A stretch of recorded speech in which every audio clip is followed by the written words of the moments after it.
What is going on, everybody? I go by Philly Mike, host of the Philly Talk podcast, but we are back. Battlebird podcast. We haven't been doing much since the end of the regular season, but we had to come together for draft night. This was not really a promise, but we all knew we were going to do that. So my Sixers are playing. We're going to be watching that TV. One, the draft. The other one, the Sixers. How you doing today, Gate? I'm good, bro. I'm excited, man. How about you? Hey, me too. I don't know what way this draft is going to go. A lot of people who are Sixer fans were telling me the Eagles don't pick to 15. The game will be almost over by then. I said, that's what you think we're going to pick at 15. At the end of the day, you don't really know where and when the Eagles are going to pick. I do not think Howie's coming into the top 10. I think if he moves up, it's depending on how the board is. Okay, someone who shouldn't be there at 10, 11, 12, 13 is there. Let's go up and make our moves, keep our foot on the gas pedal. But there has been reporting today now that we're interested in not only moving up one pick, two picks, and the top 10 is in the cards. Again, smoke screens left and right. What is your just general thoughts about the movement that can happen on draft night via the Eagles pick? I think you have to really think about the depth of this draft. How deep is the draft? From that, what's the difference between that tier 1 and tier 2, and who are the positions of needs and the targets that you think are worth trading up for? I mean, there's a couple of no-brainers. If Sauce Gardner starts slipping down past pick, if he makes past the Jets and really starts to fall, then I think you're looking at the Eagles probably trying to leapfrog Seattle to get up there. Kyle Hamilton. If Kyle Hamilton were to slip down this draft board, I could see the Eagles trying to make a play there, although they haven't taken safety in the franchise history in the first round. Defensive end, edge rushers. I mean, I don't know how far they would go up for like a Jermaine Johnson. I'm curious. I don't even know if he would be the target. I'm not too sure if it would be Jermaine Johnson or Thibodeau. I think they both fit just in different ways. I think Thibodeau's a little closer to Josh Sweat. I think Jermaine Johnson's a little bit more of a true 5-tech, hand in the dirt kind of edge rusher. Be different kind of feel to those two guys. But I think it's definitely like some things like that. I know, look, I would love to have Jameson Williams. I would. I don't know how far they would move up for a receiver. I'm not going to say they wouldn't do it if it's just like a minor move forward to go get that guy. But trading into the top 10, that might be kind of a rough sell just given the nature of everything kind of going on with the draft. But I think Jameson Williams is going to be a difference maker, man. I know he's not going to be there, probably be available for the beginning of the year. I made a video today, and I said it's Jameson Williams and then everybody else at receiver. And this is a good receiver class. It's not to diss the rest of the receiver class. It's just that dude in particular.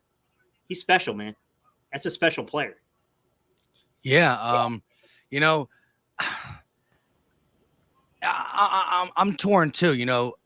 I just think that when you look at what Jameson Williams can do on the football field, minus the injury, but you can't really minus it. I'm hoping that in teams' eyes, that pays. That is what pushes them off.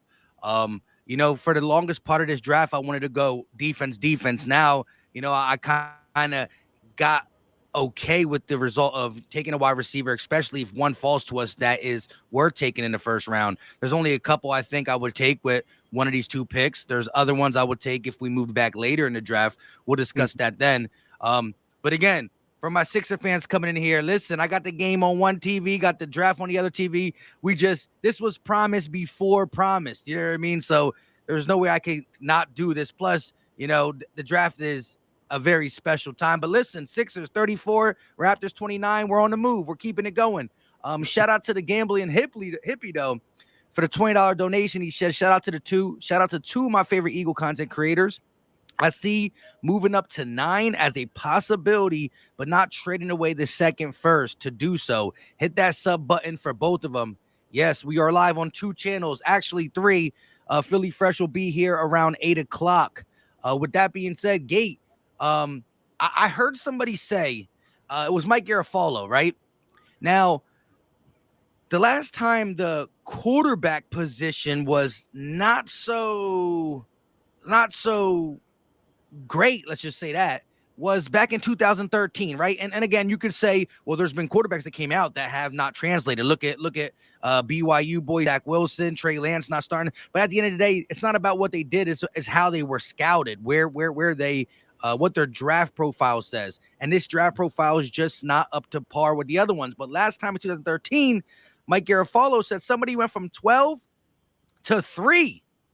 And they only had to give up a third-round pick. Maybe it was a very early third-round pick, but the compensation for trading is not as heavy when there's not day one, like when there's not generational talent. And if they feel like from 5 to 20 is kind of similar, then I think moving up and down the board is even more of a thing the Eagles need to consider.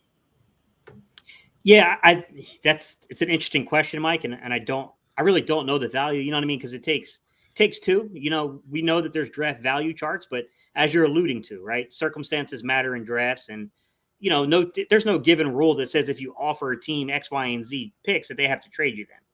But certainly, I mean, if you can move into the top 5 for, we don't have the 12th pick, we have the 15th pick. So say, the 15th pick and I don't know, a 3rd and a 5th or something, sure. I mean, I think that if you're probably going to get somebody that's really high on your board. I think you're going to get one of your top 5 players and inside the top 5 picks. It would stand to reason, right? Just numerically here.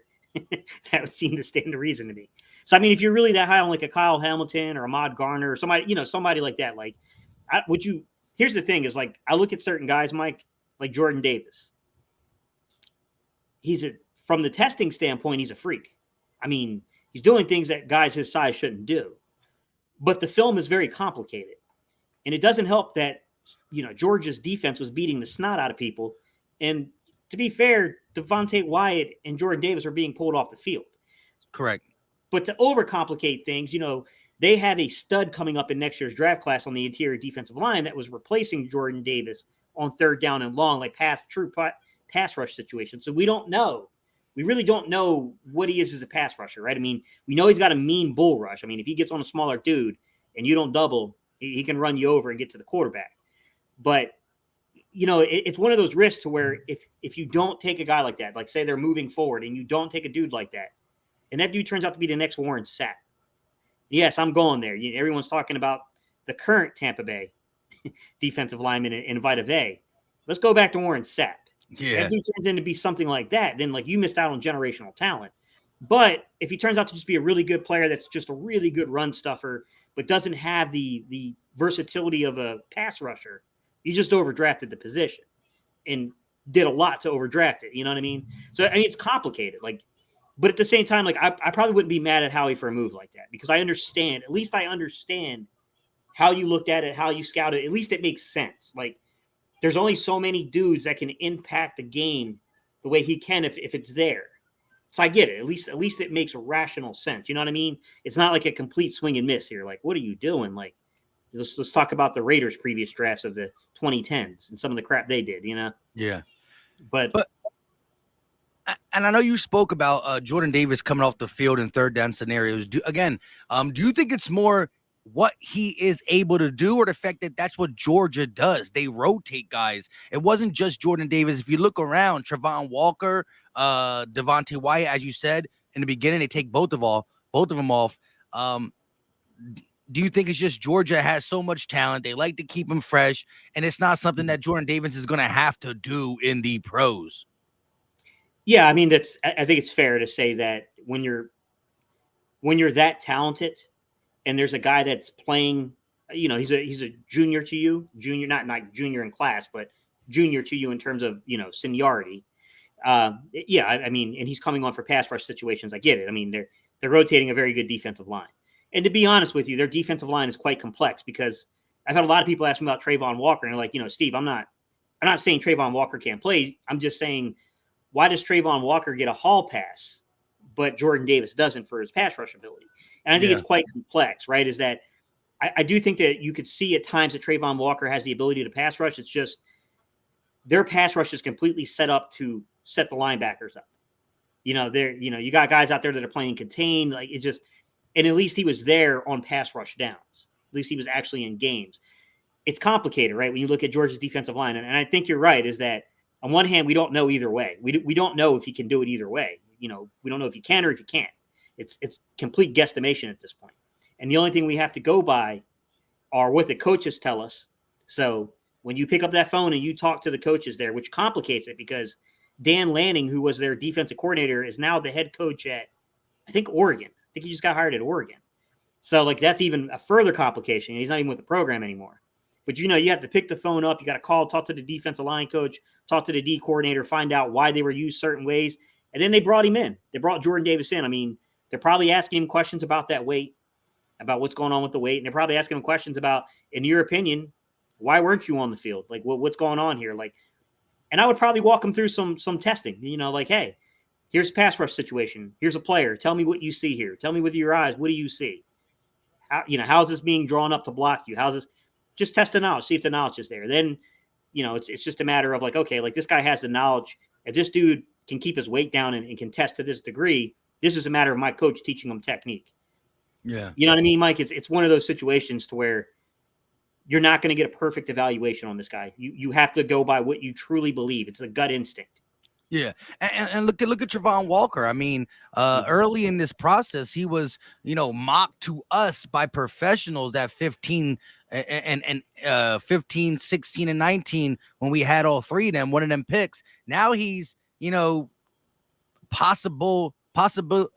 possibly the number one draft pick in the sense of some of these guys are saying he's going to get picked before Aiden Hutchinson. And it's not off production necessarily. It's off what he can be, right? You're looking at what he's done at Georgia, his potential, and seeing this is what he can do because of the limitations that, the coaching staff in Georgia had on pretty much all three of these defensive studs in Walker, Wyatt, and Jordan Davis. And for everybody in the chat saying Mike's so serious, that's because the Sixers just allowed the Raptors to go on an 8-0 run. So I'm trying to do a couple things at a time. You know what I mean?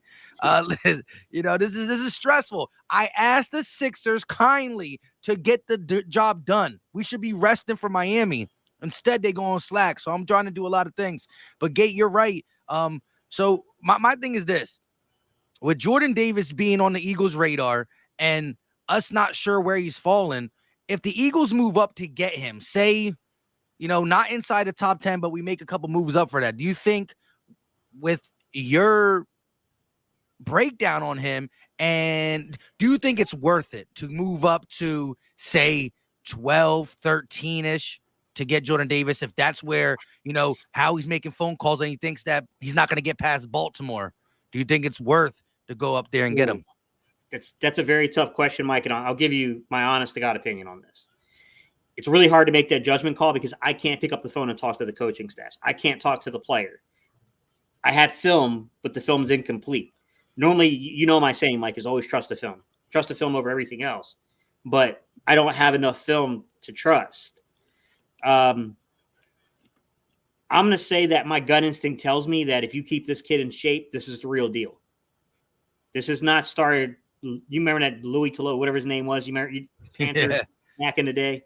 I feel like he's better than this. I think he's going to be like a true impact player. I do. This is a guy that, just given Gannon's system and how important that nose is, I probably would take a shot, Mike. And it's assuming I can get in position where it's not crazy expensive, because this is a very good nose tackle draft. You're going to be able to find good noses in this draft.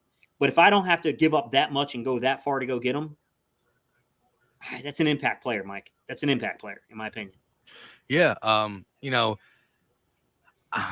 down. Again, I know the D-line got to be worked on. There's a lot of things on defense that got to be worked on. And although you can look at it like next year we have a player to fill that position in the sense of, you're still going to get BG back. Fletcher's on a 1-year deal. You got Slay in the secondary. Anthony Harris is the Band-Aid 1-year deal who played better at the end of the season, but he's nothing to ride home. The defense is still what is aging. When you look at the offense, half your line is young. Your quarterback, if he's the guy, is young. Wide receiver's young. Running back room is pretty young, depending on what you're doing with Miles Sanders, but it ain't no thing to draft another running back in the later rounds.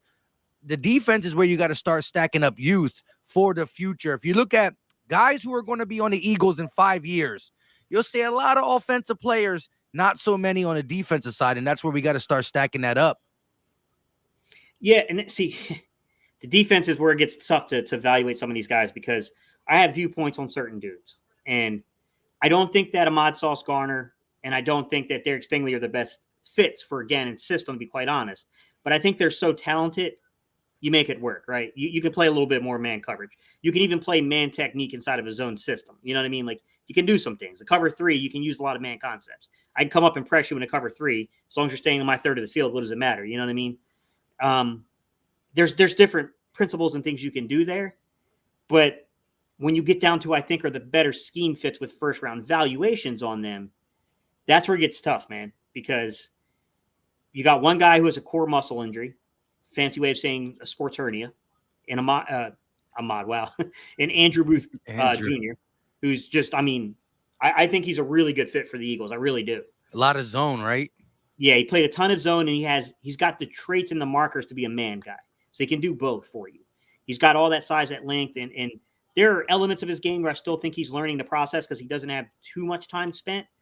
But you can see it on film at times to where he knows how to pattern, he knows how to pattern recognize what's going on and then fall back and read those actual concepts in terms of the routes. And that's something in his own system you have to be very good about. He's hit or miss on the tackling. I think he's definitely a guy who'll come up and blow you up on terms of like the, line of scrimmage. He's going to come and he's going to try to get the knockout hit on you. But when you play that style of football, you miss tackles too. That's he's got to get a little bit better with technique there. He's not shy to do it though. This is not a fear thing. He's not a guy that says like, I'm not paid to tackle. I'm paid to cover. He's not that. He wants to hit. Then you look at McDuffie, man. Everything about McDuffie sounds like a star to me except for his reach. Yeah. I mean, the guy's a good player, man. He just is. But I'm going to be honest, Mike. You look at 29 and 3/4 inch, arm reach, and you study how many of them translated outside, and it's not a good percentage. Especially in today's game where the dudes are getting taller, faster, and stronger. Yeah, a lot physical. Yeah, it's hard to say that. I mean, that's a matter of your coaching staff saying, you know what, with safety over the top and this guy playing, as aggressive as he can play, because that guy can pattern match. He knows how to play pattern match. He knows how to even, I'd say he'd be a really good fit in what I would call a mirror and match kind of system. It's where you're mirroring and matching what the receiver does. He's really smart. He can do that kind of stuff. He's really good at reading if something's going up. He's good at knowing when he's getting manipulated to have someone go behind him. So he's sitting there and he's like, okay, like this is clearly one of these situations to where you're trying to hit me with an underneath route and you're trying to get me to bite so you can get me 10, 15 yards behind me here. He understands that, man. He knows how to play the sides of the field like that. I don't know, man. I don't know past that. I mean, Kaiir Elam, I think if we played more man, I'd be more interested in Kaiir Elam. He's pure man kind of system. He got the size and he got that part of it down, but I agree. He definitely probably. I think he's a fit for like New England, Cincinnati, New England Miami, Kansas City, those type of man systems. I think that's where he makes a ton of sense at. Unfortunately, a lot of those teams are pretty stocked at the corner position, but I think he fits more in those type of schemes. But I'll say this right up front, Mike. We've been watching football forever, man. Feels like it at least. Yeah. They don't always draft the dudes that fit their scheme. No. It's just a fact. Like sometimes they go off cuff for whatever reason. But yeah, and listen, if we stay pat, the guys like McDuffie, the guys like Andrew Booth Jr., even a Kaiir Elam, that's who you're probably looking at corner if you're trying to pull one out of the first round and stay in where you're at, right? Both Sauce and Stingley are going to be, one might be a top 5, the other one probably top 10. So, you're really then, are you getting the value there at 15 or 18 with one of them guys, right? Kaiir Elam looks to be a back of the first round kind of guy. Clemson's corner, even Andrew Booth Jr., although fits our system, that is where now you start to reach because the cornerback run. And if you look at all the positions in this draft, that is probably the least, how I want to say it. It's not as deep. Defensive line, even linebackers. You got wide receiver for days. I don't really know about the offensive lineman because I didn't pay too much attention to that because I believe, if we get somebody, it's going to be a little bit later. But some of the other positions that we need where they're deeper at. Cornerback is where it's not that deep. Is a Kobe Bryant decent? Is a Roger McCreary decent? Is a Kyer Lama decent? Yes, but you got to remember if the Eagles draft a cornerback high, well, when I say 18th or even in the 20s, say we move back, this is a guy that's probably going to start day one. We're not drafting a guy who can come in and learn. When you got Zach McPherson in the 4th round, it was like, okay, Nelson's there, Slay's there, Maddox in the slot. He's our if needed type corner. This guy's probably going to be the number 2 from the grips. So you have to pay attention to that too. And I'm thinking Howie's going to really hawk this board. And I think if we move up and Stingley's on the board still, I'm marking it down. I'm marking it. If Sauce goes whatever 5-4, whatever you want to call it, if we move up inside the top 10 and Stingley's on the board, I'm already ordering in my jersey. That's how confident I'm going to be that Howie's going to get him. Yeah, I mean, if I were the Eagles personally, and you need to, it takes 2 to tango. But at 18, if anybody's trying to mess with these quarterbacks, I'll be your trading partner. Because I'd rather get back in this draft personally because I think there's plenty of defensive talent. Like, I know the Eagles don't draft linebackers in the first round. I understand the whole 1979, Jerry Robinson, blah, blah, blah, blah, blah. I'm just saying Devin Lloyd, Nakobe Dean are football players, and they're good football players. And I'm not saying that they have to go that way. I'm just saying if you trade back and you miss on your corner markers, say people overdraft these corners in the top 20. I think you're fine, man. I think you can add so much here. I think there's a lot of spots you can add talent to.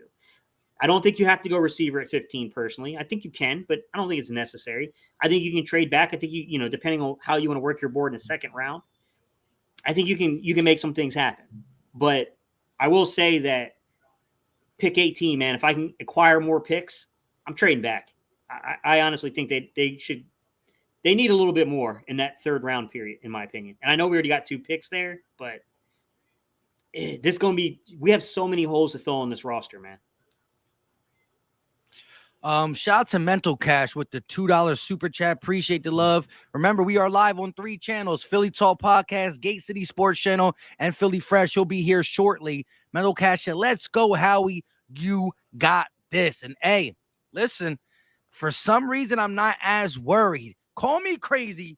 Call me whatever you want. I just feel like, Howie's low-key been listening since last year. He's been aggressive the right way since last year. And I don't find too many faults with what he did last year in the draft, getting all this compensation. He's been really smooth with it. And when you look at what we need, there's really no way you could go wrong. Like we've been saying, you get Jordan Davis, cool. We love it. You get Stingley, great. We need it. You go ahead and draft one of these wide receivers who we want, right? Not no left field, a guy who we talked about, but you're like, really up there? Jameson Williams, Chris Olave, like, cool. We need it. So there's just so much. And with 2 first-round picks, I just don't see it being a problem for Howie. But I don't want to speak too soon as well. What's up, iShine? How you doing, buddy? Hey, all I can say to that iShine is that we play a lot of zone with safety over the top. I don't think it's as imperative to get the top-level talent at cornerback as people think. I'm not saying that, look, Michael Jacquet, we're talking about a guy that was pretty much an undrafted rookie free agent for most intents and purposes here. And you're talking about a guy that was playing with single safety. He didn't have safety help necessarily over the top. So, I think the circumstances what happened with Michael Jacquet matter too. But I would say that I don't think these dudes I think they're a little bit better. I'm not saying they're great, but I think they're better than Michael Jacquet, man. And I was high on Michael Jacquet. I was the one that, you remember, Mike, I predicted he would make the roster. You definitely did. So looking at it now, though, like, again, if you had to just pick right now, we're going into going into 2022 season, right? We can't fast forward because this draft is big. And I do believe Howie Roseman is going to fill some holes. This ain't the last pieces being added to the roster. Whatever we do miss out on, say we get somebody late that's not ready to step in, I believe Howie Roseman will, go out and get a veteran corner. I'm not saying the market is big. I'm not saying it's even as good as Steven Nelson, but there is a little market for veteran guys who have done it in the NFL, not saying at the level we need, but has done it. Right now, the corner is that blinking, corner and safety are blinking heavily. Defensive line needs work over time, and we can start now if the player falls to the right area. There's so many positions that need to be revamped, but there is ones that need to be had right now. Not saying that he won't go out and get.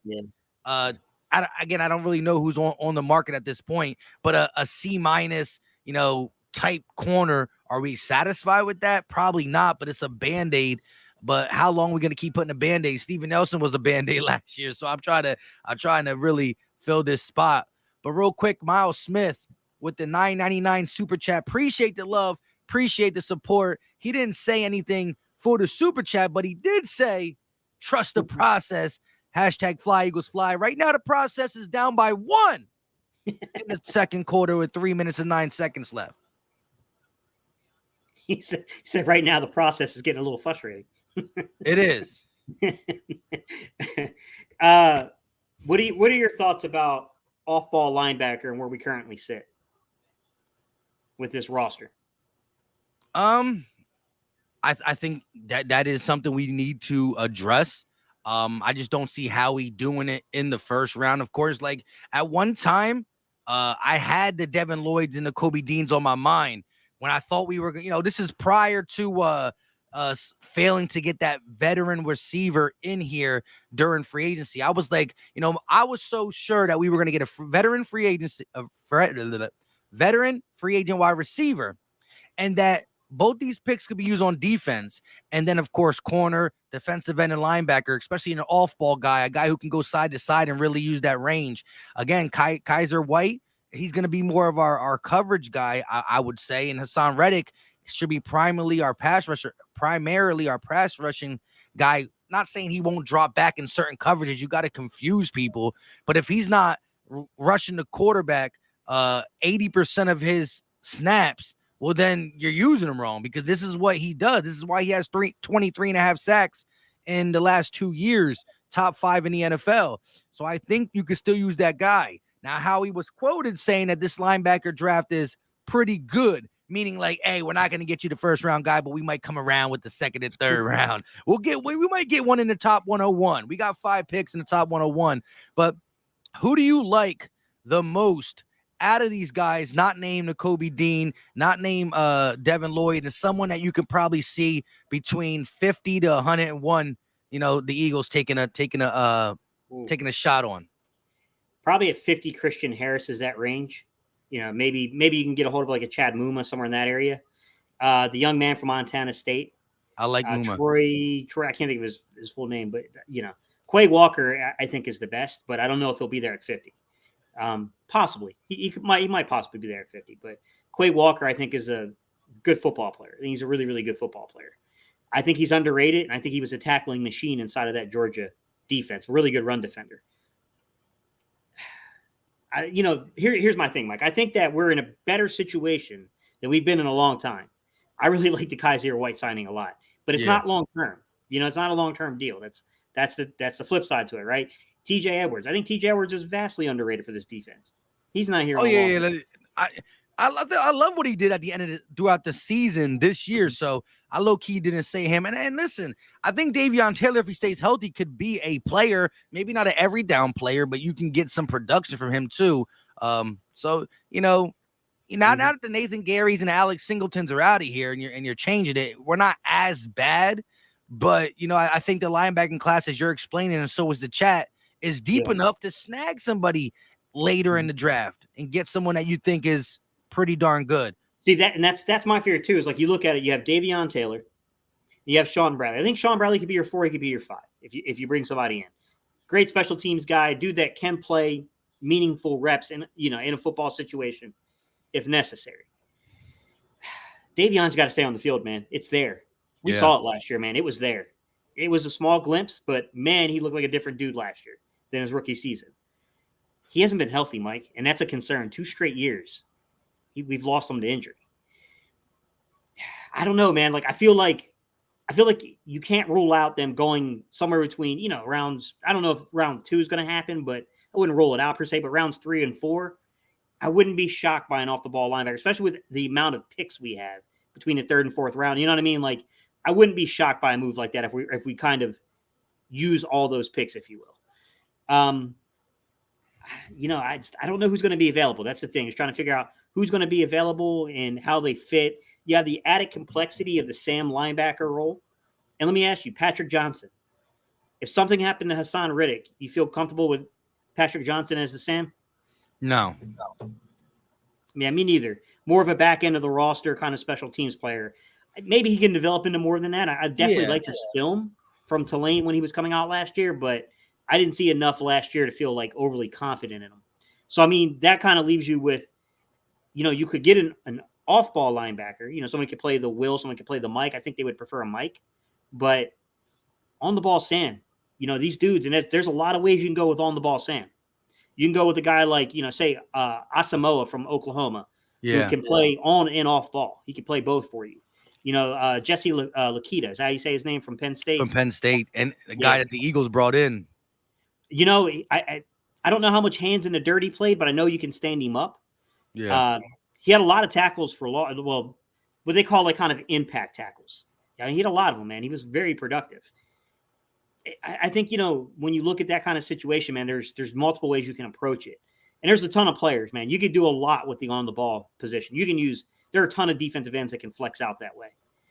Sam Williams can play with his hands in dirt. He can play standing up. He can play as your on-the-ball Sam. I don't know if he can – he has played linebacker. I think he started, Sam did, as a linebacker. So he might even have the potential to play a little off-ball. But, I think that there's a lot you can do with the linebackers to add those extra pieces there, you know what I mean? So I wouldn't be shocked with them kind of playing the value game, seeing who gets slid down the board and undervalued because of the receivers, because of the corners, because, these other positions. I'll tell you my nightmare scenario, Mike, and I'll ask you what yours is. My nightmare scenario is we go to the 3rd round looking for a safety, and there's no safety to be found. What's your nightmare scenario? Nightmare scenario. Safety's big. I just don't know who you're going to actually feel comfortable having as a starter in Kavon Wallace or Marcus Epps. I think that they can come in and play a little bit.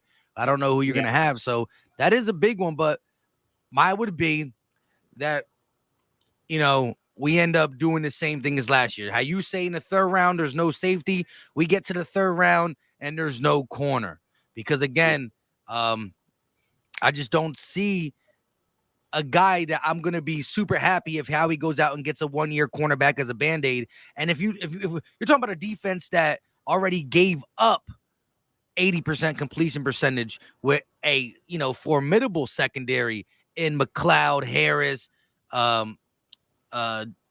Steven Nelson, and Slay, Maddox too. Mm-hmm. Take Ronnie McLeod out, take Steven Nelson out, and we're probably a lot worse, right? So safety and corner, I think, have to be addressed as early as possible. It's just hard with the board. Let's be honest. If we went in, here's what I'll say, right? Knowing what I know from Quez Watkins, is he a number 2 to me? No, not yet. But in a Russian offense, as the number 3/4, and I mean, not 3.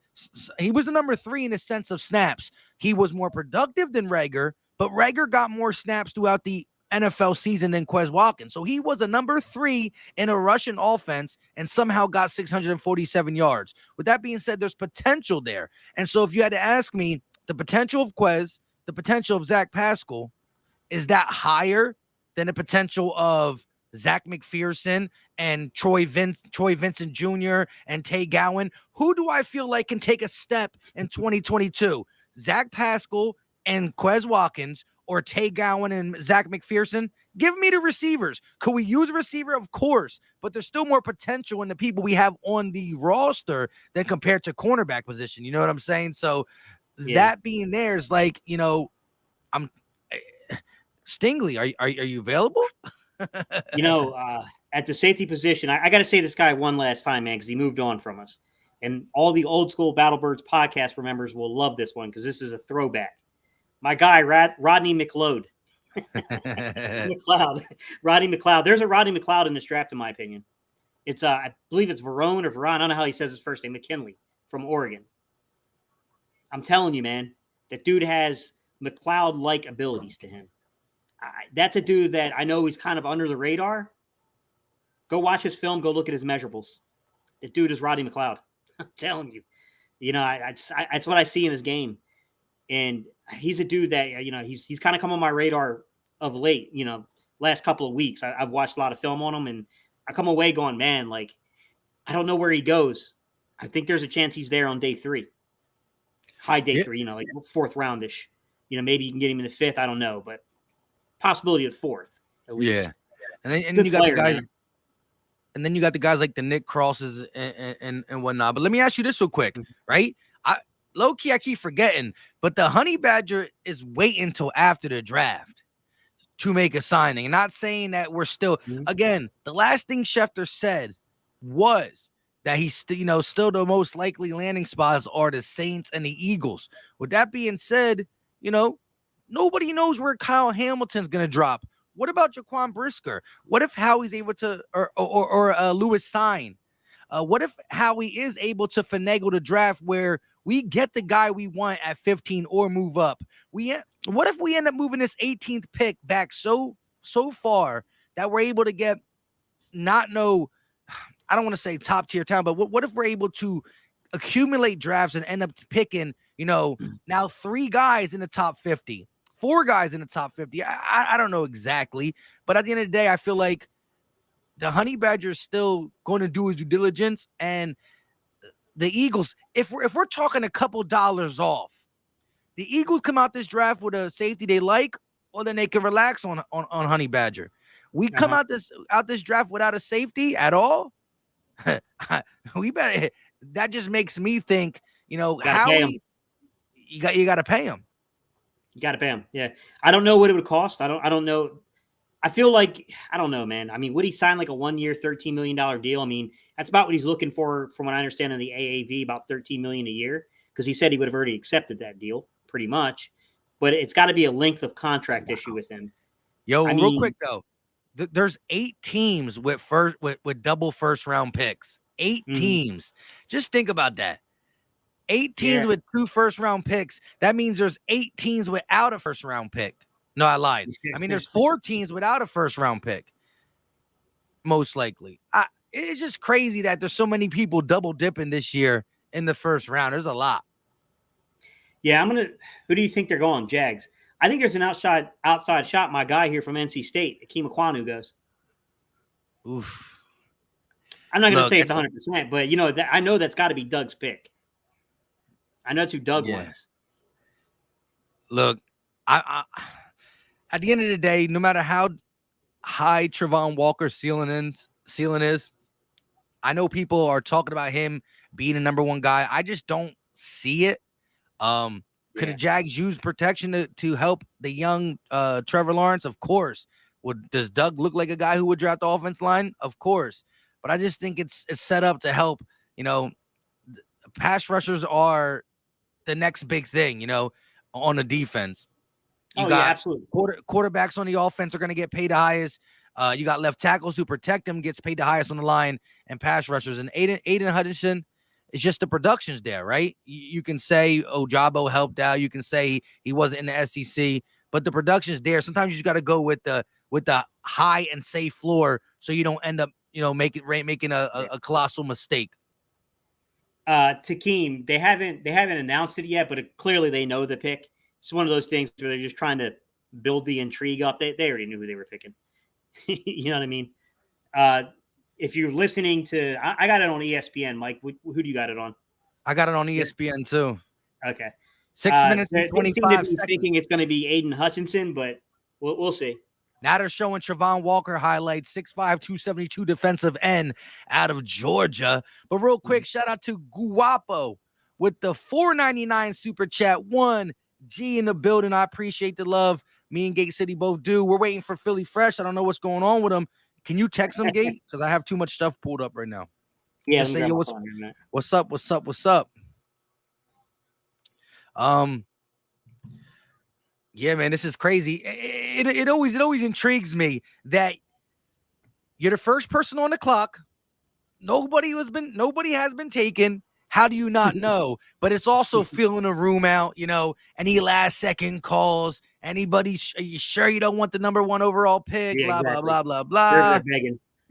They're They're over there talking. But let me ask you, so chat, let us know. Let's have fun with this. Everybody in the chat, let me know who's going number 1 overall in the 2022 NFL draft. Drop it in the chat. Travon Walker, Aiden Hutchinson, the tackle from NC State, can't say his name. Iquanu. You know what I mean? Let me know. So we got some Hutchinsons in the chat. We got some Walkers in the chat. A lot of Walkers coming. We got a lot of Walkers. Here come the Walker. Evan Neal by OBX says Evan Neal. Who you got? Yeah, Who you got though? Fresh. Gate. I got to be honest, man. I mean, you just drafted a quarterback first overall. You better protect that quarterback, man. The only thing is they just signed Cam Robinson to that deal. I don't know why. I don't know that Cam can bounce. I know that Iquanu can, but you're certainly not going to take a dude and bounce him inside number 1 overall to guard. I don't know, man. Something tells me it might be Travon Walker. Travon Walker. 2020 Vision said Fresh goes number 1 overall. That's why he's not here. Yeah. Fresh is going number 1 overall. Hold on, let me just fix this. I just kind of lost something. Pick is in, as everybody's saying in the chat.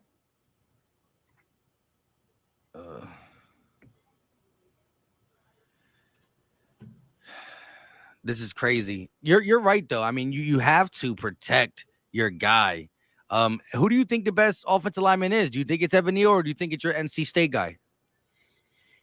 Depends on what you're playing, how you're playing, ceiling wise and just I think Evan Neal's a better pass protector, to be quite honest. Quanu, they're both pretty nasty in the run game. Quanu's got a lot of versatility, they're both very athletic dudes. I mean, I don't know if you saw that video of Evan Neal doing the, I don't know if what was it? It's like the high jump or whatever he was doing, but oh yeah, dude's incredible, man. That's a crazy athlete, man. Me personally, I'm an NC State guy. I would probably take Evan Neal, but when I understand it's Aquanu's who they like. Yeah, we'll see. Doug Peterson. I'm glad he got another shot at the NFL. And again, look, if Trevor Lawrence is who they thought he is, you know what I mean, and you get the right guys around him, again, quarterback is the hardest thing to really scout. Let's be honest. Look at all the guys. Baker Mayfield, number 1 overall. Sam Darnold, number 2 overall. They're having problems. And you got guys who fall out the first round, second round, who do good. It's just very hard. Here we go, though. Yeah, I know. I'm trying to listen in. It's kind of hard because I can't turn it up. Travon Walker out of Georgia. So shout out to the Travon Walker crowd in the chat. Y'all right? Jag Nation going with the high ceiling potential over production. Yeah. Travon Walker went from 15. Early in this process, he was mocked to the Philadelphia Eagles, went from 15 to number 1. Talk about started from the bottom. Now we're here. He started at the back, and now he's here. That's crazy. Oh my, Georgia representing. Good. It'll be a good homecoming story if Aiden Hutchinson goes to Detroit. That's a really interesting pick. Hey, Hort Dog said that's what happens when you a combine warrior, right? Some people forget about the production. Listen, you know what? And I agree with Shannon Sharp when he says this.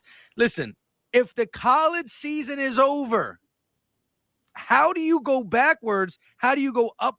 How do you go up in the draft from not playing football? How do you fall back in the draft from not playing football? You're drafting these guys to play football. At the end of the day, if you thought Aiden Hutchinson was the guy at number 1, and then you see measurables, and now he's not, like at the end of the day, the combine is supposed to support what you see on film, not overtake what you see on film. Am I right, Gate? Yeah, I mean, ideally, but like I said, the Georgia thing is complex because of the style of defense. How they use their defensive line complicates it. There was a lot of momentum this past week when they started talking about Trayvon Walker. I knew this was a really high probability, but I just thought, like, with Doug, I know Doug was probably saying, "Yo, man, we need to go offensive line here, guys." But I think the Cam Robinson deal complicated that. Like, dang, I know some of you guys were asking me if Ekwonu could play right back. He didn't play at NC State, guys. I don't know. I'm in Greensboro now, guys. I'm not in Raleigh, so I only really get to see the red and white games and a couple of home games and away games a year. I don't get to see, like, when I was right on the campus, I pretty much watched every game. But Hey, real quick before we introduce the blue version of Fresh, everybody in the chat, let us know the pick is already in for the Lions, so I think they know right away who they're going for. As soon as Hutchinson wasn't pick number 1, they already signed their pick. What's going on, Fresh? Yo, that man. Hey, can y'all hear me loud and clear? Can I get a thumbs up? We good? All right. Man, you already know, man. We both fully fresh, aka the general. I'm here for all of it, man. I mean, this is a heck of a day. The Phillies win. The Sixers is winning right now. It's only a by point. 1, but it's still a point. If you win by inch, you win by a mile, you win. Yes, sir. I just want to get to the next round, but that's not what we're here for. We're here for the draft, man. We know this elongated draft, but this is what we do. We do elongated lives. We've been doing this since we met. So I'm ready for it, man. I'm sorry, y'all.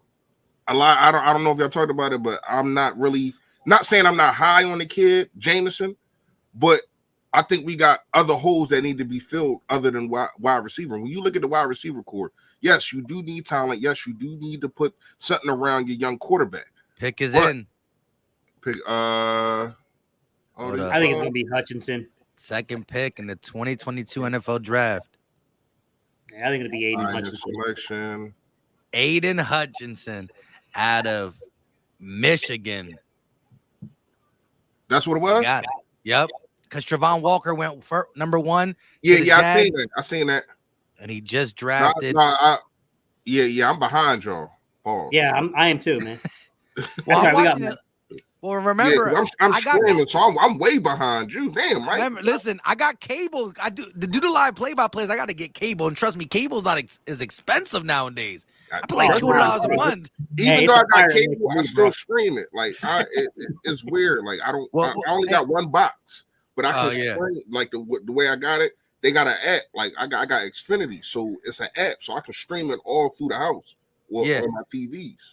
Listen, my bedroom, my kids' room, downstairs, we stream. We have, the Fire Sticks, and we stream everything. We still get TV, but we stream videos, TV, and all that. But upstairs in my attic where I do the YouTube thing, I got cable for only this room, and it's so I could do. So I'm going to be first. So I might have to hold it off a little bit for y'all.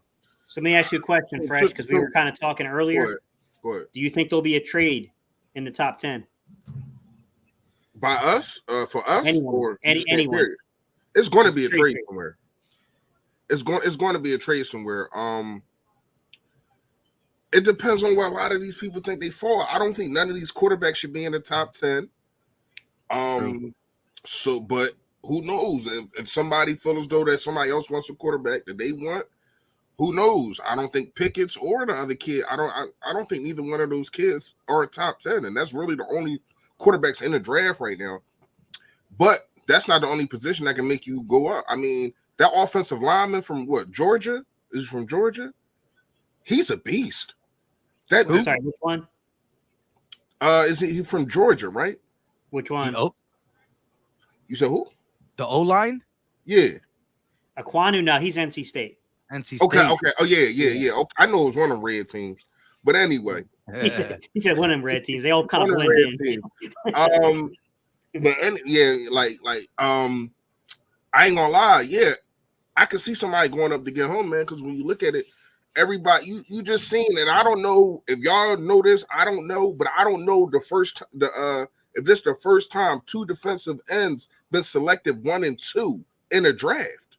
That's a good interesting. point. That's a good point. Actually, I don't know. Like, so when you look at it, somebody got to protect these quarterbacks, and somebody is thinking out the box. And I probably would have thought it would have been Doug, but I guess I don't think Doug got to say so yet. He just got there. He just got there. That's what I'm saying. I think Doug would have picked that kid, man. That kid is a beast. Yeah, real quick though. I want everybody to answer this too. So before we get too far from the first round pick, some Black Ninja with the $2 donation, appreciate it. Are we any of us surprised that Travon Walker went number 1? Nah. No. I'm gonna say I still am, only because I know he was gaining so much steam to number 1. We talked about this before you got on, Fresh. But I still thought Texans pick is in. What do you guys got? Oh, this is tough. This is where Sauce might go. But I think they got to go offensive lineman, though. I think they got to go offensive lineman, actually. What am I talking about? So I'm going to say I think they might go Evan Neal. I'm going to say Neal. Yeah. But Hamilton can go here, too, though. Who? You got Hamilton, Sauce, and offensive lineman. I think all 3 could be in play. Hey, chat, let us know who you believe the Texans are taking at number 3. But one more time to answer this. The only reason I was kind of surprised is because I thought, the Jags are an organization that missed on a lot, and they need to get some security. And I thought Travon Walker's ceiling is higher, but I thought Aiden Hutchinson just offered you exactly what you need if you're a Jacksonville Jaguar fan. And so I still was a little surprised. Yeah. I thought the steam was going to come up and they were going to fall back. Yeah, a few people think it might be Thibodeau.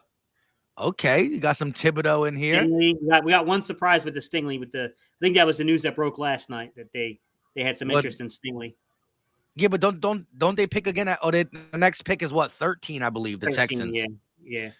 Dang, we got a couple Stingley now. Bold Brew and looking for Sasuke with the Stingley. I'm gonna stay with Evan Neal. Who you got, Fresh? Oh, he's talking to somebody on the phone. My bad, y'all. The kids called. What you say, bro? Who you got the Texans taking? The 3rd overall pick. Man, that's a hard one, man. I mean, they could go with the offensive lineman I could just talk about. It got to be either that offensive lineman, and I can't remember his name, or what's the dude? He got the crazy last name from Oregon. Thibodeau. Thibodeau. That's his last name. Yeah, the defensive end. Yeah. Oh yeah, he already went, right? I'm tripping. No, he didn't go. No. Oh, he didn't. Available. Yeah, I mean, I actually thought he was going to go first. I wasn't surprised that he didn't. Here we go. I don't know if I should tell you my early. My wife said his name in French. I don't know how to say that. Though. I don't know how to say it. Period. That name was crazy.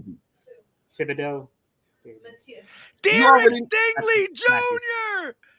Are you kidding? First corner off the board at 3. They broke my heart already. Oh no! I wanted. Oh no! Wait, he went before Sauce? He went before Sauce. Who needs a sauce when you got the sting?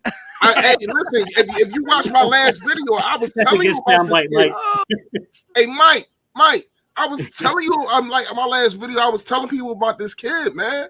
This kid is legit, yo. Yo, I said to a lot of people, I forgot who I was on. I don't know if I was on with LB or I don't know if I was on by myself after that Dave Spadero thing.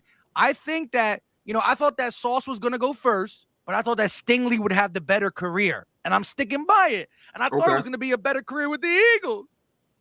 Wow. That's crazy. I thought we had a chance at it. He went number 3. Mike, that would be an incredible soundbite, bro, for your intro, though. That would make such an incredible soundbite for your intro, bro. It really would.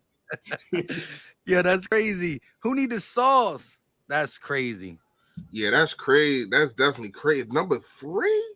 Woo! Hey man, it just got interesting, but it kind of got worse for us with one corner off the board. Yeah, Now, it's a wrap. Yeah, They're they're both going to go before we can now how we might have to start making. We got to start making a move if you're gonna go defense. Yeah. Carolina's the interesting place. Here's the thing though, with Carolina, you're sitting there. You really need offensive line play, and you might have first or second best tackle on the board. It's possible. Because now the Jets got a real big decision. They got to decide between Kyle Hamilton and Sauce. That's 3 defensive players. Oh, Tyrese Maxey getting busy real quick for us though too. Mike, you can't do that. You ahead of me, man. Sorry, I got 2 TVs. I had to take. I'm doing the same thing, right? I got one here. I got one here. I got one here. I'm watching the game. I'm watching the draft. I'm watching y'all. Shout out to all of y'all too, man. Yo, but my wife's mad at me because I really only ever have one TV upstairs, but I took our bedroom TV. I said I gotta be fully equipped. So she's mad. I'll say this. All of the mock drafts I watched last week, ain't nobody have Stingley number 3 overall last week. Nobody. Ain't nobody having the day. Nobody had him going before. I heard some rumblings yesterday. I heard some rumblings last night that Stingley might be drafted by them, that they liked him. I thought they meant 13 though. I didn't. I guess it's all on who you like. Who yeah.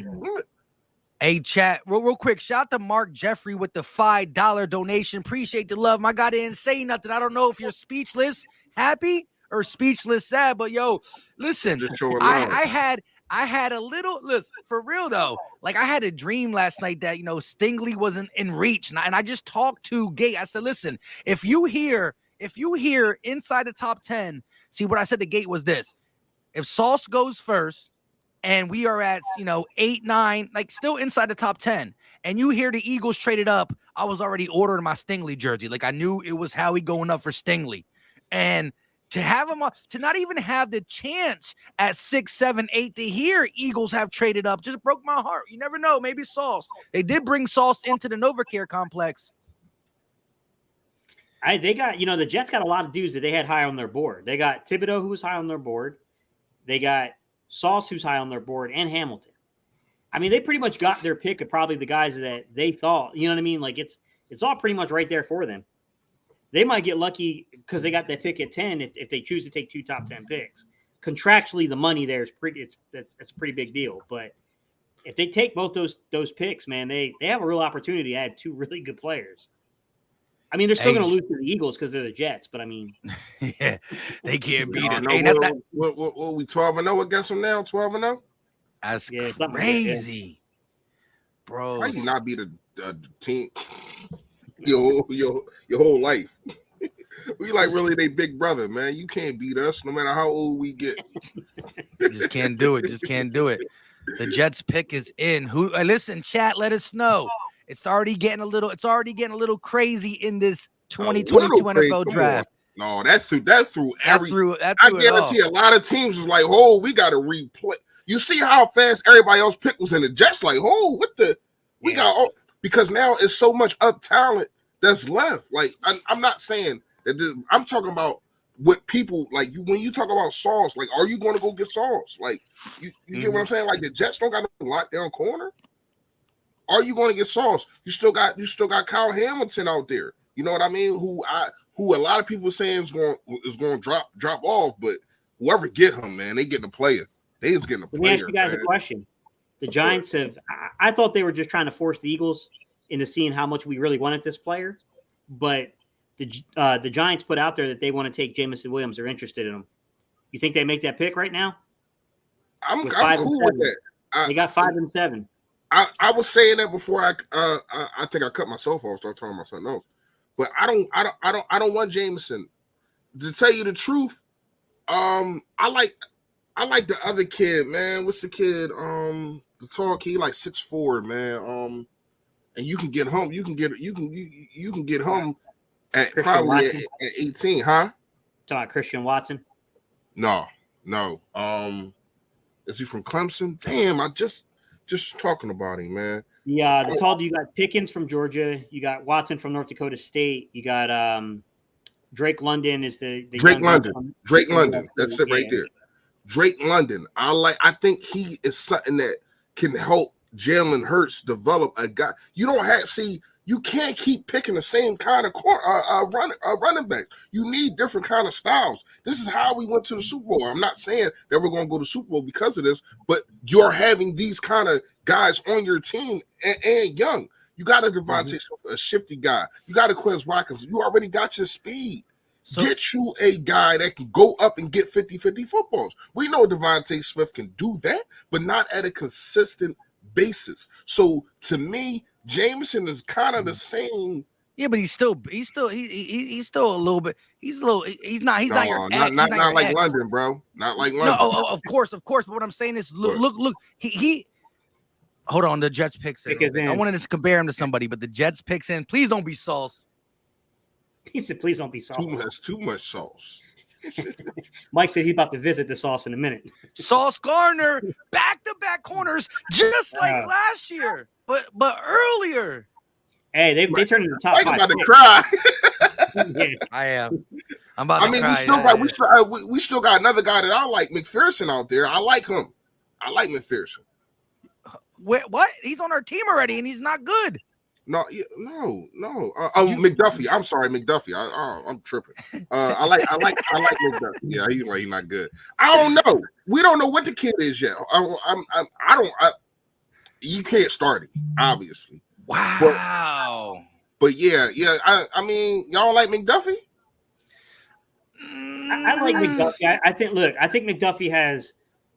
I think he's got really good vision. We talked about this earlier in the thing. I think he's really, really good in terms of like mirror and match type systems.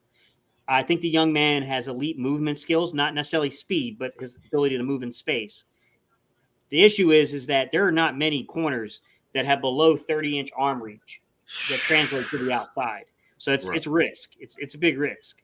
I got you. But I definitely think he's probably the third dude. We're being real. He is. I mean, he might go, the way these corners just went off the board, I thought he'd definitely be there at 15. Maybe not. There's a chance he might not be there. Did he just put on like 3 chains? The Sixers taking the commanding league. I know that for sure. Walking up, I didn't see what he. He just put on like 3 chains and then put the hat on. Young man getting that money, man. That's too much sauce. Wow. So listen, let me ask you guys. How do you again? There are corners left: McDuffie, Andrew Booth Jr., Khair Alam, Roger McCreary, Kobe Bryant. But dang, man, I really, really thought the board will fall. I thought Sauce would come around 4 or 5-ish. Like this, and I thought Stingley was going to be there at 7, 8, 9 for a possible Howie trade up. Yeah, that just broke me. This draft definitely didn't like. I didn't do a mock draft. I don't like doing them because it's too much that can happen. So I don't really waste my time in doing them, but this definitely didn't go like how I thought it was going to go the first 5 picks. It's like, wow. Like 3 corners off the board. Let me know who you listen, chat. Everybody in the chat, let me know. Even though I'm upset, the Giants are on the clock. 3 minutes and 58 seconds left. This is pick number 5. Who is coming off the board? Is this where Thibodeau goes? What do y'all think? Is this where Thibodeau goes? It's interesting, Mike, because they could use a pass rusher. They need a pass rusher. They need an edge player. They need a tackle.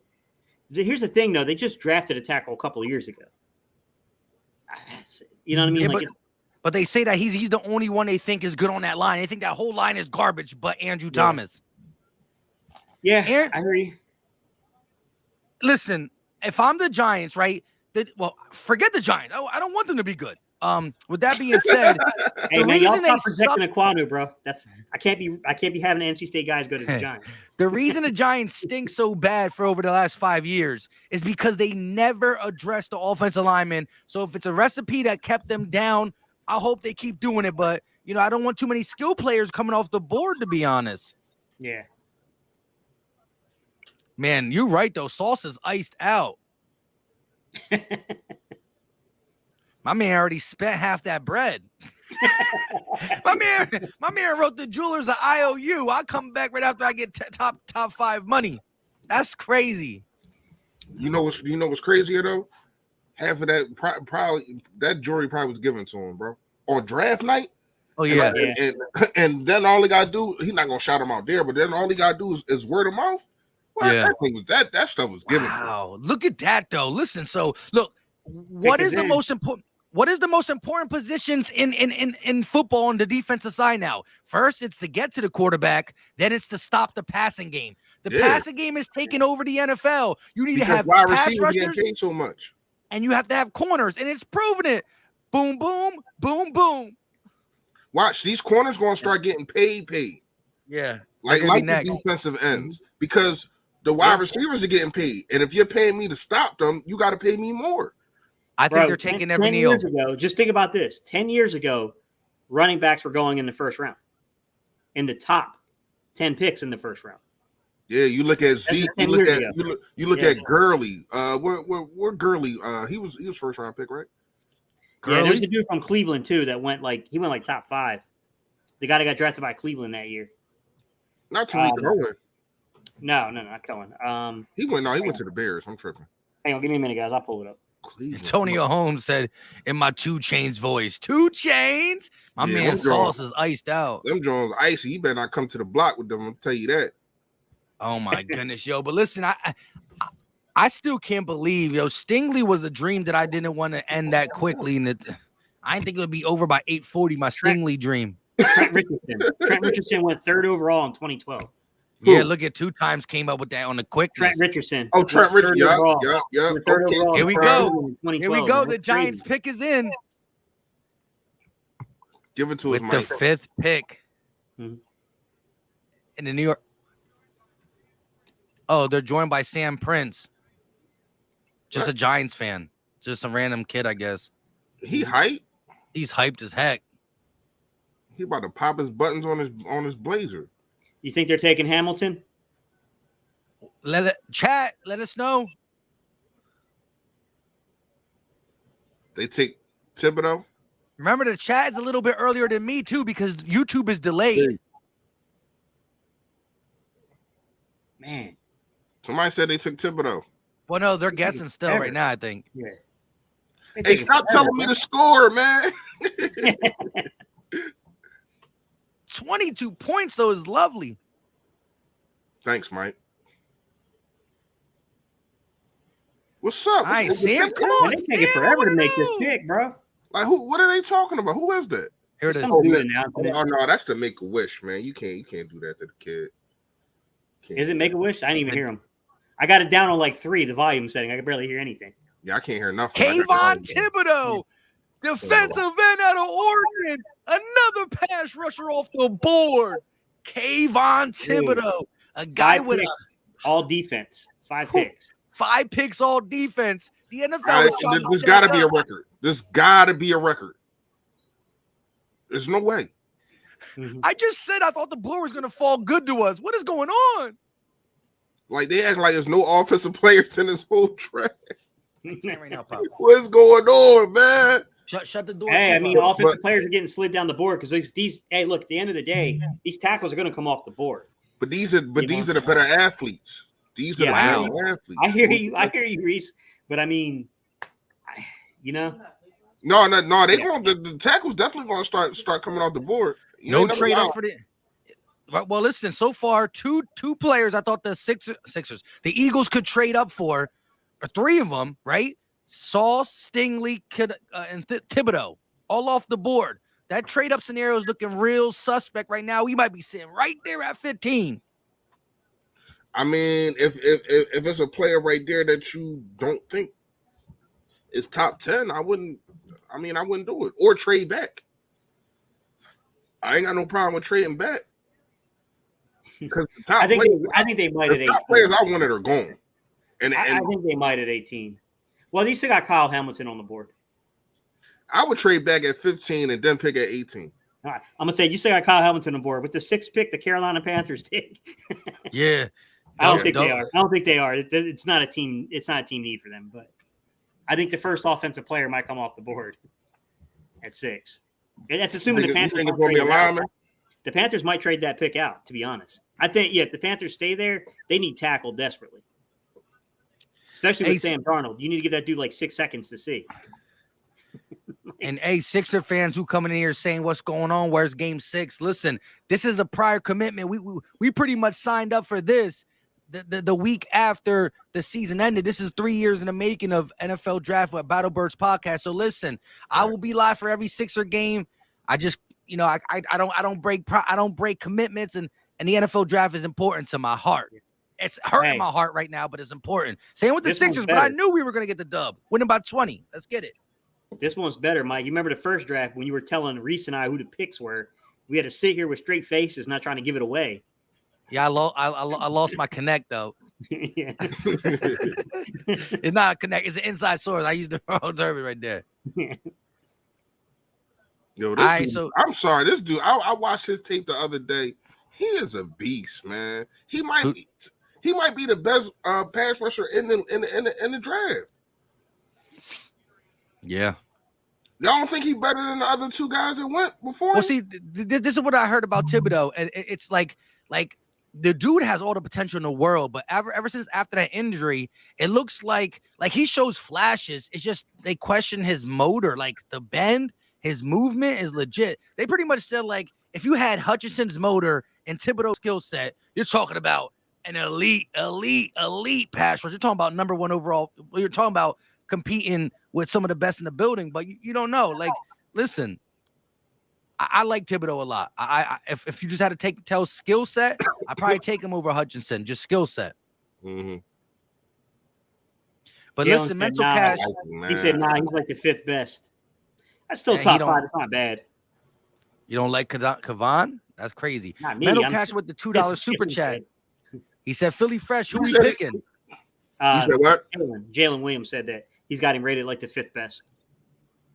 So, Jalen, let me flip the question. Come on, hey, Jalen, stop that. Come on, bro. Let me flip the question a little bit, Jalen. Give me 4. No. Can I ask you a question first? Give me 4 better than me.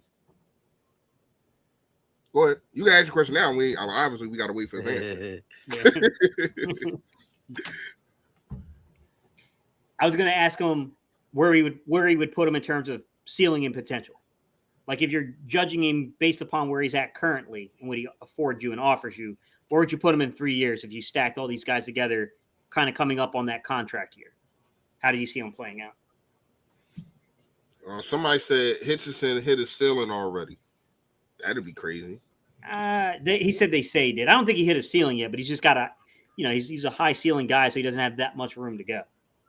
Hey, my bad, Mike. I didn't understand what you were saying. I just looked over. I got my eyes everywhere. Yeah. Mental cash, I really don't know right now. My pick is gone. Like, my pick and my backup pick is gone. So who's your backup to the backup to the backup? Not yet.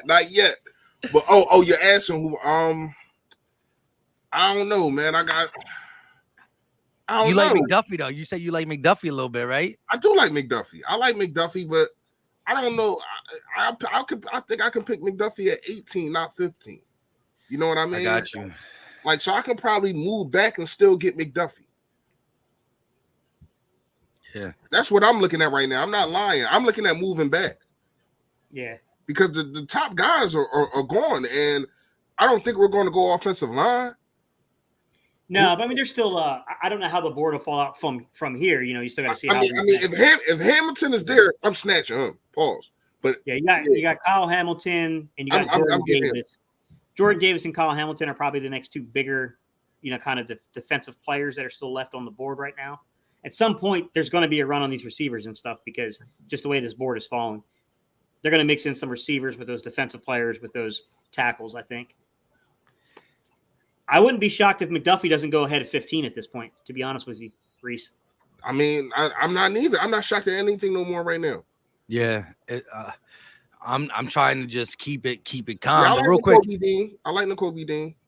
If we went linebacker in the first round, listen, the board might fall to where if you just want a guy who can get at the quarterback, you might have to look at the linebacker position and just use him as a weapon. But Mark Jeffrey with the $5 donation. Appreciate the love, appreciate the support. He said, screw the draft. Sixers are winning. And with that mindset, listen, at the end of the day, the way the draft's going, we might have to just let it go. But listen, Maxey's showing off. Maxey is showing off. But they should have already won. That's the problem. We should have. Yeah. We should be able to chill right now. That's why we're here. That's why we're here. I mean, we would have been here anyway, but that's why we're in this position, because they should have won already. Come on, man. Exactly. I don't know if it was, I'm not a conspiracy theorist, Mike, but I'm thinking they won another game out there in Toronto, man, for revenues wise or something. Like Canada revenue, right? They want Drake back on the screen or something. I don't know. Like that didn't look like the Sixers I know. Like even when they play, they works, man. Here comes there's going to be a run on offensive players now, because you got Carolina. Could Carolina be the first team? And again, I don't think a quarterback's going to go in the first 10 picks. Chat, let us know. Carolina Panthers, the hometown team of Gate City. Are they going quarterback, or are they going to go somewhere else? What do y'all think? Let us know. They're showing Kenny Pickett. They're showing Malik Willis. The pick is in. Gate, what's your take? Charles Cross, offensive tackle. Charles Cross. They offensive line wasn't that bad, right? They definitely need some help. It's bad. Oh, okay. I think they might, Kenny Pickett, he's got a relationship with the head coach there. He was recruited by him, so I mean, it makes sense. But I don't know how you look at these quarterbacks and think top 10. Nah, here we go. Carolina made it. You got some offensive linemen in the chat. That's what they're talking about. Hey, I hope it's a quarterback. It's going to push the board. The Carolina Panthers select Akem Ikwanu, offensive tackle out of NC State. He went back home. He went back home. He's from Charlotte. Carolina, Charlotte. He's from Charlotte.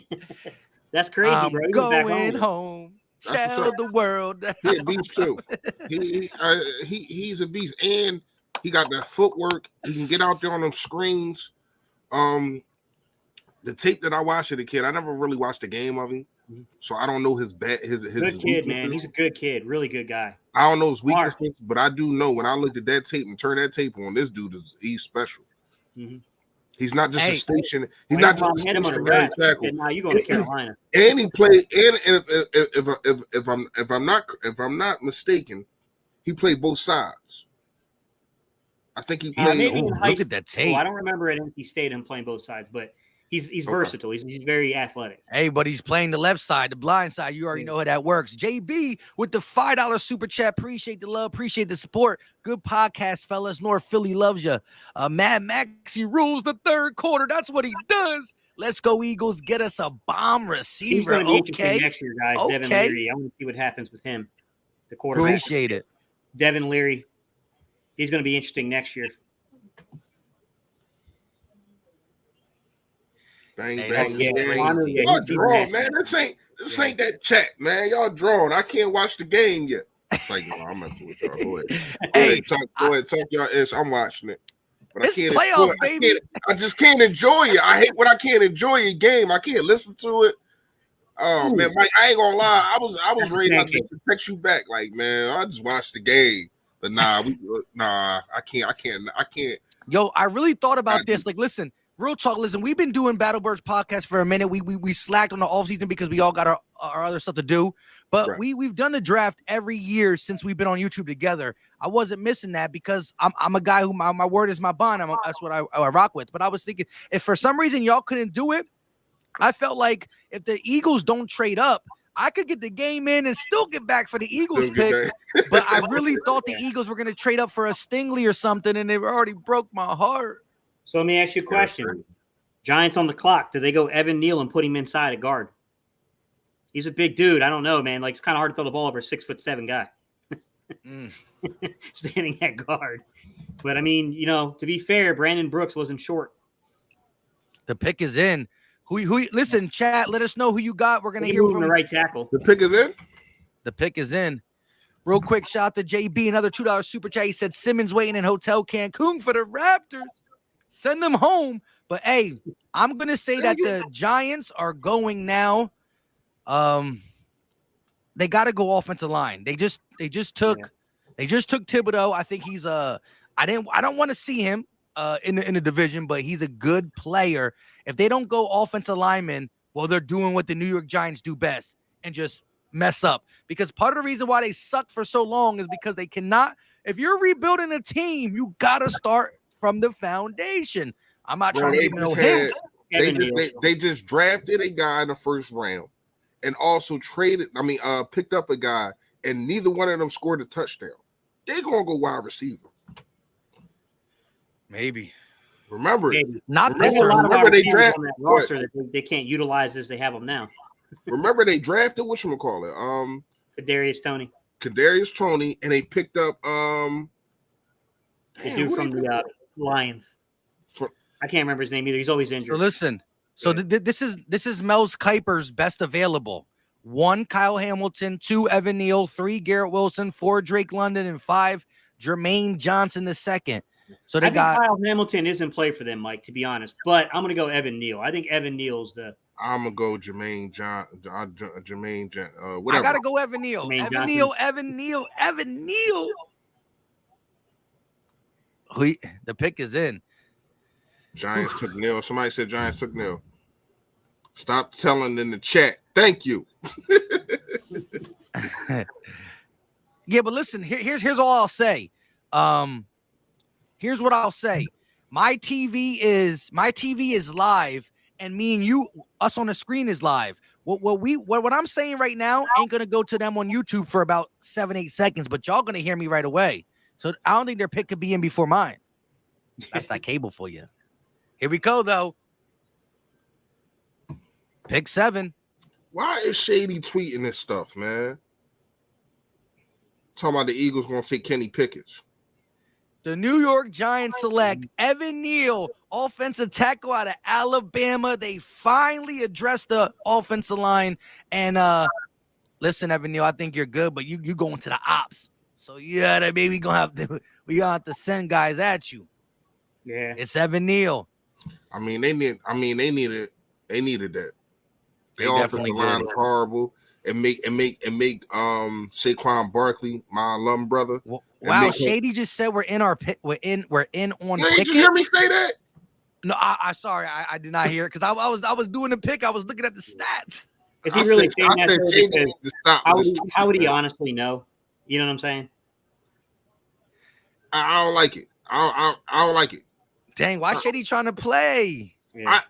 I don't like none. I don't like that he said it. I don't like that it's even being. I don't like it. Yo, I'm telling you, I'm throwing. Next time y'all see me, that TV gonna be broke. I'm throwing everything at my TV, yo. They better not. You can't. I was gonna ask Gabe before this came on that what is your thinking of the Eagles trying to go like do that stupid second round quarterback? I don't think they should go quarterback at all. First of all, at all. You got your backup in Minshew. You got your starter in Hurts. See what happens, and then you assess the situation because I don't believe there's anybody in here that's ready to go at all. With that being said, though, could Howie say, "Ooh, I like a Corral. I like one of these guys," and then pick him with the 51st pick? But now Shady trying to talk about somewhere in on Pickett. I mean, I'm in on Pickett my nose. That's about it. Ain't no Pickett. I'm gonna picket fences around my house. Picket fences around my house. That's about it. I'm cool. Like what? Like why would he do that? Like he ain't even put an LOL or nothing. Like Dono Shipley said, "I'm breaking my TV." Listen. I don't even know. I don't even want to. Next time I do a video, it's going to be a big crack. Mike, there's so many holes, bro. There's so many holes on this team. You got more holes in a Jamaican tank top. Yeah. You got more holes in a fishing net. You got so many. You got more holes than the 70s Mississippi Pimp. And you think you going to draft a quarterback and we going to be all right with that? Nah. Yeah, I don't think it should happen just because of the amount of holes that's on this football team. But if you're asking me why it would if it did occur, it would be all about the contract controlling it, and you'd have to move Minshew. You can't have you just can't. You know what I'm saying? You can't have 2 second-round quarterbacks in Minshew on your roster. Like, all right, so let me ask this. Let me ask this real fast. Who do y'all think? Oh my gosh, that was crazy. Who do y'all think takes the first quarterback? Is it Atlanta? Is it Seattle could be in play too? I was about that. That's the other team I was thinking about. Is it Seattle? Is it somebody gonna take that kid? That everybody's bloviating about. And I tell you the truth, I'm really not that hype about him. Yeah, it is what I it think is. about Mike. Who else is in the range? I mean, Pittsburgh could use a quarterback. I don't think Washington would bite. I think they're going to roll with Carson and see what they got. Who picks beyond Pittsburgh, Mike? Let me pull it up. I just got so much stuff going on. My mind is like boxing. Yeah, mine too. I'm like listening to the draft analysis. The pick is in. I'm low key. The third quarter just ended though. The Sixers still up by 20. I know they were talking about Atlanta. Good point. Someone said up. Atlanta, and that makes sense because they got nobody. Funny, Jalen. Jalen with the super chat, he said $2 donation. He said, so if we draft Pickett, you wait at Howie's car too? We meeting up at Howie's car. I'm at Howie's car. I'm at his front door. I'm at the daycare his kids go to. You gonna see me everywhere, Howie. Like no, you can't do that. Because that proves you're not trying to build a team. You're just trying to keep trying to pick at quarterbacks. You can't do that, man. And the quarterbacks coming out next year are better. And you got 2 first-round picks already, and probably can get another one if you play your cards right tonight. All right, well, here we are. The pick is in for the Atlanta Falcons. They have Marcus Mariota as quarterback. That's their bridge quarterback. Could they be waiting for next year's quarterback draft? Who do you think the Falcons go? Where do you think they go? What position? What player? Who you looking at? Chat, let us know. Gate City Fresh, who you got? The Falcons taken. Ooh, this could be a wide receiver. This could be a wide receiver, a quarterback. Yeah, because they ain't got one. I think I still think offense is in play. All the corners are off the board that they would take, I think. Here we go. Yeah, I got wide receiver. Could be Jameson Williams, unfortunately. Drake London to the Atlanta Falcons. Is he Mike Williams? Is he Mike Evans? Is he JJ Arcega-Whiteside? We'll find out in the South. ATL has taken Drake London, the 6'4", 220 USC wide receiver. Listen, this draft is nothing what you thought it was going to be. Listen, that was my guy at 18. That was my guy at 18. Listen, I know you like the big body guy. I just got a bad feeling about him. But it is what it is. It is what it is. Drake, and listen, you're to be fair, Mike. He's a good route runner. He doesn't have long speed. That's my issue. Like when everyone asked me, I said, "Look, yeah, but here's the thing. Here's the thing. Gates. First of all, he didn't run a 40 time. That's number one. He was scared. 2, it's a difference between people fall in love with the pattern feet, but they're going like that. But when you got a guy that strides, it's different, man. Like this guy. Yeah, but Reese, I mean, I can run film on him for you right now. He doesn't separate down the field because he lacks long speed.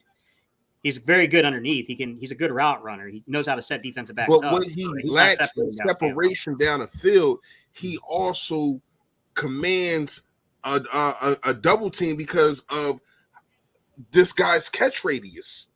His catch radius is out of sight. Gates. No, it's not 77.5. No, it's not. It's decent. It's not. He's shorter than JJ's. JJ's are 79. Here's the thing: when you say catch radius, you're saying inches. I'm talking about being able to catch it. Yeah, you're saying at all different points. I understand what you're saying. You're saying he's very good at the contested catch and he understands body positioning. But I'm talking about his actual catch radius. His actual wingspan is actually shorter than JJ. Yeah, that's wingspan. He's a better player than JJ. I'm not saying that. Reese, he's the wingspan. He's better than JJ. He's better than the field carry. I've said that several times. But this guy's not Mike Evans. He's not Mike Williams. He doesn't have that kind of explosion. But coming out of college, Mike Evans wasn't Mike Evans, so we can't say that, Gates. Let me just say this though. Yeah, he was. Let me just say no, he wasn't. People was not talking about him how they talk about him now. They said he couldn't get separation. Go look at it. Well, Google it or whatever. He's about to do it. Real quick, shout out to Jetty M with the $5 $5 donation. He did say I got 5 on it. I don't know if you mean that Drake's going to be good or Drake's going to be bad. Let us know in the chat. And listen, by no means am I thinking he's going to be a flat-out bust. I just thought that there were some risks. Mike, hang on. Reese. Mike Evans' rookie season was 1,000 yards receiving and 12 touchdowns. I'm talking about coming out of college. Oh, you talking about rookie? That is coming out of college. It's a rookie season. What I'm saying is people. means his draft profile. I'm talking about the same position that London is at right now. People were saying Mike Evans couldn't get separation. That's what I'm saying, Gates. That's all I'm saying. I'm not saying he wasn't spectacular. He was. I'm not taking nothing away from him. I'm talking about him coming out. People saying the same thing. He couldn't get separation, and he formed himself into a better player.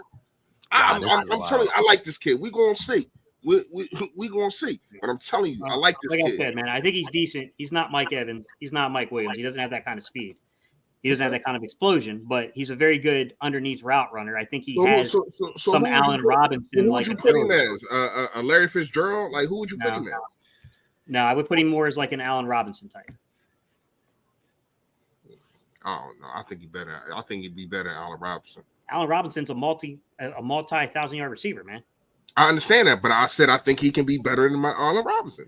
Guess what? We will see shortly when the 2022 NFL season starts, and he is the Atlanta Falcons' true number 1. They got nobody around him. Now they got Marcus Mariota throwing him the ball, but we will see shortly. Listen, there's some smart people. There's some smart people in the NFL that did say, low key, Drake London is the best wide receiver in the draft. I heard people say that about Jamison Williams minus the injury. I think Jamison Williams were a lot of smart people. When I say smart, I don't mean they're smart, like than us.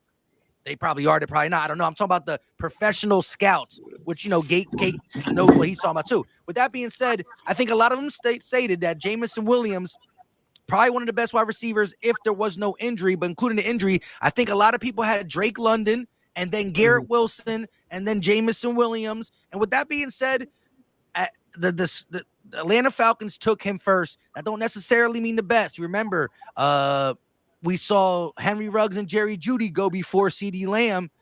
So at the end of the day, Drake London, first wide receiver off the board. He's going to have to now prove that throughout the season by doing what he does. But now we are on pick number 9, Seattle Seahawks. This is where I thought the Philadelphia Eagles could come up and get a Stingley, but dang, he's been going for 6 picks now, and now the Eagles sit, with a decision to make. Do you still trade up? Jordan Davis still on the board. I don't think you got to do it at 9. I think you can wait, but Hamilton is still there. I love him. I think the Eagles defense, traditionally, when the Eagles have a good defense, 2 things are working for their defense. They got a pass rush and they got high quality safety play.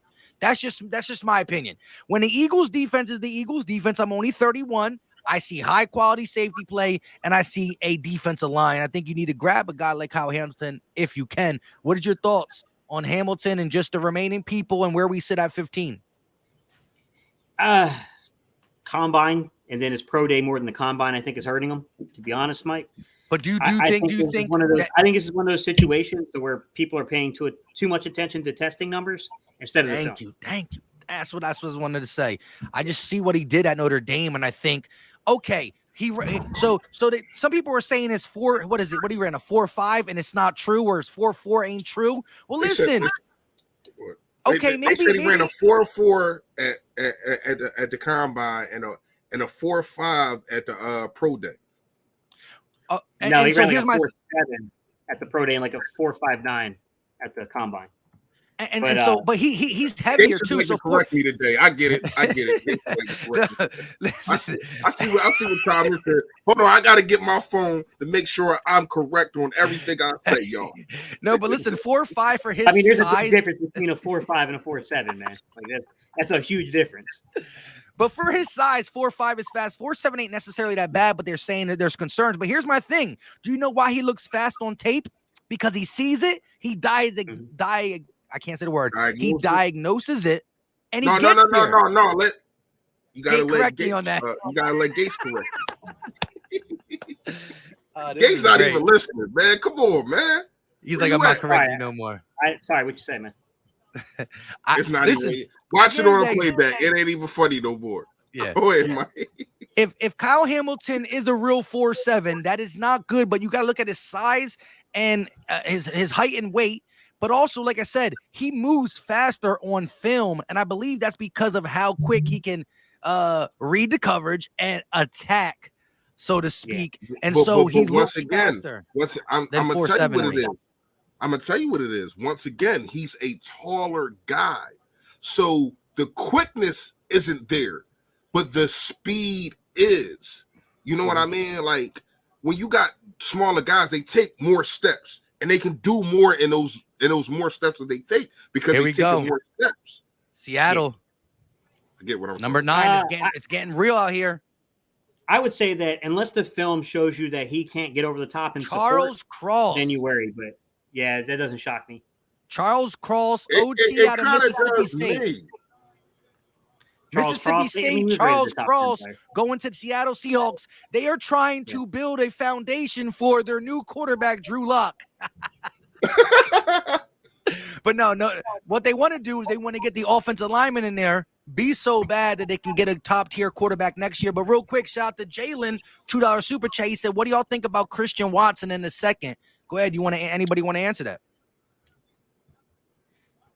Depends on how much you want to. It depends on how much you want to invest into developing the player. I think he's explosive down the field. I don't think he particularly is special at the top of the routes. Then and coming back to the football, I don't think he sinks his hips that well yet. Got a little bit of an issue with hand placement on the football as he catches it. He's got some things he's got to iron out. But yeah, but you don't. I think he's got versatile. The vertical element, man. He's got the size and he's got the vertical element. He's very versatile. And just for a few of you guys, I'm telling you, you don't want to go there with me because I'll smoke you on this stuff. He ran a 4.7 at his pro day. You put in 5 hours, I put in 500. I'm just gonna tell you straightforward.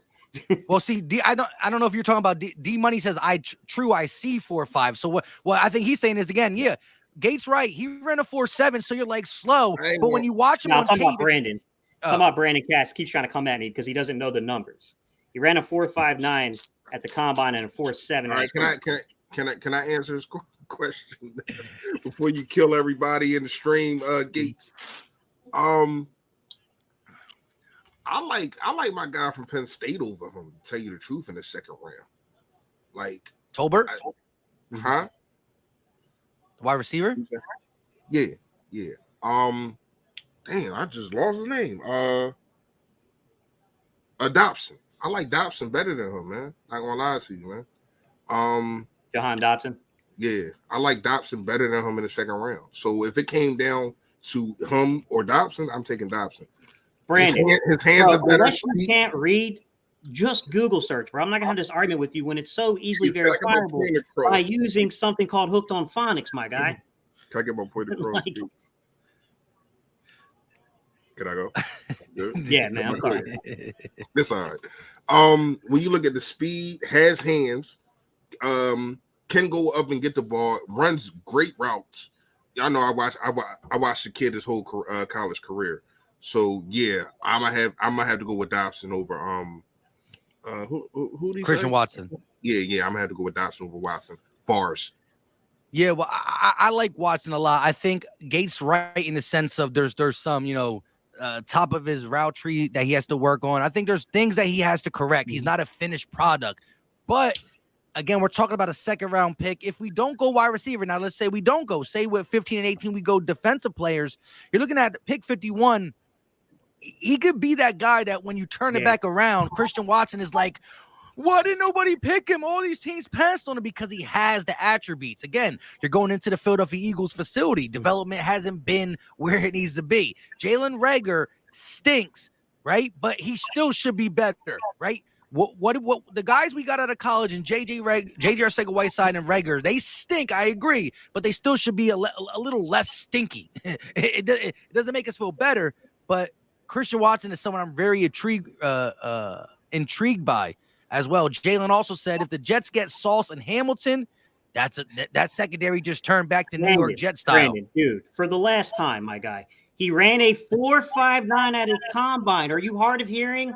And a freaking 4.7 at his pro day. The pro day is with a hand timer, and he still ran a 4.7. That's freaking horrible. Like, bro, With that this being is said, something that is easily verifiable by a Google search, my guy. Like, how slow are you? Like for on the real, bright like, how side, slow are you, my guy? Do I need to say it slower? Wait, who are you talking to? Let me look at Brandon. Okay. listen, at the end of the day, listen, just stop. Gate, you gotta stop reading them. But look, just maybe you can hear it in somebody else's voice. He's saying he ran a 4.59, and he also ran a 4.7. That is the thing. He ran two different ones. That means you can't go by the 4.59. You might not be able to go by the 4.57. I'm a 4.7, whatever. But it's just inconclusive. The point, the funny part is, Mike. The funny part is, Mike, if he would just stop talking and listen for a second, he would have heard me say that the testing is irrelevant. He's typing. Whatever. You get what I'm saying? The testing is irrelevant, and it's about what the film says, which is he's fast enough on film to make the plays, which is what I said to lead into. But like, I just, just some of these guys that just like, dude, bro, it takes like 5 seconds, my guys. Garrett Wilson. What am I saying? Garrett Wilson out of Ohio State. They don't use hand timers, you dumbass, at the combine. This is a new podcast. We not talking about the draft anymore. This is not Brandon versus the Gate City show. But Garrett Wilson, Brandon, people realize that they don't use hand timers at the combine. They use them at the pro day, my guy. But listen, at the end of the day, so what they use at the combine, the gun? No, the combine. At the combine, they got GPS on you. Oh snap! Damn. So what they used to use? I'm pretty sure they had GPS all the time.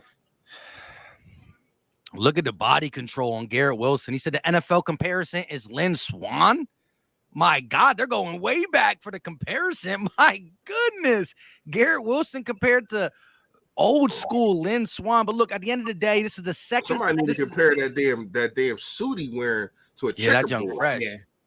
Second wide receiver off the board. Eagles still sit at 15. We are going to pick number 11, which is in the NFC East.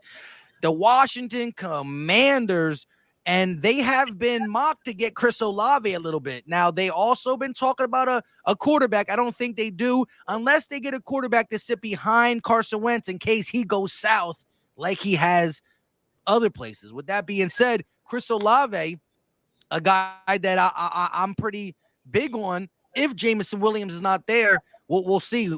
Chat, let us know so we can get back to the NFL draft. Chat, let us know in the comment section, who do you think the Washington Commanders are taking? And shout out to everybody in here. And yeah, I do see you, my Sixer fans. Let's get it. We about to go play the Heat. 20+ point victory. Shut them down. I'm hyped a little bit. I like this pick though. I think Garrett Wilson is a very, very solid wide receiver. Not gonna lie to you, man. I think he has almost everything. The speed is okay-ish. He's not the fastest guy, but he can get separation. And hey, man, we seen what Cooper Kupp did. He not the fastest guy, but he won a triple crown. You know what I mean? So. The Saints are on. Wait, the Saints are on. The Saints are on the Saints traded. The Saints traded. Listen, Washington traded with the Saints. The Saints moved up. So not only did the Saints give up next year's capital for the Eagles to the Eagles, the Saints just moved up. The Saints traded with the Washington Commanders. They got 5 minutes left on the clock. Who are they taking? Could they be trying to take listen? Low key, I don't know if they're to move up this big for a quarterback is weird to me because I don't think they would unless they really, really love a guy. Kyle Hamilton is low key falling where the Eagles. Listen, Davis and Hamilton, one of these guys got to be the Eagles' first pick to me. Yeah, I it's a good spot to be if you're in the Eagles right now with everything falling. Oh, Jameson Williams too. I mean, them three. But listen, chat. So can I ask you a question? No. I don't really know. Is he clear to play? Jameson Wilson. Jameson Williams. No, he's ahead of schedule, Reese, but he's not cleared. Okay. I didn't know. I did know he got hurt, obviously, but They don't really, from what I understand, is they don't really have a definitive date yet on when he's going to return. I've heard anywhere from like Halloween time frame to like around Thanksgiving. I think it just depends upon. And you know what's crazy? None of these defensive tackles have been taken yet. Yeah, like you got the two kids from Georgia. Yeah, and there's a few mocks that had both those guys in the top 10. Let's not forget about them. I ain't got no problem taking one of them. I can't remember the name.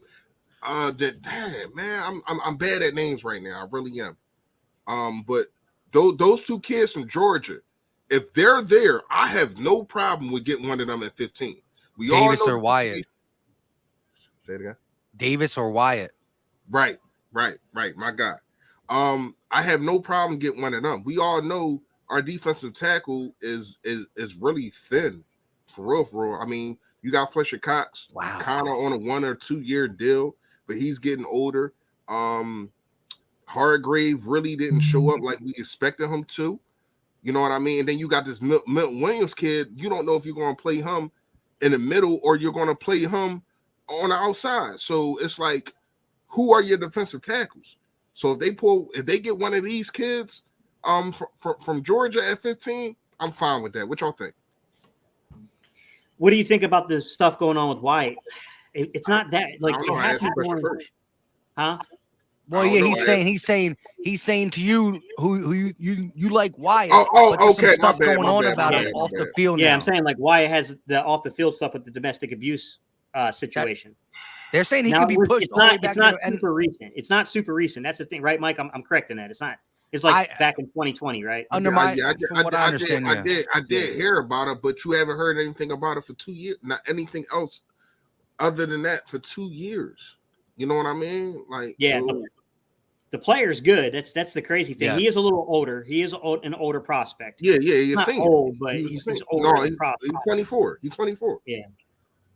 Yeah. He's just real quick for people in the chat. Well, no, Washington is not on the board no more. Right? There's people in the chat saying Washington's going to get this person. Washington is not on the board. They traded their pick to the Saints. The Saints moved up again to pick number 11, and their pick is in. But to your point, Fresh, I'm cool with Davis and Wyatt. I think Wyatt more with the 18th. I think Davis more with the earliest. I like Davis, Hamilton, and Jamison Williams with the early one. And then my 18th, I like Wyatt. Booth, let me ask you this, because I don't know. I know that it's one of them that's good at pass rushing and one of them that's good at stopping the run. So I don't know which one is which. Is it Davis that's good at stopping the run and Wyatt that's good at rushing the passer? Yes, that's right. That's true. Okay. I mean, if you, I think they both can do a lot of stuff. One of them only had like in his career, like I want to say like 7 sacks. They rotate their whole line. They don't even get if they were on a different team or in a different if they weren't on Georgia the way he runs that, they would be in the game more. It's why it's hard to really judge Walker, Davis, and Wyatt. But real quick, Jalen Williams, $2 super chat. Everybody hit that like button for the fire content. Again, listen, we are live on 3 channels: Philly Talk Podcast, Gate City Sports Channel, and Philly Fresh's channel. Make sure you check everybody out. We all do Eagles content all throughout the week. We're going to be breaking these guys down. The Saints picks in. It's really weird for them to go get an extra first-round pick, then move one of them up to 11 when there hasn't been no real scare for quarterbacks. Maybe they heard something. Maybe they got scared. Maybe they like a player. Maybe they didn't think Hamilton would fall this far. Maybe they didn't think Jermaine Johnson would fall this far. I don't know what they're doing, but right now, and I forgot Jermaine Johnson was still on the board. That is a guy I'm looking at too for the Eagles. I think the Eagles are in good shape, depending on what happens with 12, 13, and 14. Mm-hmm. Again, the Ravens are one of the best teams at drafting talent, right? And that's why I hate that the Ravens are in front of us. I think the Ravens have similar needs, and they're great. I don't know what's going to happen, though. Jalen Williams with another super chat, though. Jalen said Georgia best defensive line isn't even in the draft. So his best players, who is it? What's his name? I can't remember the dudes. I know he's talking about. They have another interior defensive lineman. It's an incredible pass rusher.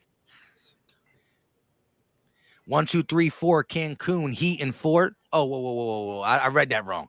Get him out of here. Get him out of here. I started celebrating. I started cheering with him. For that? What's going on? I read it wrong. Sometimes you make mistakes. No, I'm just kidding. Here we go, though. The Saints pick is in. Tony Gonzalez is up on the at the mic. I don't know why he's doing it. Raw Rat Radio. Thank you for coming through, bro. I gotta start shouting y'all out. Get them spams out of here, please. Yeah. Well, if they get them out though, we they'll still be shown on ours. Yeah, I don't care. I just want them out of the chat. I'll have no problem with it. I just don't want our guys. You think they're going quarterback, Mike?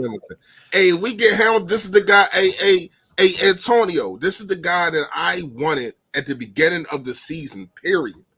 No matter where we drafted at, no matter what, this is the first guy that I looked at on tape of his last year tape.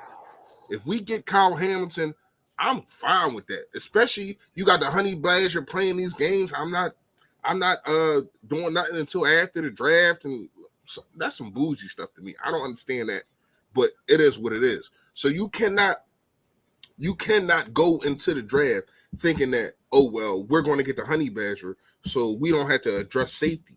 You get Kyle Hamilton, it don't matter if you get the Honey Badger or not. MB with the airplane. Airplane, here we go. It took longer because they were discussing something. My TV's too low to really hear all that. Yeah, I can only hear what's going on. But the Saints pick is in. Gate, you believe it's a quarterback? Is that what you're leaning to? Do you think they moved up for the first quarterback off the board? Please keep the talent on. What I don't get is if you don't take quarterback, why would you trade originally with the Eagles to acquire the picks and then trade forward on top of it to take something that's not quarterback related? But nobody's worried about a quarterback, I don't think. Here it is. Yeah, but I mean, if you're going to spend that much draft capital, you better come away with one. But none of these quarterbacks. Chris Olave. Yeah, I told you. They knew he was on the Eagles board. They knew he was on the Eagles board, and they said, "No, sir." Damn, dude, the that's chat a lot was right for a too. receiver. A lot of people's. Oh wow, Chris Olave. They said one Ohio State. But you got to understand. You got to understand. The Saints is one of those teams that really develop wide receivers, and this kid is not. He's not developed, but he's going to be easier to develop. They develop some wide receivers. You'd be like, they come on the field. You're like, who the hell is this kid? And then he burns you for 115 and a touchdown. You know what I mean? So wow, I mean, it's a good pick for them. That's LB's boy right there. About my apprehension to it, Reese, is what they leveraged to go get the player and how many picks you gave up in future. I got you. I don't understand that.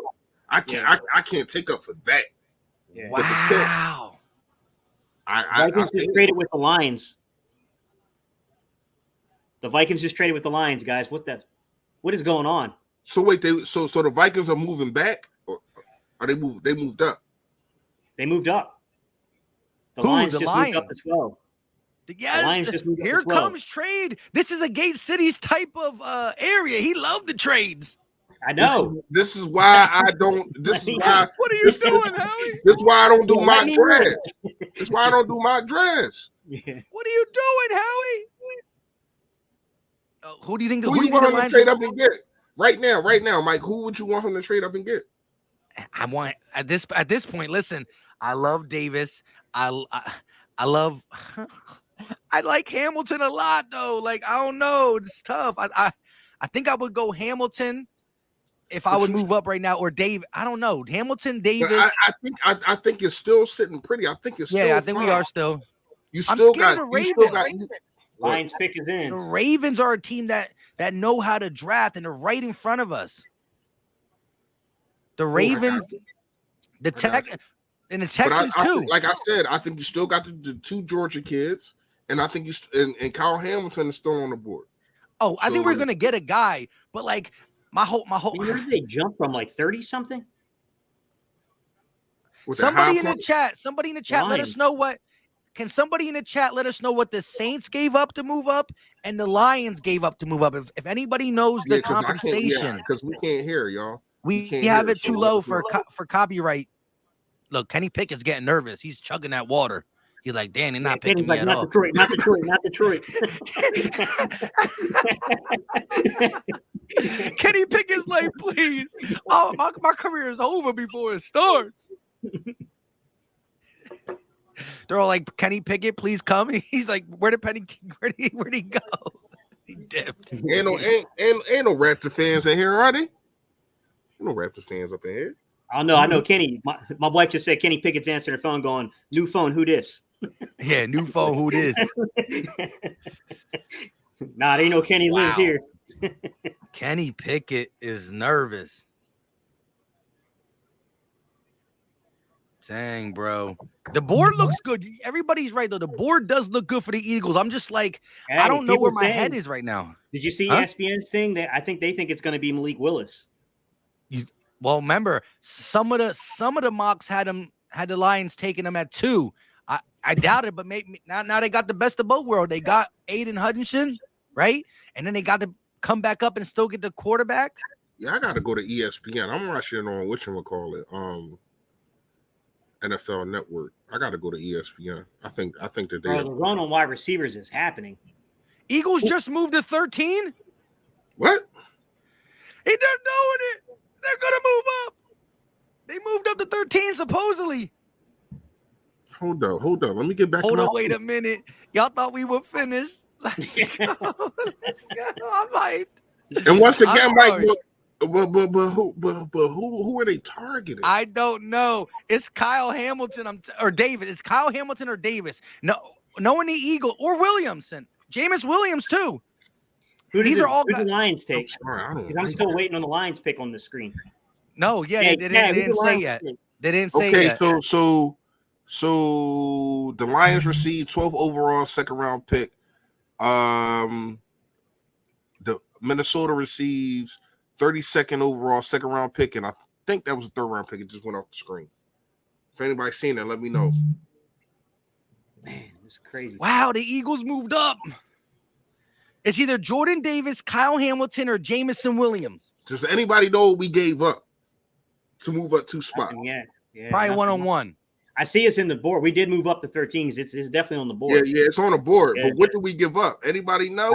The Lions take Jameson Williams. Ah, come on, man. Wide receiver right in front of our face. Bruh. He's a dynamic playmaker, man. He can't play though for them forever. I'm sorry. I think they're going defense, Mike. Yeah, I think so too now. Bro, listen, I'm not saying I would have took wide them receivers over right now, guys. There's a hellacious run on wide receivers. Yeah, only 2 went off the board, right? 3. I think 3 went off the board. Sorry, guys. I'm trying to find closed captions on this thing.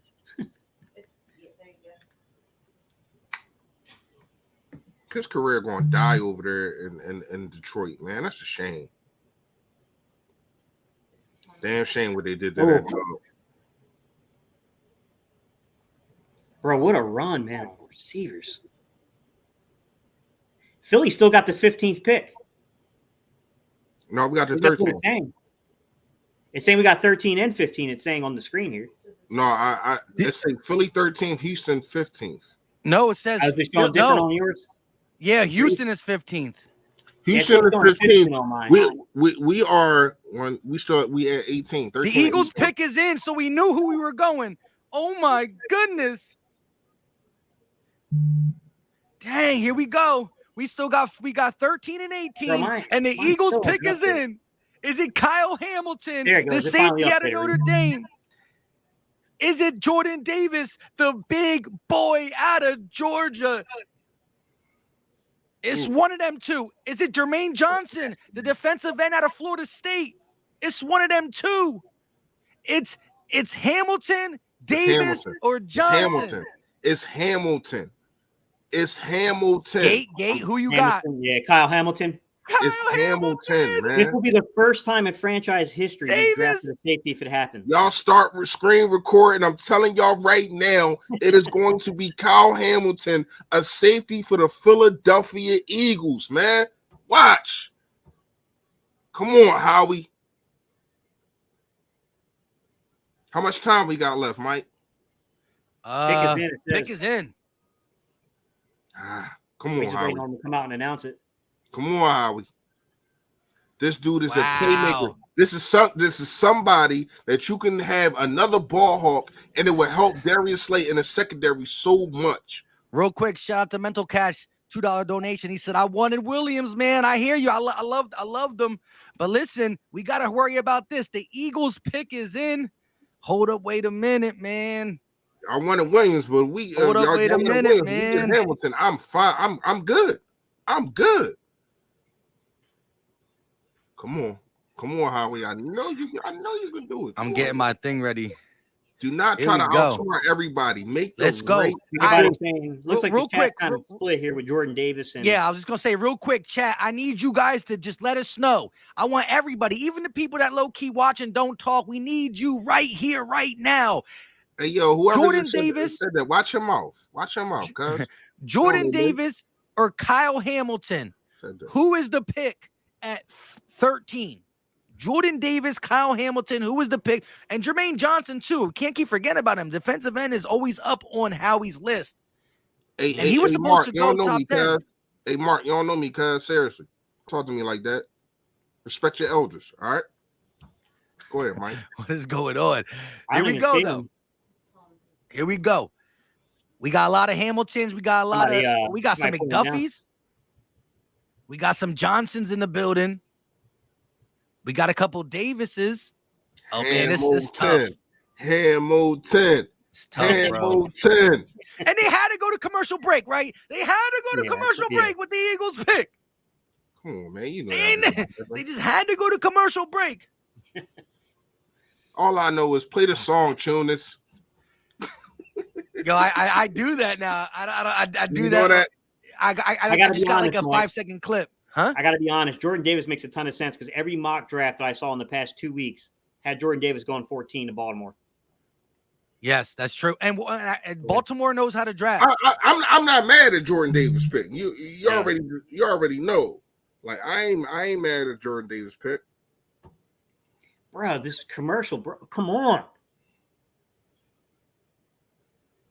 If it's not one of them two, though, I'm gonna be very upset. I got a problem. Hold up, though. Hold up. Look at this. My man Skeletor 76er lover. He dropped the $132.76. That's what the Sixers scored. Oh, I'm about to say do that mean something? I'm about to ask you that mean. I like that. Yo, that's dope. I'm about to say do that mean. That's dope. That's dope. Shout out to him, man. Shout out to him. That's dope. That's one of my guys. And that's why he put the 76 cents. So he said 132 for the score. Yeah, I like and 76 cents for the Sixers. Let's go. Skeletor 70, one of the MVPs of all my Sixers chats. And he rocks Eagles. Let's go. We gonna be live for the Heat. And I'm gonna Skeletor 70. Let's go, Skeletor. They try to play us. They were all gonna laugh at us if we lost this, but we ain't. They're all gonna laugh at you. I'm gonna say Jordan Davis, guys. I think it's gonna be Jordan Davis, just given the nature of who they jumped. I think so too. Listen, Baltimore was in love with Jordan Davis. Think about Baltimore's MO. MO is that front line, big guys, and so is ours. I'm about to say we the same way. But they wasn't in that top 5 in the last 20 years in sacks though.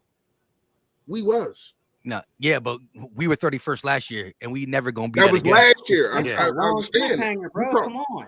All right, listen. This is a long even the garbage can gets the steak. All right, yo, you ready? Listen, we when it's about to come on, we all gonna do our little reaction so we can screen record it and do our. Get your cameras ready. Y'all know how I get. Oh Lord. Here we go. Shout out to Skeletor. I'm gonna leave this up for the good luck. Philly trying to come up tonight. It gotta be one of those two. Davis or Hamilton. If it's not, I don't even know what I'm gonna do. Okay, the Texans get the 15th overall pick, the 2022 4th round pick, and 2 2022 5th round picks. So they get our 15, a 4th Bro, they are and milking this 2 thing, fifths. man. Oh, wow. So they get a 4th and 2 fifths. That's a lot. I mean, it's kind of To fifth. move up 2 spots, not in the top 10, Mike. That's a lot. Yeah, that's a lot. That's a lot. They did, yeah. But just to go 2 spots, yeah. That's a lot. The That's a 4th, lot. they gave up 2 fifths and a 4th. Hey. Here we Who go. would be the The most pick is in. impactful player right now, you guys think, that could be taken in this draft that's left at 13? It's Davis or Hamilton.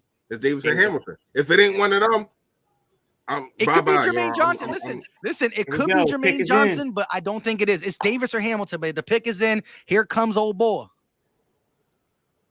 Not really. I just made it up. Either we got the genetic freak or we got history made in Philadelphia.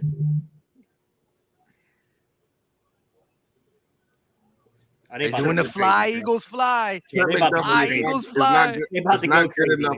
Nah, ain't no Trent. All right, you ready for this, though? Ain't no You ready Trent. for this? Yo, Kyle listen. or Davis. Just tell me Kyle or Davis. Yo, my man always at the draft, yo. Yeah, he is. They're so far behind. The Texans are already on the clock, technically. Just announce the picks, guys. Come on. Oh, they're bringing out the fans again. It's going to be another 5 minutes. Oh, come on, man. They're bringing out football players from Philly. Shout out to the young kids, but I'm sorry. I need to know. They got to do something to make this thing 3 hours. All right, here it is. Here it is.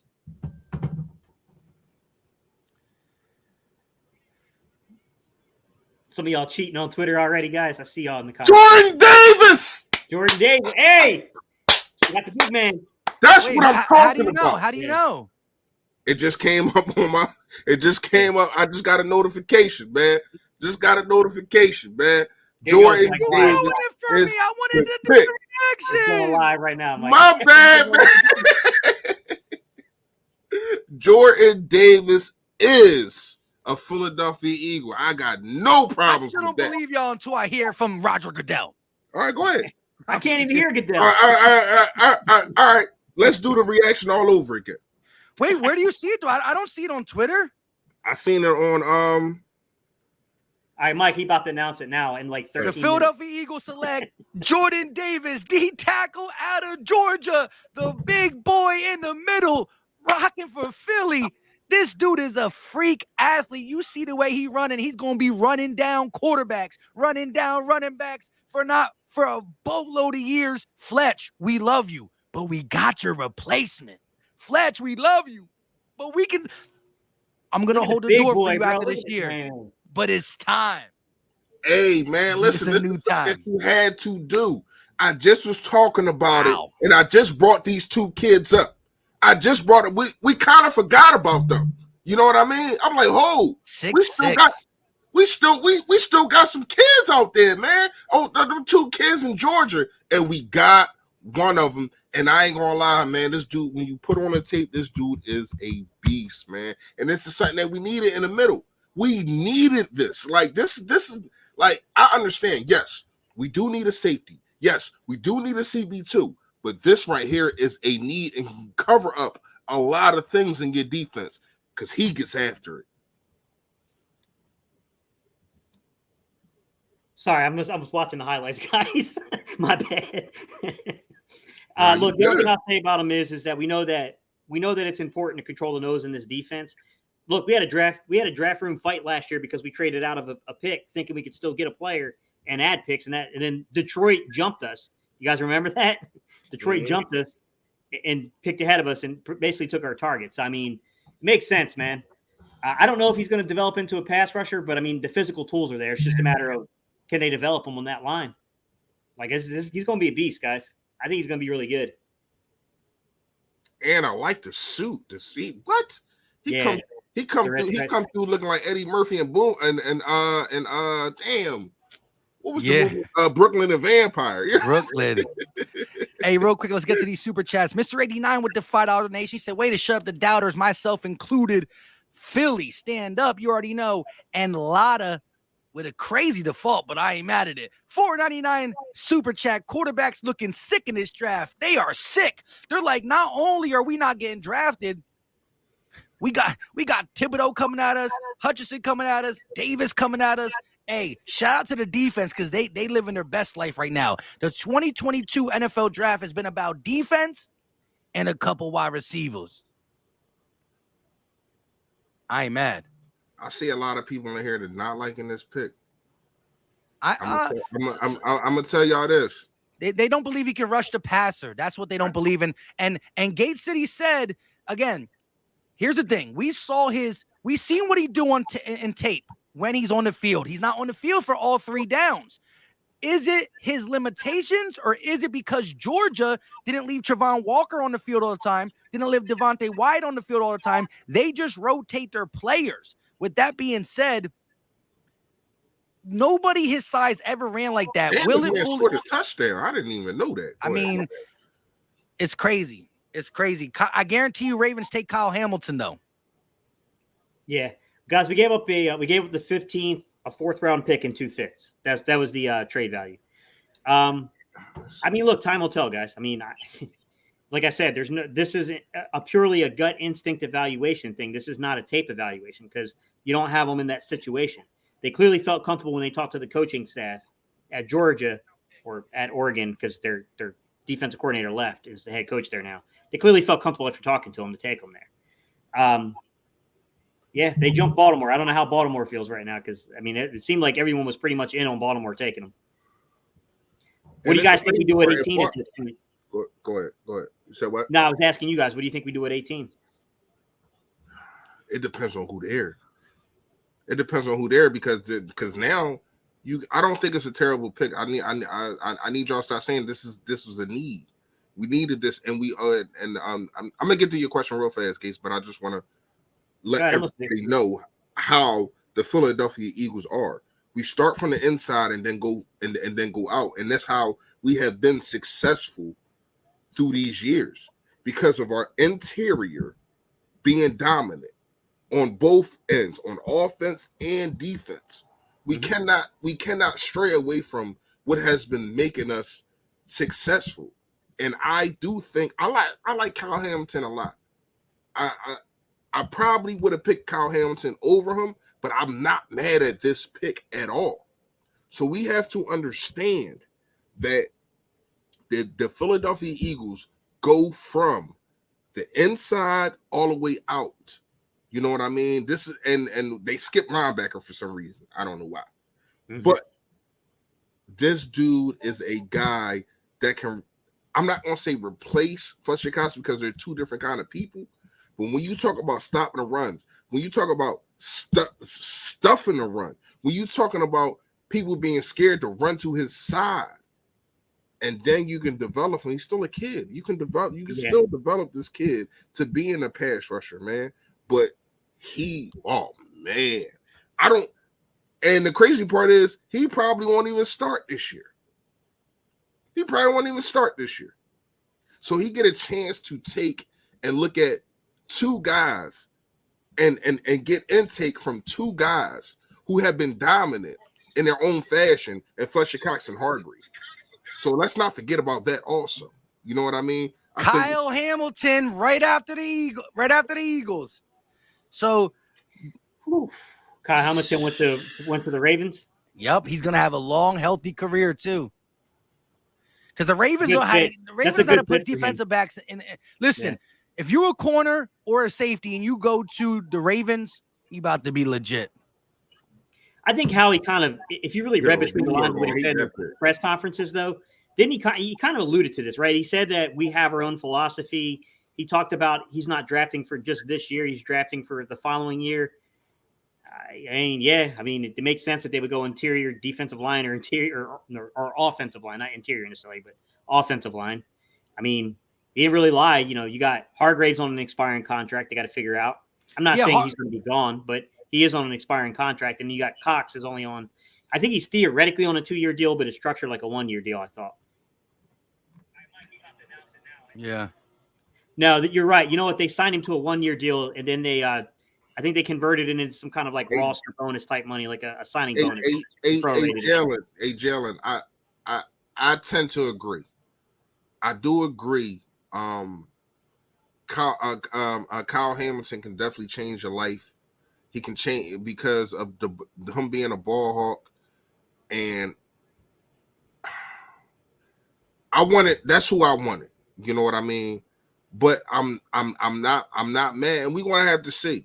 We're gonna have to see. I'm not mad at this pick because this is something that you needed because of the kind of things that we've run. You know what I mean? It's a reason why all these years we haven't gotten linebackers because our defensive line has been dominant. If not dominant, they've been good. So adding him definitely helped. I would be mad if this pick didn't help, but this pick helps substantially, especially when, like I said, you got an agent Fletcher Cox.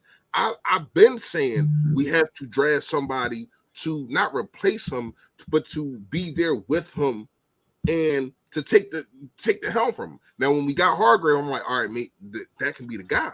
But then Listen, 2 years later, real quick, for everybody that won in Hamilton, I know Fresh did. Now I'm speaking into existence. A couple days after this draft, the Eagles are going to sign Honey Badger. That make us feel a little bit better, wouldn't it? A 2-3 year deal for Honey Badger will make us feel a little bit better, wouldn't it? It would. But I'm with you. I mean, maybe they talk to him. You're definitely right, Mike. No, you are definitely right. If you get the Honey Badger, I think a lot of people are just going to forget about this, especially if this kid performs like I think that he can perform in Davis. And then you get the Honey Badger, and now you just got to worry about CB2. A.O. Frost with the $5 super chat. He said, I think the Eagles traded up for Jameson Williams, anticipating that Detroit had traded all the way up for a quarterback only, in my opinion. Well, listen, I know that Williams, Davis, and Hamilton were all high on the Eagles board. Williams went off. Who knows what would have happened if it's were a fifth, the saying of that. But we got Davis, and right now, listen to what the scouts say. Listen to the people that watch him all the time. And even Gate will say, which his concern was he didn't play on third downs, but he didn't say he couldn't play on third down. That's the biggest thing. And Stems, $2 donation, not hating the hate, but we should have got a safety. I agree. Safety is a more pressing need in 2022. But Philly Mike telling you the Honey Badger coming, bro. Kenyon Green, guard out of Texas A&M to the Houston Texans. Houston Texans select an offensive guard, Kenyon Green, out of Texas A&M. What's your take about that? It's pretty high. I heard rumors he could go this high, but he's a wrecking ball. Like he's strong. He's a strong dude. Yeah, that's a bad pick. I'm sorry, that's not a good pick. Wasn't he mocked to us early on, around 18? Like they're saying that we could possibly look at him at 18. I'm talking about early on in the mocks. He's super strong, man. He's a strong dude. I know Dallas wasn't Dallas looking at him too? So if Dallas was looking at him at 20-something, good. I'm glad he's off the board. Forget Dallas. They've been linked to a few offensive linemen. Weren't they linked to the dude from Boston College as well, Zion Johnson? Yeah. Oh, that one too. See, look, and again, Fresh kind of nailed it.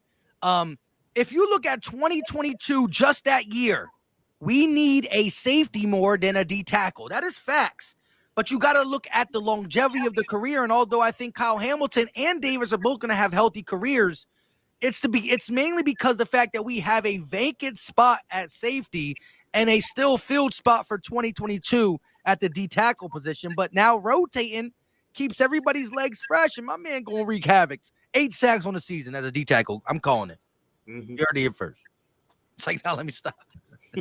But the whole thing is, do you think, and I don't think that this is going to happen because we know the Philadelphia Eagles, he's not going to start.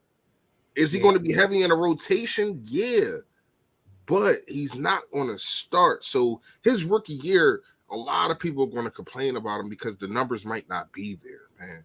And that's what's going to suck. Pause. But that it is, because you're going to be like, we're going to be looking over at Baltimore. Oh man, we could have had Kyle Hamilton and yada yada yada. But yeah, we got a young gun here, and it's just that we have 2 other guys that are established who are going to play more time than him. He's going to come right in and start for the Baltimore Ravens. Start. Yeah. It's Real quick, shout out to Mental Cash with a $2 super chat. He said Ravens just traded Hollywood Brown. They did? Yeah, I heard that too. And that's what I thought that Howie would do. Get rid of Rhaegar on one of these trades. Like I this is the only thing. I thought that he gave up too much. I still think that he gave up too much, man. He gave up what? All what, 4 picks? Was it 4 picks? All really 3, but you get one back, so it's 4, but it's 3. It's a lot, man. It's a lot. Listen, if we get the Honey Badger, everything is good. Yeah, man. And listen, if I would hit the lottery, I would have been a millionaire, man. Yeah, but listen, no. Schefter did say that. Schefter did say that he was going to hold out until after the draft to see what team. Hey, he said he's going to see what team passes on a safety. Well, clearly the Eagles passed on a safety, so I think that's clear to say. I'm just throwing it out there. Rumors were the Eagles were in on Hamilton, and that's what kept us from really fully shaking the hand of Tyrann Mathieu. We just lost Hamilton. Now, who knows what we do? Maybe we get a Jaquan Brisker, a Lewis Sign, Jalen Petrie. We'll see. But let me just say this. Those names. let me just say this to you guys. I'm gonna ask you guys before I read the super chats. Fresh, go first. Grade the draft pick. Just right now. Freshly in your head. Grade it. I'm gonna say B- because of what you gave up. Because of what you gave up. Do you think the Ravens would have? Do you think the Ravens settled for Kyle Hamilton because we took Davis, or you think they were going to take Kyle Hamilton regardless? No, they was taking Jordan Davis. You think they were taking Jordan Davis? They were taking Jordan Davis. Go ahead. We know what Baltimore does. Go ahead, Gates. Gate, what do you? He got a B-.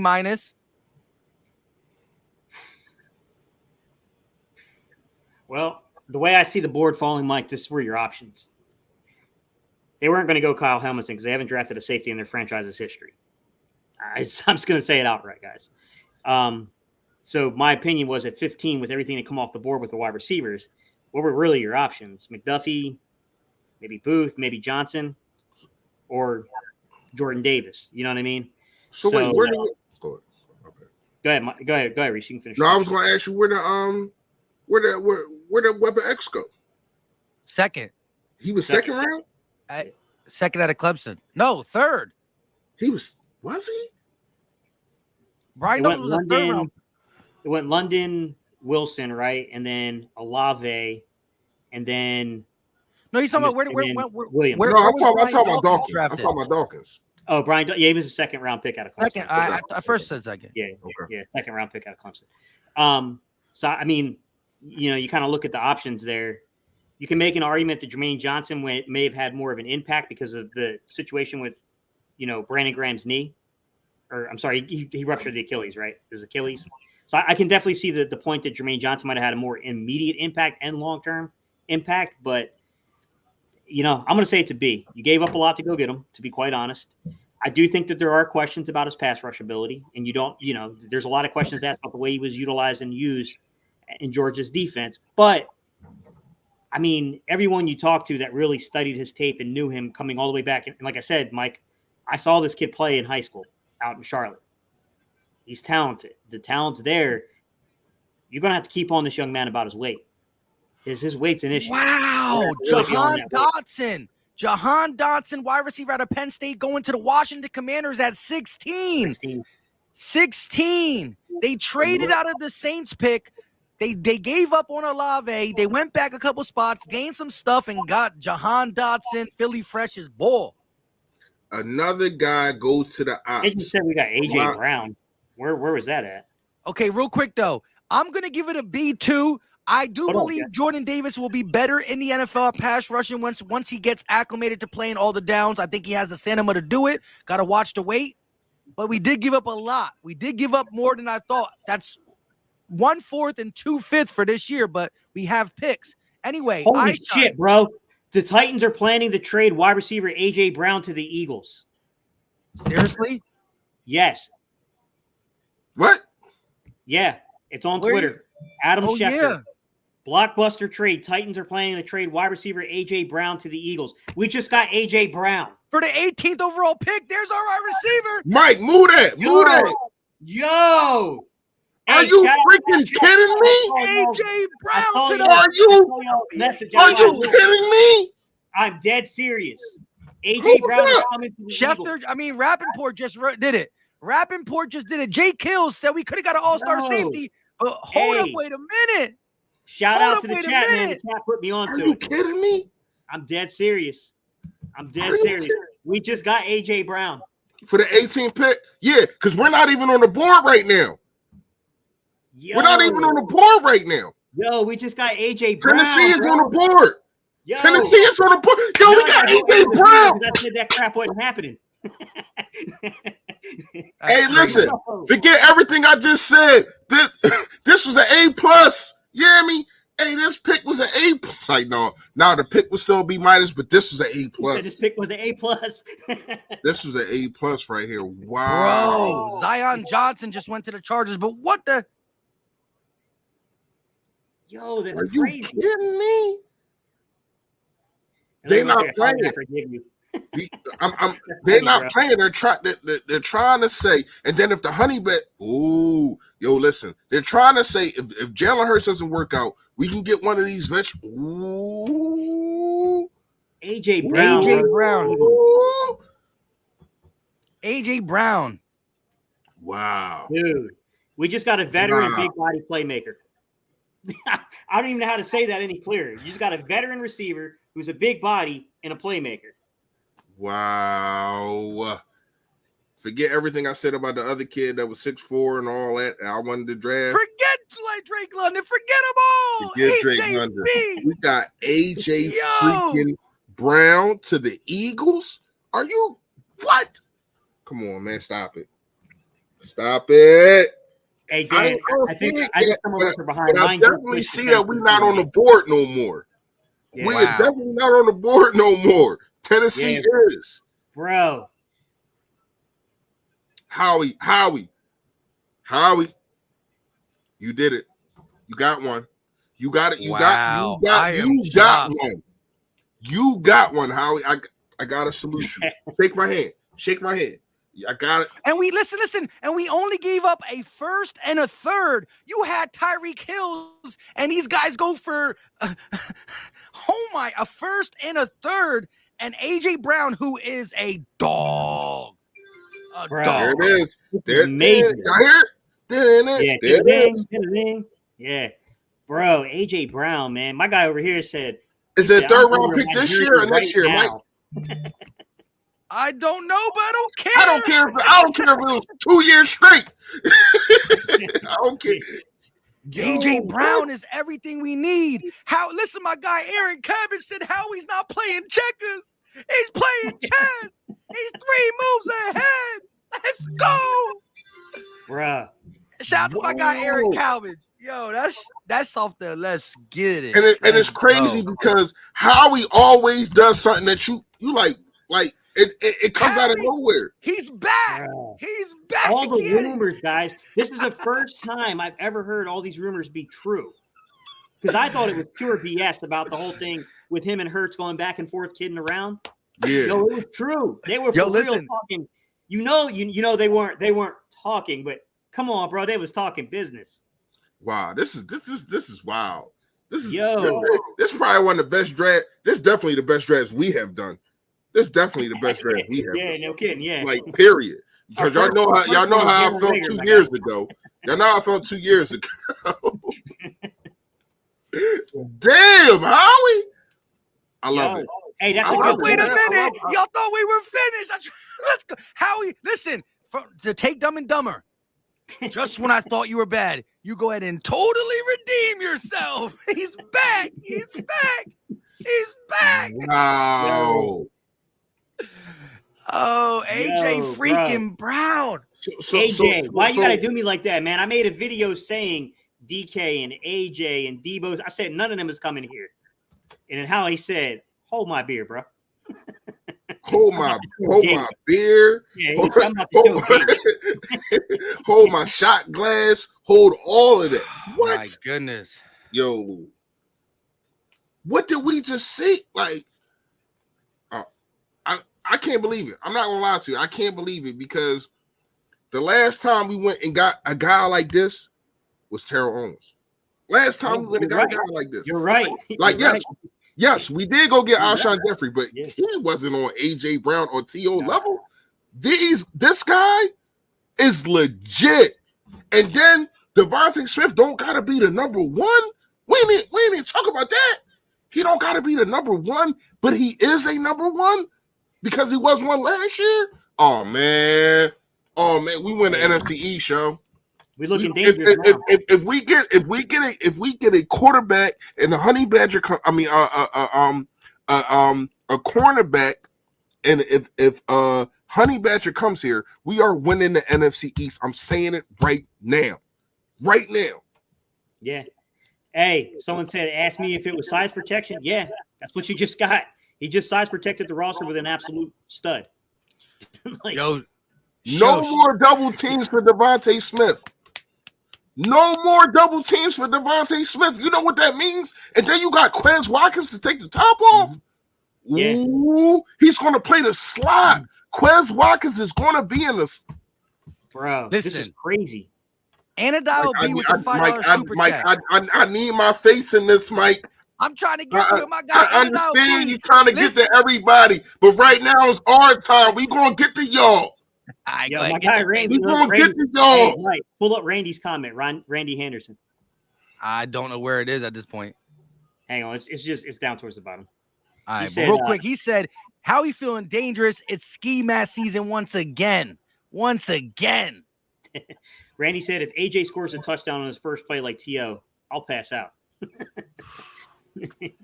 Remember that? Henderson, that was right. against the Ravens too. But wasn't that in preseason though? It was, yeah. It was the very first throw from preseason. Like, I get it, I understand it, but it was preseason.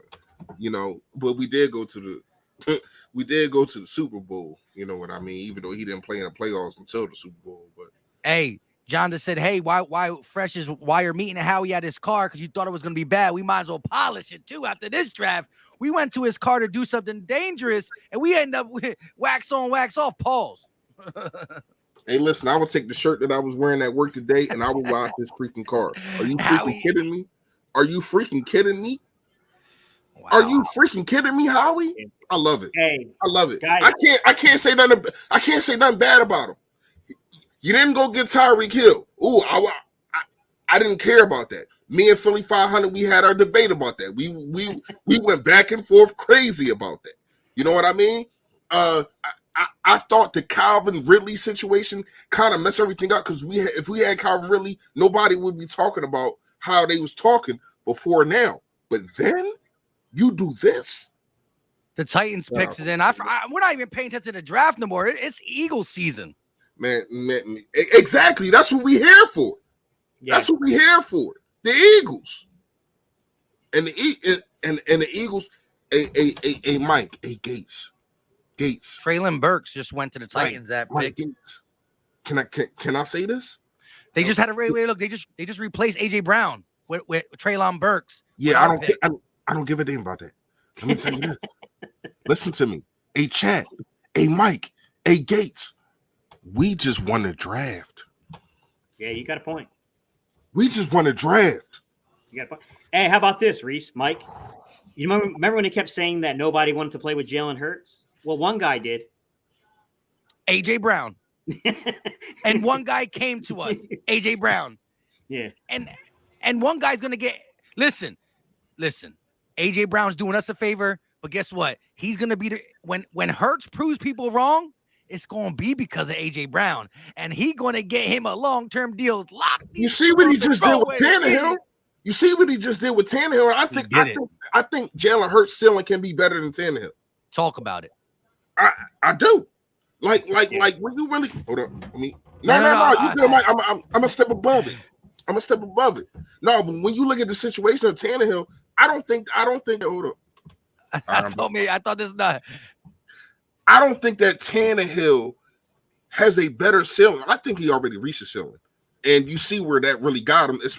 And they added another guy who wasn't number one in the situation. So when you look at it, and you have a Devontae Smith who is not old like Julio Jones is, and you bring him with a Brown, yo, it's no excuses for Hurts right now.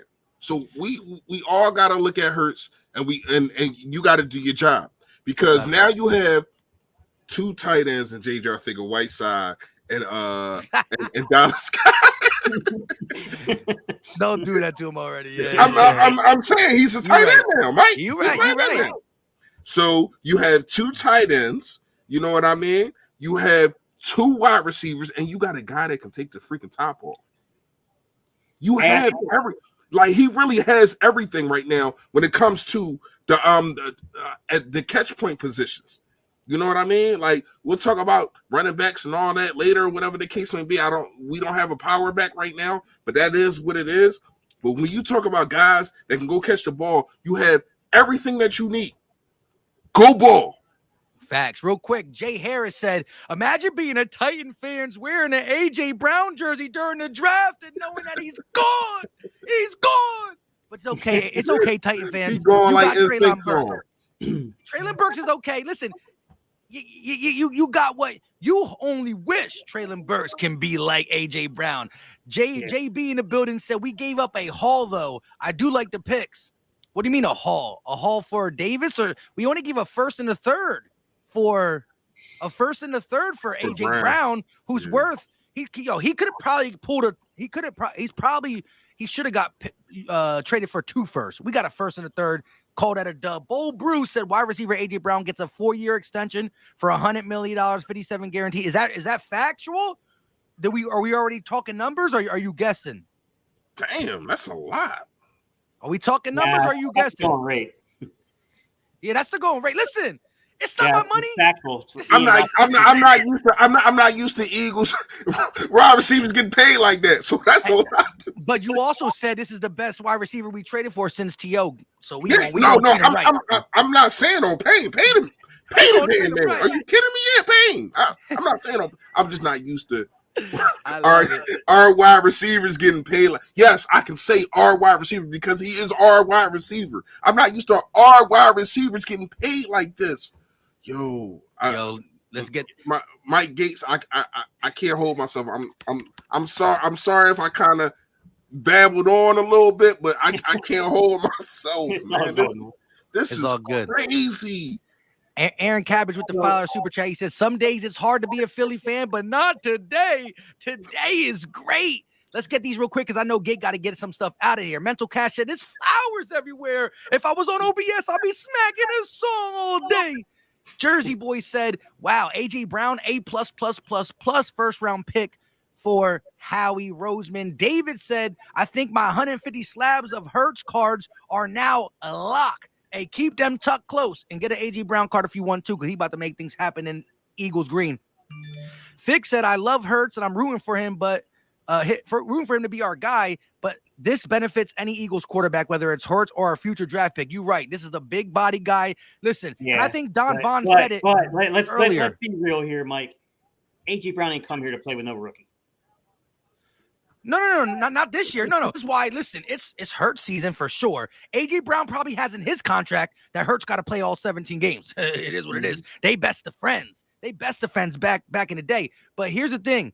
I think we can start talking about this now because somebody said it. I think it was Don Vaughn. Eagles, best wide receivers in the East.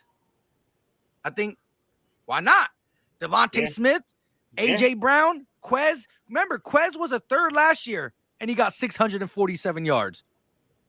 You pretty much he was a second last year. Well, no, production wise, but not snap wise. We still put Rager in the game more. So snap wise, he got treated like a third wide receiver. He just was more productive. Yeah. So now you got a 647 yard third wide receiver. You got maybe 2 possible first K wide receivers. Oh my gosh.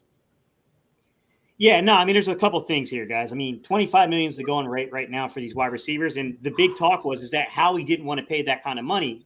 Well, caveat, he didn't want to pay that kind of money for the type of guys that were out there. You know, he was willing to pay it for AJ Brown. Mike, I think you put some interesting things out there, which is the fact that you got AJ Brown, you got Devontae Smith, you got Quez Watkins, and you got Zach Pascal. I mean, you completely reworked everything. And then the last thing I'll bring into play here is we only have like 5 picks remaining or so, guys, something like that. What about Andre Dillard, Gardner Minshew, and all these other assets we have? Isaac Seumalo. Do we start seeing how we continue the trades to acquire more and more picks? And Jalen Reagor, don't forget about him, because you have no need for him at all when you acquire. I mean, you really had no need for him, period. But you really have no need for Reagor right now at all. Yeah. And now you might not, you're definitely not getting the first round pick on that. But these are things that you can use to move up in the second round, or do something crazy, man. Who knows? But like you said, you got your Dillards, who you don't use, and you can probably get a lineman, another tackle, another guard in the draft. You know what I mean? That's probably just as good. He got an option. Doing this right here, and this is another thing that we got to talk about. Getting AJ Brown solidifies that you don't need a wide receiver in the draft, and you have a lot of other picks, so you can address all these holes that we've been talking about before the draft. Yeah, there's still free agents out there to mix and match and get fillers, band-aids for a year until other drafts that we have. Yeah, but I'm just talking about in the draft right now, Mike. Oh yeah. You still got 6 other rounds. 6 other rounds. Yeah. So, but we gave up a third, a fourth, a fifth, and a fifth. So that's 4 picks we gave up so far. All this year? That was all this year? All this year. So our 10 picks went to 6 picks. But guess what? The Green Wingman is right. $10 donation. He said, we went from wide out purgatory to wide out stability. # fly Eagles fly. And Jose B said, is Howie forgiven for Reagor? He's forgiven, not forgotten, but it's forgiven. AJ Brown comes out and gets 1,000 yards receiving. He's forgiven. He's forgiven until I see Justin Jefferson go off again. Like every time I see Justin, don't watch Vikings games then. I'm sorry. I'm sorry, Mike. You know how I am. You know I get in the fantasy leagues and all that kind of stuff, so I gotta watch you. Yeah, you're right. But yeah, I mean, he's forgetting, but like you said, it's definitely not forgotten. But my thing is, you make mistakes, but what are you going to do after that? Fresh fact of the day, y'all. You make mistakes, but are you going to clean them up, or are you going to keep making them? Or are you going to clean them up? And today, Howie cleaned it up. Get him a mop, get him a broom. Oh, sorry, I'm looking to see if any quarterback. Get him the same broom that the Sixers should have swept Toronto with, even though they won today. Shout out to that. But get him the same broom, give him everything, because he cleaned this mess up, man. And I have no complaints on Howie Roseman today at all. Go ahead, Charles. You forgive Gate? I mean, look, I think he played it smart, which is, I've been sketchy at picking these wide receivers in the draft. So I'm going to take the sketchiness out of this, and I'm just going to go get a dude that has proven it in the NFL. And, I'm going to add it to this roster, and my quarterback is making this possible because he's got a personal relationship with the player, Yeah. Yeah, I mean, it doesn't hurt that they're besties. Baz, talking about listen, you're right though, and it's crazy though. We all did somewhat of a video on it. The IG message, you'll look good in Kelly Green. Why don't you come over here? Everybody said y'all guys just react to anything, right? You just want views. Well, go back and comment on the video now, because it was legit. And sometimes it is rumors, but when you got that type of bond and you got that type of friction that AJ Brown and the Tennessee Titans front office had, when it is what it is. JB said, I'm good with this, whatever, but I prefer, I'm good with Davis, but I preferred Wyatt. Now we need a defensive end because Davis is more of a true 0 tech that can be stretched to a 3 tech. Yeah, I mean, we'll see what they do in the subsequent rounds that come. I mean, I still think you do need it. I agree with them. You still need a 5-tech defensive end. You still need that natural. Yeah. You still need a corner. You still could use safety, but I mean, we'll see how they play everything kind of following the draft. Yeah. You still need some pieces on this team. There's no doubt about it. You still could use a tight end too. Yeah, I agree. Now, again, when we heard that Derek Barnett was coming back, we thought as a rotational piece to this young rookie. Let us find out that they got big plans for Derek Barnett. Wait, I'm be a little bit upset then. Huh? Kenny Pickett got picked? We were on pick 20 now. The Steelers are in. I low-key lost it. Eric G with the $5 super chat. Isn't it awesome? Hurts and Brown already been working in the offseason because he knew it. He knew it. Look, Hurts, listen, you got to give Hurts credit for this, right?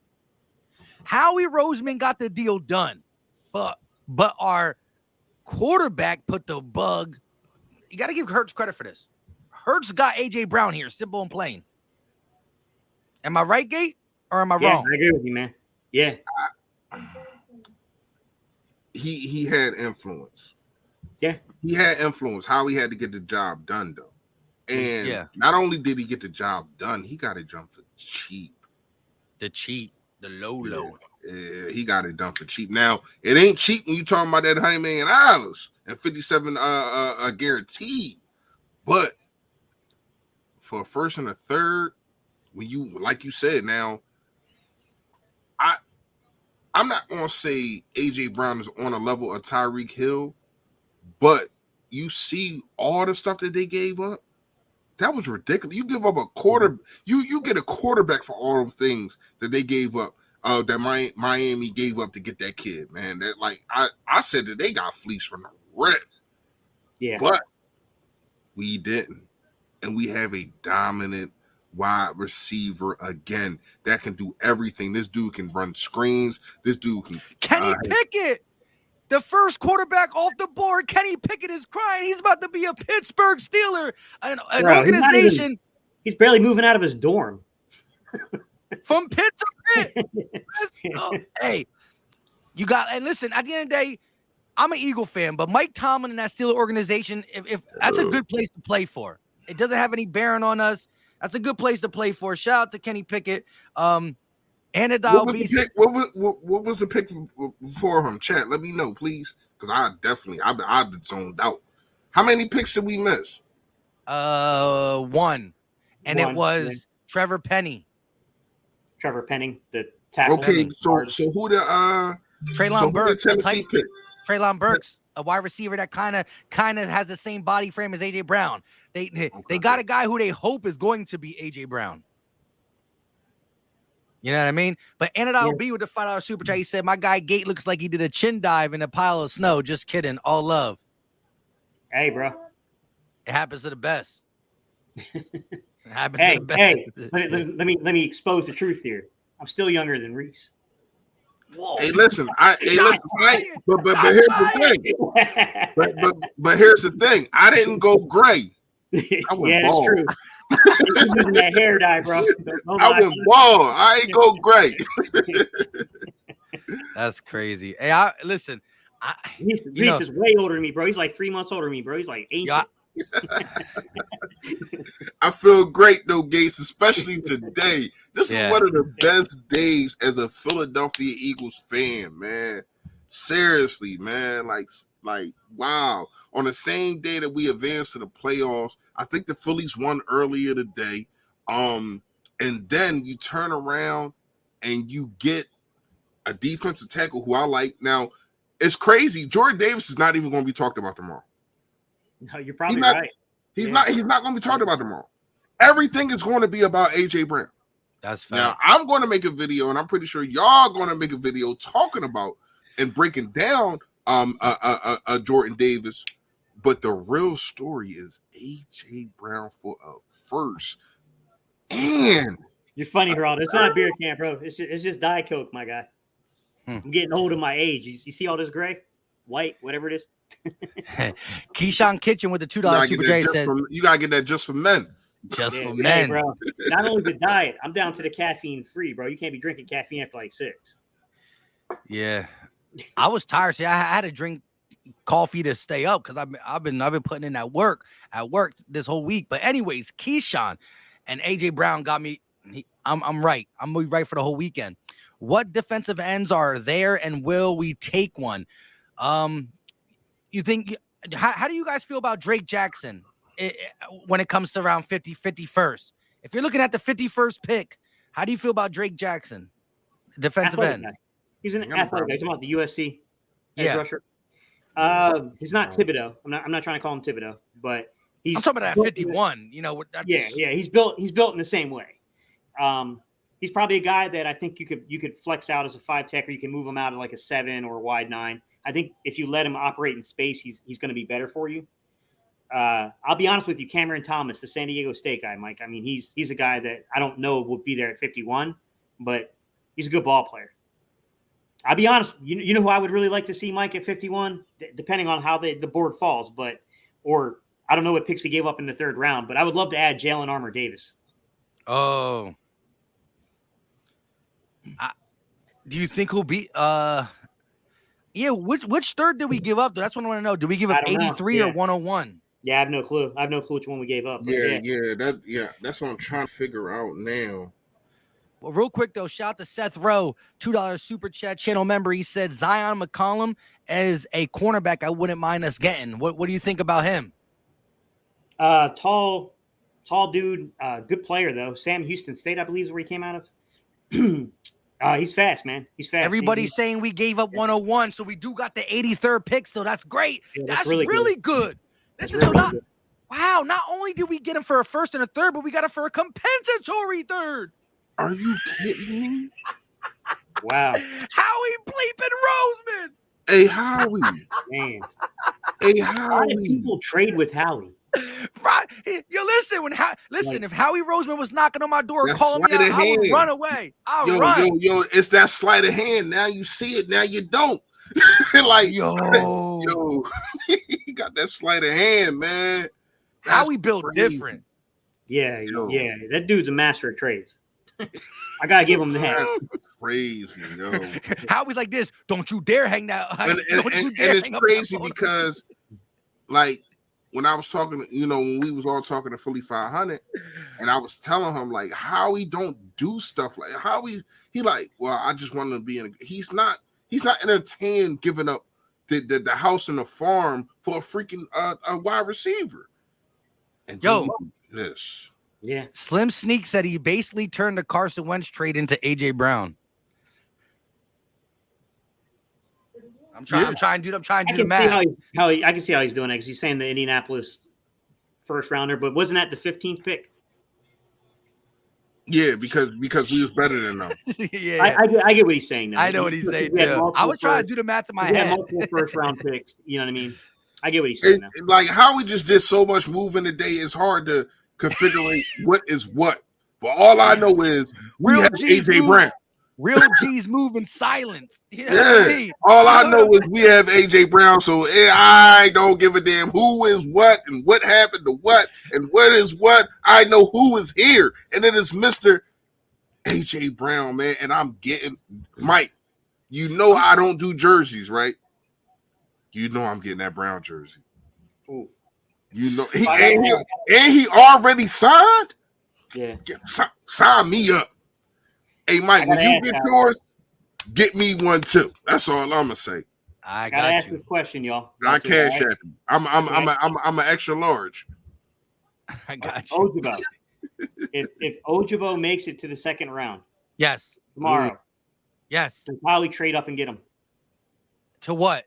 To what though? Whatever it takes to get him, Mike. But where do you think? Like in the 40s, from 51 I would probably think that you'd have to get up, in that area. Trent McDuffie I with think the Kansas you City. could probably get him between 42 and 45 because of the severity of That's the injury. That's a good pick. Yeah. I would do it though, Gage. Trent We're talking about 10 spots. Just went to Kansas City. That's a good pick for them. Mm-hmm. Like you got a point there, Reese. all the way down to 21. You got a point. Yeah. We say Gates. I said no. You got a good point, Reese. He's got to get past Kansas City in that 1st round. But no. I'm saying Trent McDuffie just went to Kansas City. Oh, did he really? That's a good pick for them. Why is this? I'm sorry, guys. I'm like way behind y'all. Seriously? Oh. Yeah. Yo, listen What's though. up, bro? Yeah, I would do that though, Gate. I would move up depending on. I mean, listen, we've been giving up picks. Listen, we still got some holes we got to fix. So I don't know what we would have to give up to move up there, but that's not that big. But I think Ojabo's good because I think, again, if you look at the pass rusher, could we use bodies? Yes. But getting Brandon Graham back, I think if you look at only 2022, we're not that bad via pass rushers. For the future, yeah. And Ojabo will be for the future. It wouldn't be for 2022. So I think you can have the Band-Aid of Sweat and Barnett. Sweat and Graham with Barnett rotating in with Milton Williams and other guys, and then go ahead and fix it fully when Ojabo's healthy for 2023. So, Gate, I would do that if we could move up a little bit because Ojabo should fall. Michael Felder, though, dropping a $10 super chat. He said, I ain't got to say nothing wrong to Howie because he the man. He the man, 50 grand. JB said Howie got spies everywhere. Listen, Howie Roseman is a boss for sure. Let me ask y'all a question. How do you think that was in the works ever since that tweet from Jalen Hurts? Because it's like it just came out of nowhere. Like nobody was talking about it. You know what I mean? It's just like, boom. You like what? Like I was like, what? Come on. When you first said it, I'm like, man, stop playing with me. Yeah, when Gates said it, though, I was like, what? Gate gave me. I felt like you know how you go down a roller coaster. You know what I mean? I was just like, what? Because when Gate don't be checking Twitter like that so much, and I wasn't looking at chat, so the chat must have gave a little hint to Gate. Gate went over there. He said it. As soon as I go on Twitter, I see Ian Rappaport, Eagles, boom. Then Fresh is over here saying the Eagles ain't on the board. I'm looking at my TV. My TV still said Eagles, so I'm like, what's going on? And then it flipped. Yeah.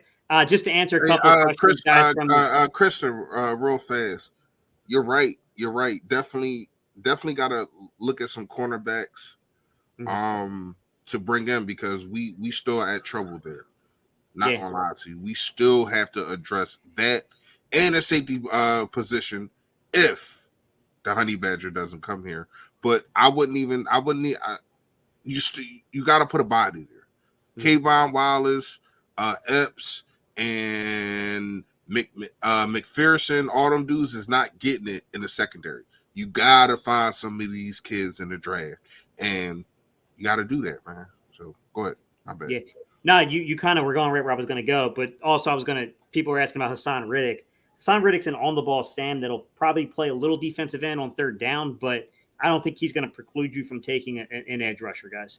Now, I can understand your point to say that maybe they won't trade up and maybe they wouldn't use picks because of that. I kind of get what you're saying, guys, but nonetheless, like that, you know, you're going to still keep trying to build that defensive line.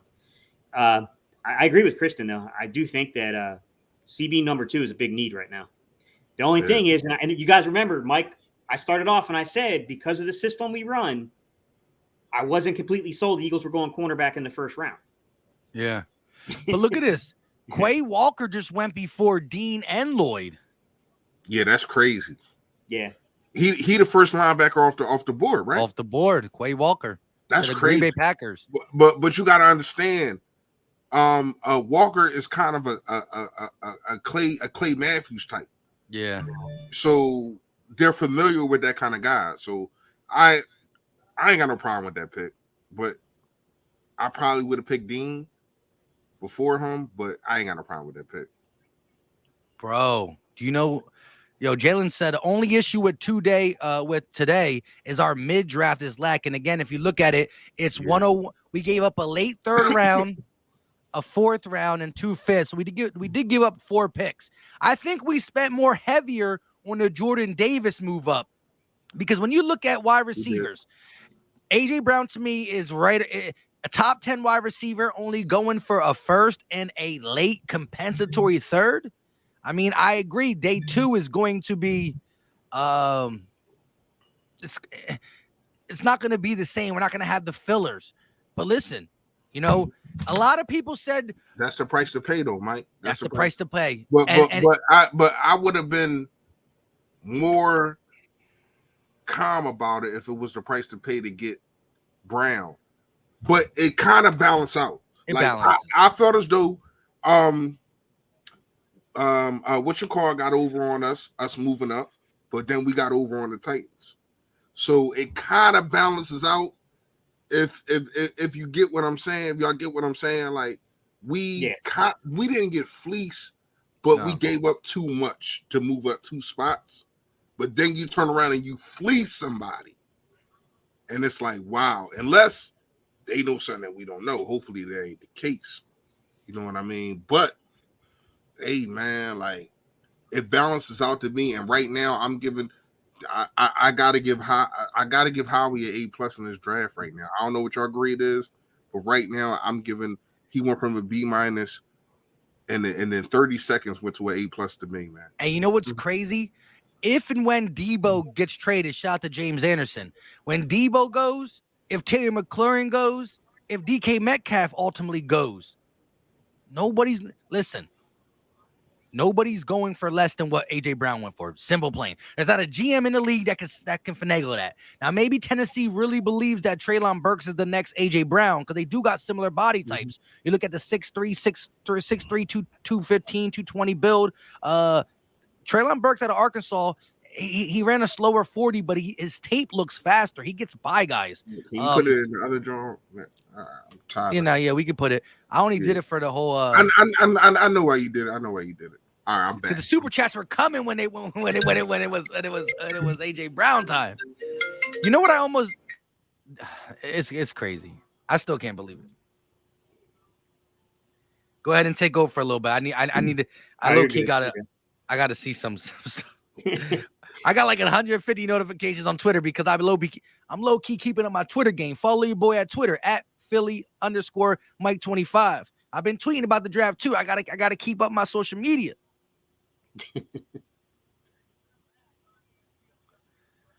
So Gate. Slim Sneak Peeks wants to know how much cap do we have left. It's hard to say at this exact moment, guys. Just because you see the raw numbers on a contract that says like 4 years, $100 million, how they structure the contract is very important. Exactly. Because Devontae Adams is guaranteed. Go ahead, Mike. No, I was gonna say I wanted to just co-sign if I was right or I missed. Maybe I don't know if you know Devontae Adams' thing, but when he got traded to the Raiders, he got that huge contract. But I think he's only going to be like 8 or 9 million to the cap this upcoming year, and then the bigger hits come later, right? On I don't know if you ever looked at it. I thought someone showed me that when the Eagles. Yeah, you're right, Mike. When you're on a rookie contract, what normally happens is a bit of money because what they're going to do is they're going to put some of that money into a signing bonus and they're going to prorate it, and more than likely a little bit on their contract, but you still got to play out your rookie contract. So I think what they're doing is they're saying, look, the cap's going to go up significantly next year. We have a lot of money coming off the books next year. I think they're playing the market to say, yeah, 25 million this year is a lot. We weren't necessarily opposed to spending that amount of money. We just didn't want to spend that amount of money on some of the names we heard that were out there. Now, I think there's a huge argument to be made about Tyreek Hill, but look, I've been saying this for like 3-4 weeks now that the Eagles want to size protect. A.J. Brown gives you the size protection. I'm not saying he's better than Tyreek Hill because I think that's a stretch, but I think he's the type of player they wanted. He has a personal relationship with the quarterback. And you know what? I mean, clearly there's a good working relationship between the Titans front office and the Eagles front office because I honestly think the Titans could have asked for more than what they got. Yeah. Look, the $100 million deal as Gate, of course, you're going to break that down. As soon as the draft's over, seeing what we pay, we're still going to have free agents to plug. Again, with us cutting up that second day draft capital, 4 picks, 2/5, a 4th, and a 3rd, you're going to have to touch free agency. So you're going to have to get some Band-Aids for a 1-year signing, 2 million, 1 million here. So there's going to be a lot of play. You might see some more restructures. You might see some trades. As Gates said, don't just think we're done trading. With the Minshews and the Rager and the Dillards on the squad, you trade one of these guys. Yeah. Maybe you trade for a low-key pick, but what you're doing is freeing up money so you can sign A.J. Brown and still have the fluctuation of doing things. So Gate probably, there's no really reason to even look at it today because in the next every day, the week following the draft is going to be a lot of tinkering. Yeah. Jalen, that's a great question. Let me answer a couple of them though. So contract structure, a lot of it has to do with the way, you can front load, you can back load, you can put things into bonus money. Just teams have, some guys want guaranteed money in case there's injury. Some guys want that money up front. They want to get that big paycheck and that signing bonus. There's different ways of structuring a contract. I can't really know the details, guys. And, I can't tell you anything until the details are released is what I'm trying to say. Once the details are released, like Mike said, I'll disclose everything and I'll break down year by year what it's going to be, how much it's going to get paid. They're playing the cap game, man, and Howie knows how to play the cap game. Now, I will say this, Mike. There was one contract I criticized. Fletch. Yeah, I told you I didn't like that contract. It's not that I don't like the player. It's not that I don't like him being back on the Eagles. You just traded up, spent premium pick capital on a defensive tackle. He's clearly going to be the guy that's going to be a rotational player the first year in. Because I just can't see sitting a dude on a $14 million contract. What about Hargrave? You know what I mean? Javon Hargrave. Hargrave's going to be a starter, man. He's their best interior player. Now, I will say Hargrave's not the greatest. You can keep a fresh rotation. Yeah. A fresh rotation. Sure. Yeah. Yeah, they're going to play a lot. I mean, look, even Hassan Ridgeway, Hassan Ridgeway was a good football player. He's someone I thought was quality. I thought he was decent as a backup. But, I mean, he got a decent amount of snaps. I mean, he's going to see at least 200 snaps in this year. And I'm going to say he's probably going to be double that. I think he's going to be closer to 400 snaps this upcoming year. I mean, that's pretty much what, Milton Williams saw this past year, about 400 snaps. They didn't have a lot going on, guys. I mean, Hargrave is on the final year of his deal. Fletch is on a complicated kind of 1-year deal that they put a bunch of dummy years on to spread it out over, a signing bonus, basically. Milton Williams is a guy that is an incredible pass rusher, a great effort guy. He's not a great run defender, to be quite honest. It is what it is, guys. I mean, they made the pick. What do you want me to do? Yeah, and now they got the Cowboys on the clock. Now, I agree with you. I think, look, Fletch is, I mean, if you're looking at the future, that's why Davis was important, right? Because he's going to replace Fletch. And if you're looking at production right now, I still think he's going to be productive. I think that if you look at Hargrave and Fletch, especially Hargrave, he was hot in the beginning. He tailed off at the end of the season too. If you keep it fresh, if you're really, giving Jordan Davis snaps and you're rotating Fletch, Hargrave, Davis, Hargrave can play a little bit on the outside too, right? Yeah, I mean those guys are. Hargrave plays all along the line. He'll play. So again, Hargrave was a nose tackle in Pittsburgh system. Correct. He was a 2-gap nose tackle. So now you're looking at this. You're looking at the ends being the ends right now without Ojabo coming to us at 51. The ends being Graham and Sweat and a rotational piece in Barnett.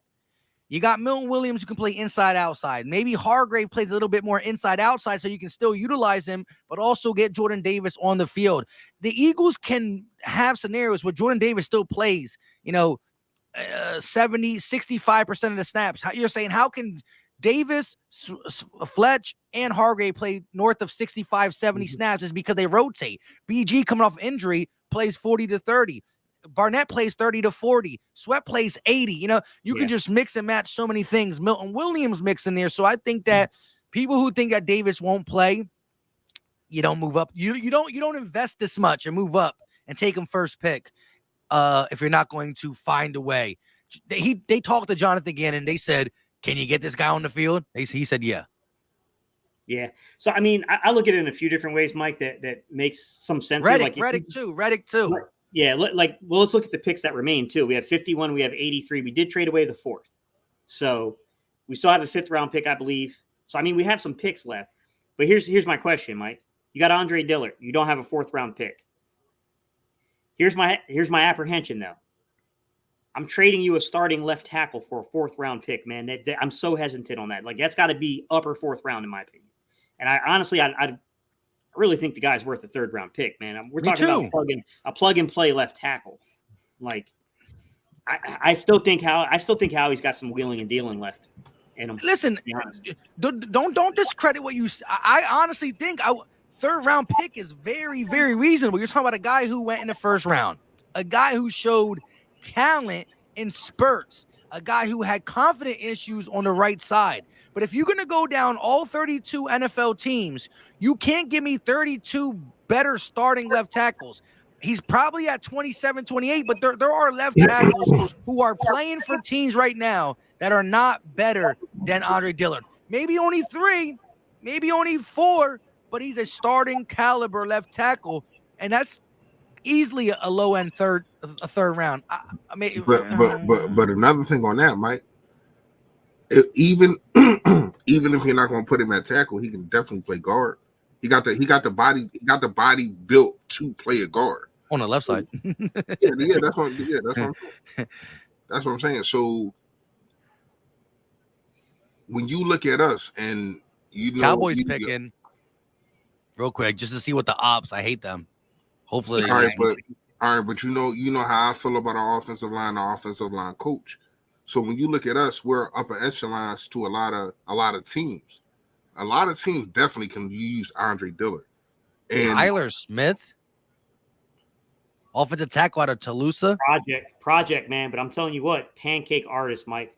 I hate to say it for Dallas, but that's a pancake artist, man. That dude's tough. He's a project, though. He's definitely a project. I didn't even know about the dude, to be honest. Oh man, that dude, he's physical, man.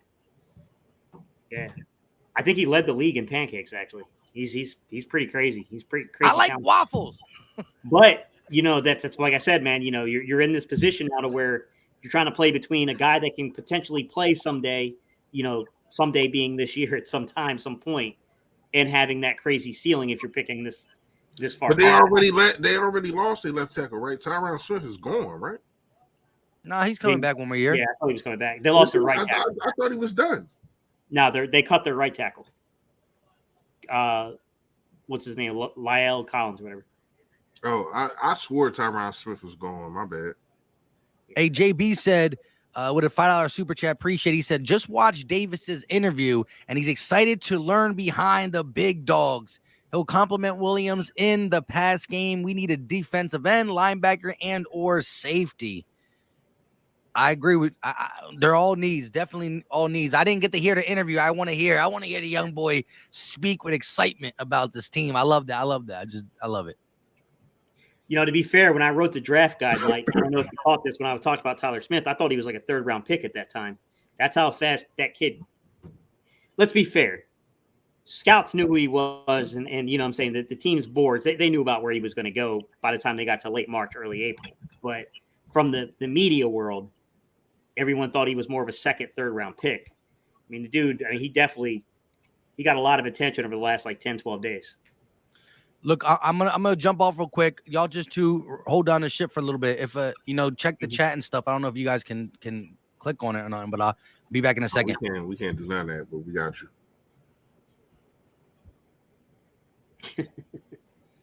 All right, so what I missed, I know that y'all was talking about Andre Dillard. So I was talking about right now the Eagles don't sit with a 4th round pick. We got the 2nd round pick, 51. We got 83 in the 3rd. We don't have a 4th round pick. I still think we hold one of our 5ths, at least one of our 5ths. So here's the thing: we do know how he's a genius at moving back in those middle. That's true. That's very true, Reese. But I would also say that we got trade targets here. I mean, I know people saying like, "Oh, he doesn't want to get rid of Andre Dillard." Man, you're gonna have to pick up his 5th-year option after this year. So I think now's the time to move him if you're going to move him. I mean, to me, it's kind of an hour. It's kind of an hour or never. So can I count the trade targets? Yeah, that's what I was saying. Like, that's what we're talking about. Like Minshew. Minshew, but then you're gonna have to have a backup. Got to have a backup. You're gonna have to draft somebody or sign somebody to or sign somebody. Yeah. So if you want to say Minshew, okay. I obviously Andre Dillard. Jalen Reagor is definitely on my list, and I know we just got Zach Pascal, but maybe he might be on that list if you can get one of these young guys in the draft. Yeah.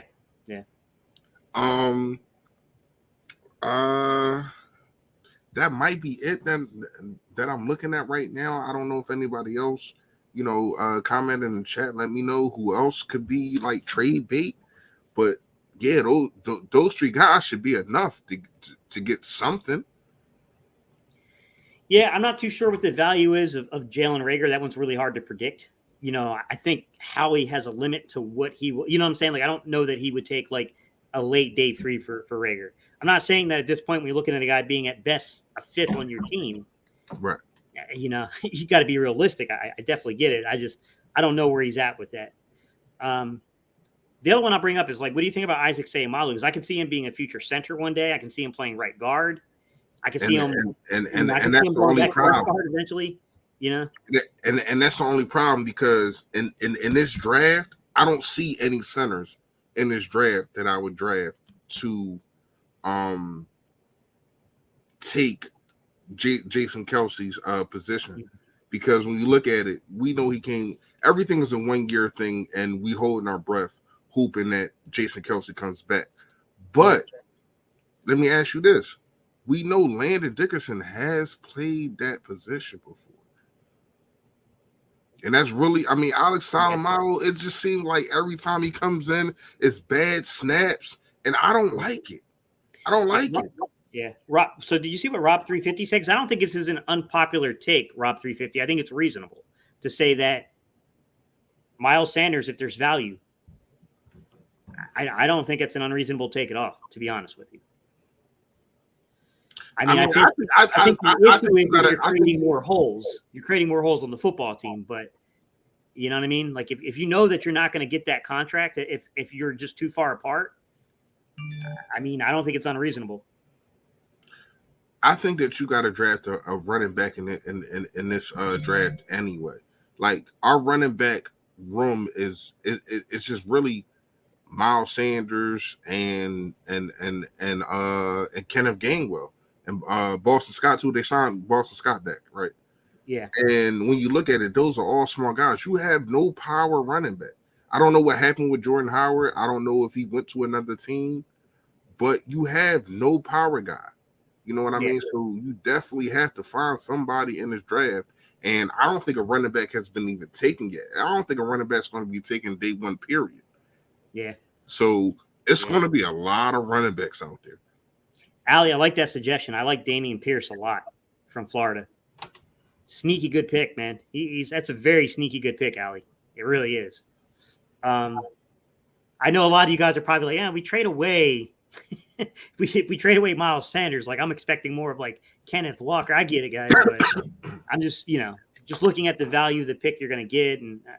And by the way, we're purely speculating. I've absolutely read nothing that indicates the Eagles want to trade Miles Sanders. I'm just speculation. It's pure speculation right now. Can you think of anybody else? I saw a few people say that they could trade one of these defensive tackles. I don't know they're going to do that. You're too thin there. You're too thin to win there. Yeah. But if you get a tight end in this draft, I still would try to trade J.J. I think a Whiteside. Yeah. I don't know. I don't know what you're going to get for him, but he is trade bait for me. Yeah. I mean, that's very true. You got a point, Fresh. You really do. Yeah. I don't know, but see, that's the thing is like when I look at a guy like JJ, I would love to move him for something just because I don't think he has a fighting shot at tight end, really. I don't. I think it's kind of like a last-ditch effort, like, you know what I mean? Like, hey, man, like, you're not going to make it at receiver. So we're going to give you this last-ditch effort here to try to make the team this way. I don't know what value would have, man. I really wish that they would have thought of this a year or so ago. Remember we were all talking about, like, let's just try to swap for guys that seem like they're potential bust on other teams so that way you take the pressure of the pick away. You know, I think that would have been Tyler Linderbaum just came off the board, by the way, to the Ravens. Yeah, I see that. Hey, Dante Hill, you got to understand, yes, we have Reddick, but that's two different positions. He's like your roamer, your robber type of linebacker that rush the passer. He's not a guy that sticks his hands in the ground and goes after the quarterback, a defensive end. So you need Sweat. You still need Sweat. I think Sweat is your second best a pass rusher at the defensive end position. You know, Brandon Graham is your best, but he is aging. So you definitely need Sweat, and you just signed him. And I don't think a lot of people are going to pick up that contract because a lot of people don't know what Sweat can do because he didn't really. His last year he didn't live up to his contract. I'm gonna say that, and y'all know how I feel about Sweat. That's my guy, but he didn't live up to his contract last year. So. Sorry, I'm laughing because Dante said, I know I'm reaching, but I'm just trying to throw names out there. Oh, all right. No. I get you. But yeah, I'm trying to find other names too, man. I mean, if you get a Honey Badger, but this is not in the draft, so it doesn't help. Kayvon Wallace, like, could you try to trade him if you know that you get a Honey Badger? Could you try to put Kayvon Wallace out there? I mean, I don't know what to expect of Kayvon Wallace, to be honest with you. I don't either. You know what I mean? Just too many games have been missed. I don't know what he is at this point, as a player. I mean, I'm not saying he's bad. I just don't know what he is. He just hasn't played enough to really grade him. Like, I know some people are like ridiculously high on him, and there was a time when I was too. But it's like, man, he's been in the league for a few years now. Like, I'm not too sure that that's the dude that they're going to, But then again, they don't seem to be valuing the position. This is not the same guy that I seen in college. I'm gonna say that. Like if you look at my videos on him, I was very, very high on him. Yeah, you know what I mean. And now you're in a position to where, as though you lose a Rodney McLeod. It's no Malcolm Jenkins, and I don't know if he can fill them shoes because when I looked at him in the Dallas game, now give or take.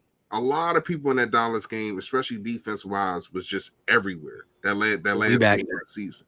But Kayvon Wallace did not do anything in that game, and he looked horrible. So the last time I seen you on the field, you was booty juice.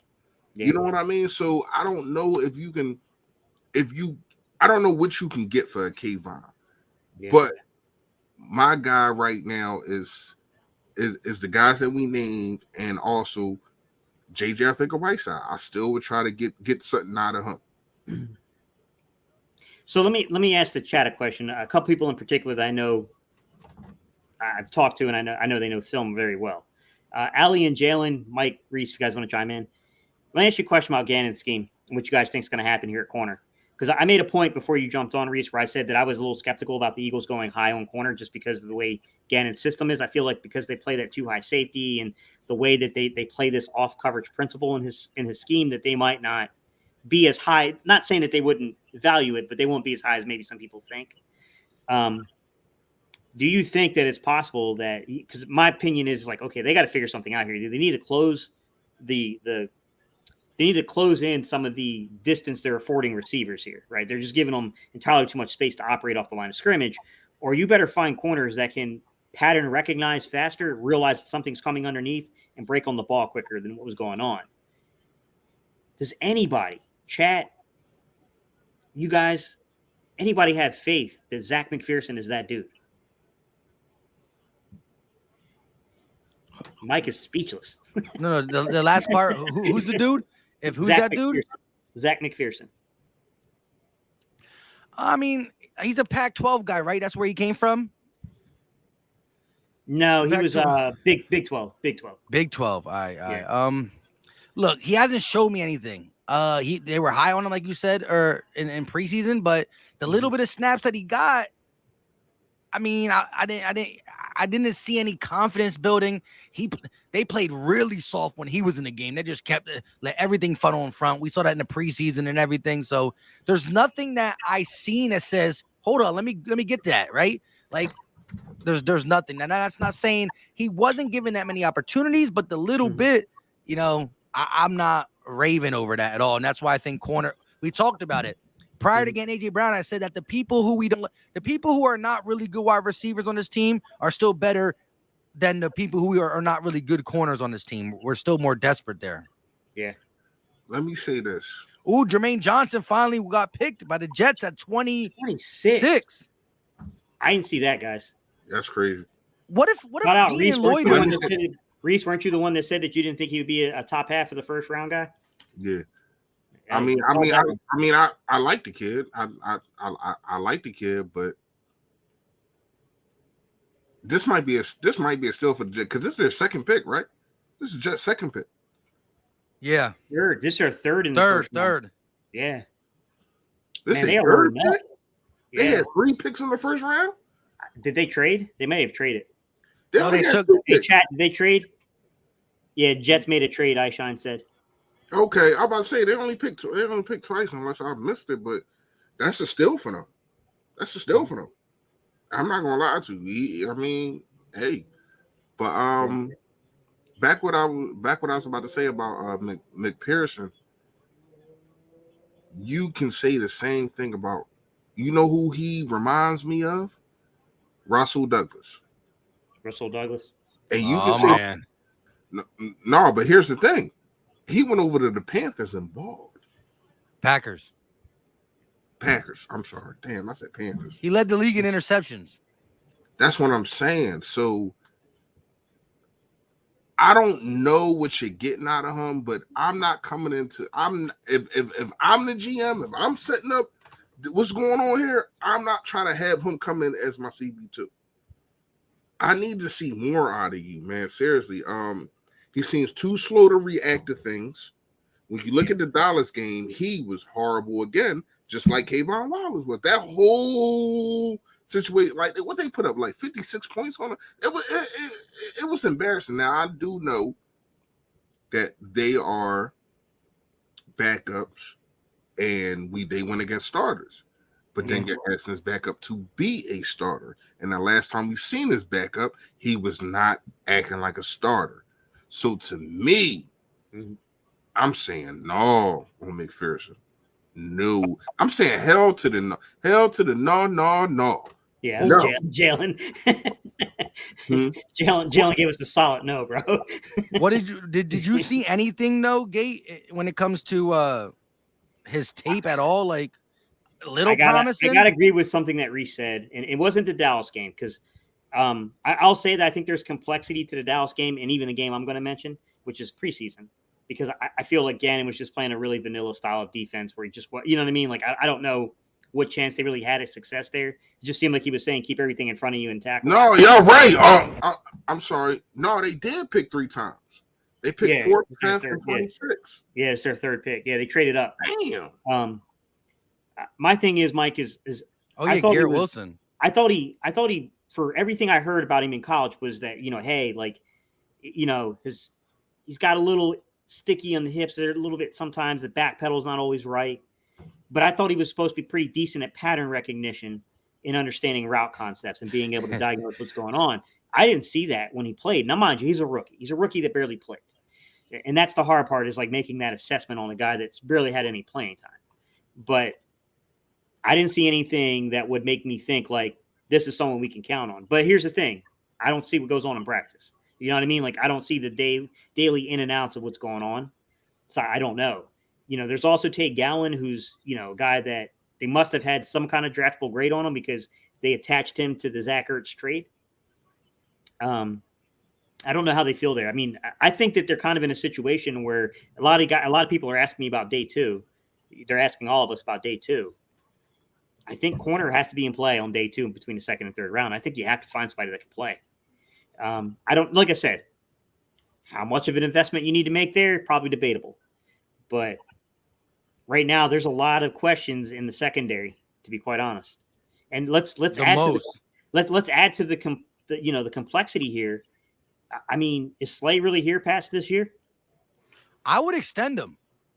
Probably so too right now because of the way everything's kind of looking, unless they know something we don't know about next year's draft and in the free agency cycle. But do you believe if they extended Slay for 2 years, do you think we can get more two quality years from him after just making a Pro Bowl? 2. Yeah, I mean, here's the thing. You know how it works, Mike. Like, could he? Sure. But you know how it is, man. When you play outside, once the athletic ability starts to fade just a teeny tiny bit, you know what I'm saying? Like, it happens fast. You know what I mean? So I don't know. I can't predict it. I mean, Champ Bailey played for, gosh, how many years did Champ Bailey play, chat? Anybody in the chat who's got time to look it up? Tell me how many years did Champ Bailey play? It was a long time. I mean, there's definitely been dudes, what was the guy from Washington? Green. Darryl Green, right? Wasn't Darryl Green, Washington? Reese, That's like that's Mike's probably too young for that. Darryl Green, was that Washington? Darryl Green, the little dude. Yeah.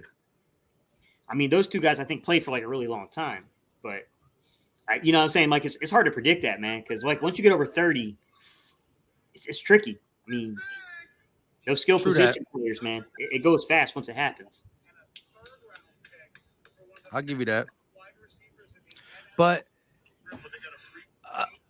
again, looking at Slay's last year, I think he still had the catch-up speed. I think he still had I just think that he's like some people age horribly. You're right about that. Yeah. I just think he's on the better side of a little bit over 30. And I think right now, if I'm the Eagles, right, I don't know what we're going to do on day 2.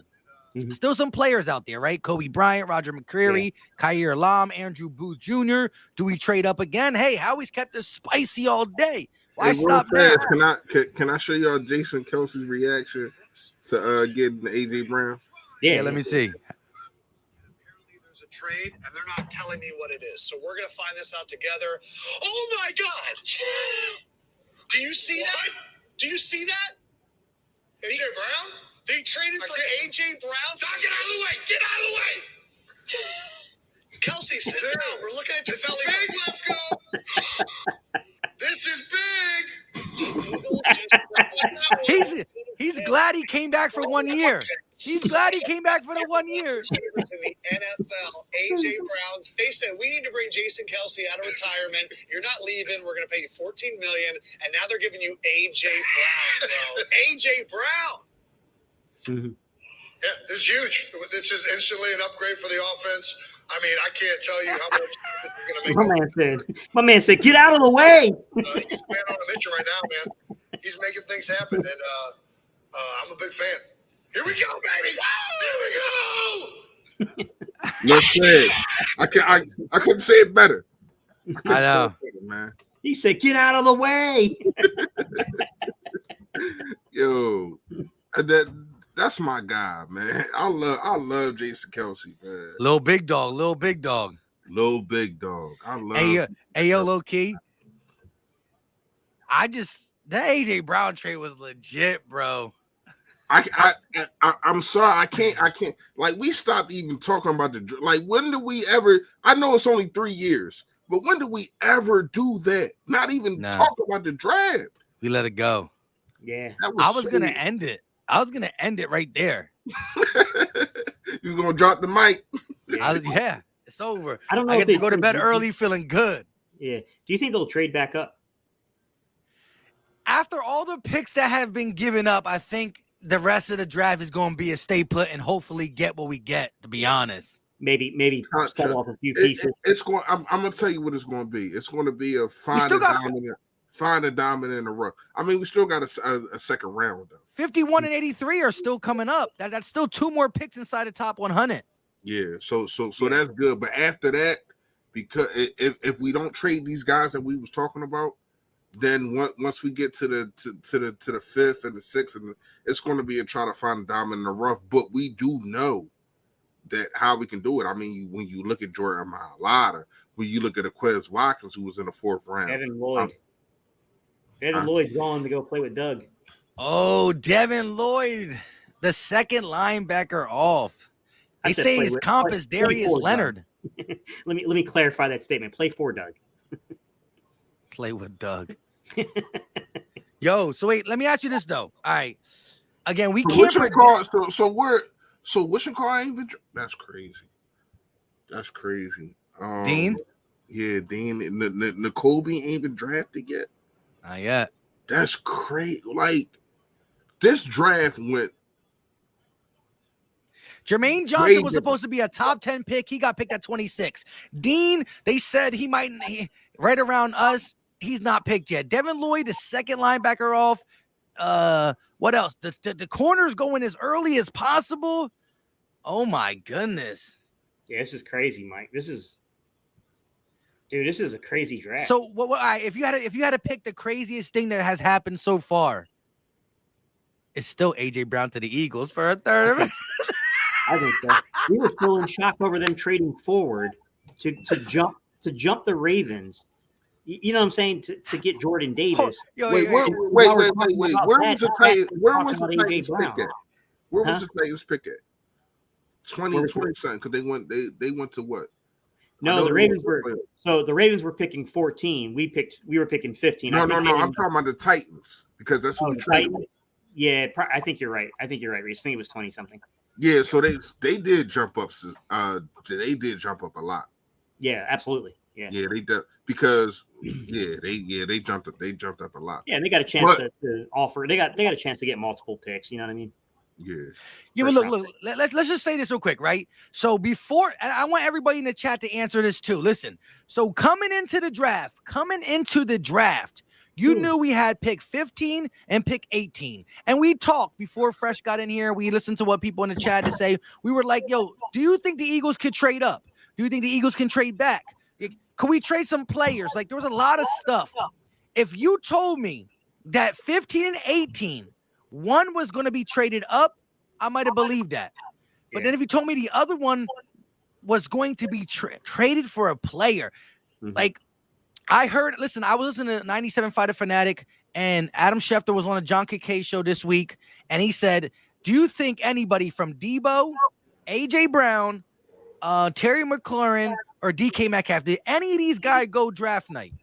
And Adam Schefter said, from what I'm hearing, I would be totally shocked. Like, and of course he never wants to give any nuggets out, but like he always watches his words, and he kind of tried to reinsure. He pretty much told the Fanatic staff, knock it off. It's not happening. You're not getting Debo. You're not getting. And he first said no Debo, because it was really about Debo. He said AJ Brown has been. He pretty much said AJ Brown and Tennessee made up. They're good. They're golden. Mike, like, I made a video a week ago saying that. I said no DK Metcalf, no AJ Brown, no Debo Samuel. I said, what's the dude from Carolina? Not Curtis Samuel. He got traded to Washington. Or he Anderson? Yeah, I can't remember his name, but yeah, I was like, God, they're not. I'm like, I don't think any of these dudes. I think they're going to work it out with their teams, bro. Howie, man, they're like, yeah. Sometimes, bro, you just got to be careful with Howie, man. When you start hearing some of these rumors, you got to really look at Howie closely, because he was clearly waiting. He was clearly in the wait. Hey, yo, I make a lot of thumbnails with him with them goggles on. Like, I don't know if y'all ever seen it. The binoculars. Yeah, I said goggles, binoculars. He had them Jones on tonight. He was looking. He was lurking. Yeah, I mean, he was like, he definitely was lurking, man. And Nikki's right. Listen, not saying we can't develop one of the, like, if we would have got Olave or Jameis Williams, I think they're good, because we saw what's his name.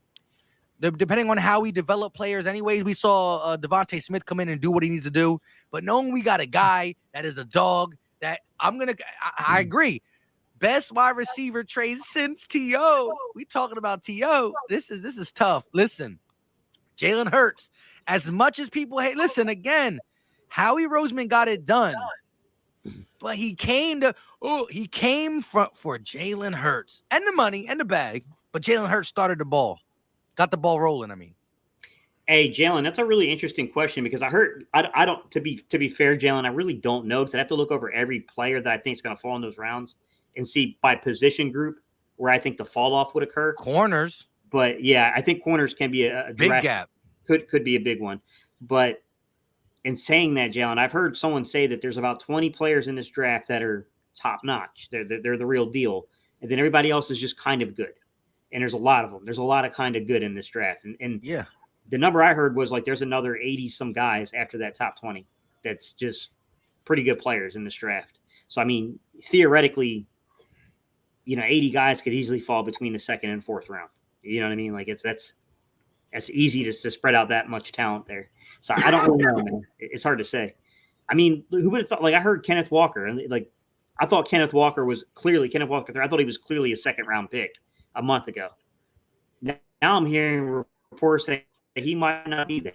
I mean, it's, you know what I mean? Like, it's hard to say, man. I mean, because he can't catch the football, and I don't even know that that's true. He just wasn't afforded a lot of opportunity to catch the football. His film was pretty good. I like the guy film a lot. I'm gonna just say this: we all thought. Well, I ain't gonna say we. But I thought, and everybody I talked to, I thought Sauce was going to be the first cornerback off the board. Mm-hmm. And it was the guy that I wanted. That I thought that was going to be there at 15, and he wasn't.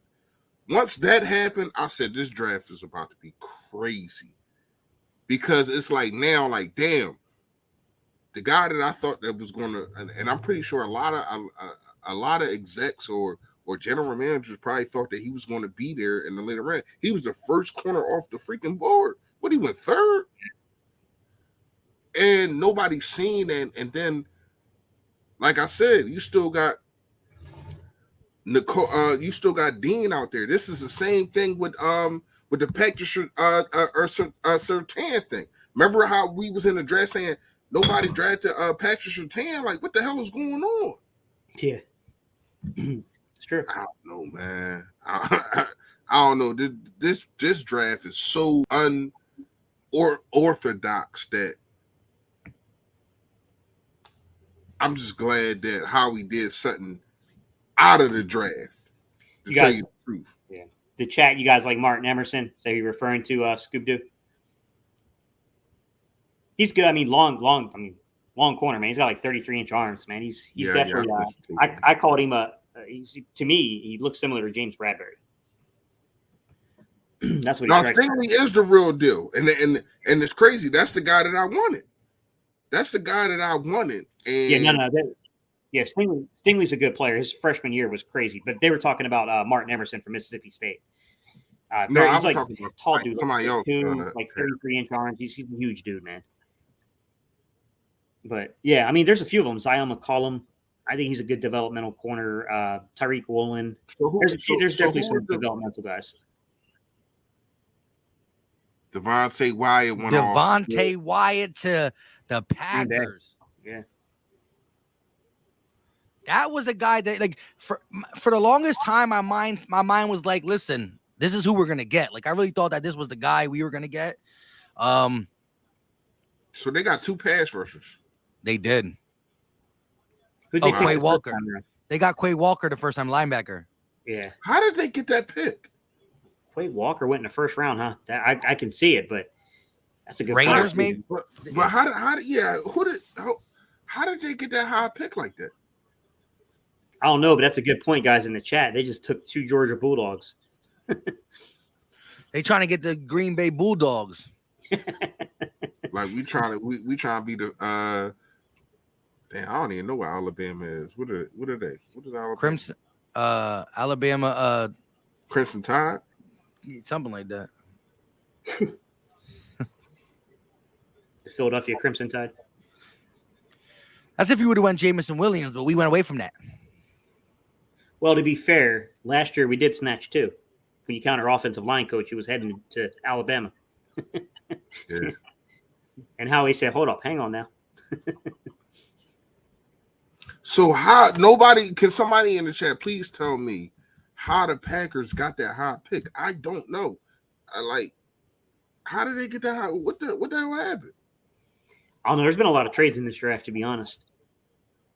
I'm about to Google it then. I'll Google it myself.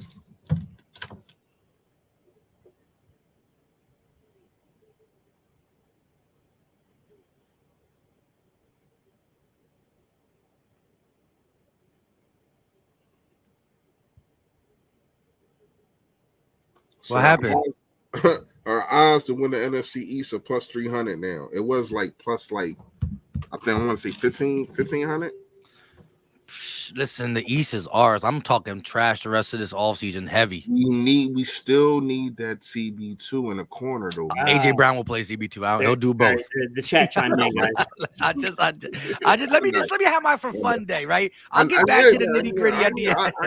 I got you, but we got to be realistic here. The chat chimed in, guys. They got it from the Devontae trade. I said, yeah. Okay. From the Raiders. From Oakland. Okay. Las Vegas. No, Mike, you didn't have no insurance on that. You was kind of skeptical about it, so I ain't know. I was making sure. Casey didn't correct me. I'm sorry, I didn't hear what you said. He only corrects me. I don't correct you. Honestly, I didn't hear what he said.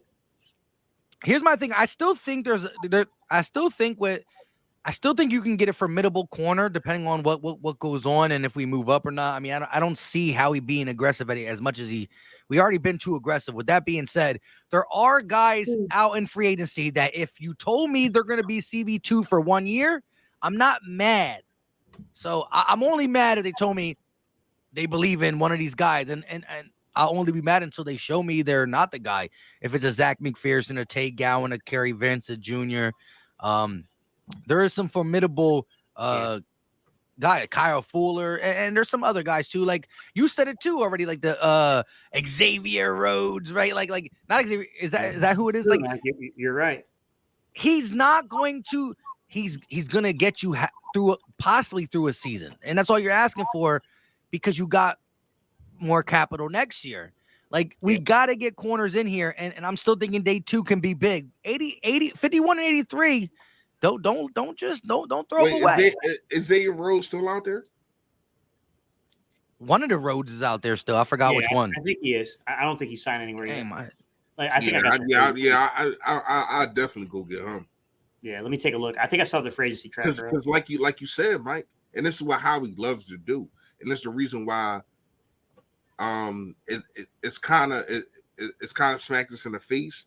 But the 1 year deals, like the 1 year deals that he did when we won the Super Bowl, this is the reason why we didn't repeat, because a lot of them guys wasn't there anymore. You know what I mean? But he is big on getting them kind of guys, and I think if Rose is still out there, I will go get him. He don't gotta be a number 1. He gotta be a number 2. Yeah. True that. I just don't want what I've been hearing. I don't know if y'all been hearing it, but moving Avonte Maddox back to the CB2. No, I don't want that. That's barbecue chicken all day. He's too small. He needs to play the slot and stay there. Y'all been hearing that? Because I done heard it. Yeah, you're talking about Avonte Maddox being moved outside again. Yeah. Better not. Yeah. Yeah, I don't. Yeah, I mean, that's why mess up someone? In the words of every Philly kid, that's a bad joint. Yeah, why mess up something that where he's playing at a Pro Bowl level where he's at? You know what I'm saying? Like, I thought he had a heck of a year last year inside. Do New England Patriots select a guard, Cole Strange? So, guard Allie, your question about, I saw that you were talking about McCreary, but I mean, we talked about how did the 29th pick? We talked about McDuffie having less than 30-inch arms. McCreary has 28-inch arms. Like, that doesn't concern you playing on the outside, because dude's got great film.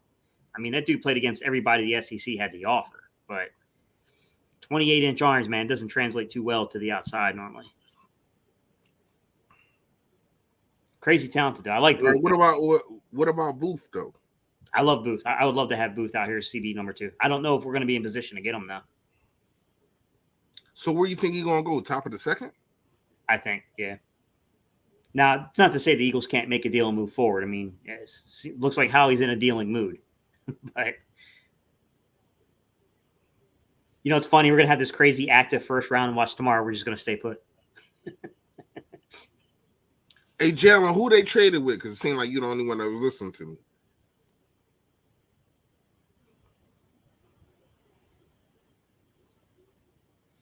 me. Yeah, I'm good. I was listening to something else for a second.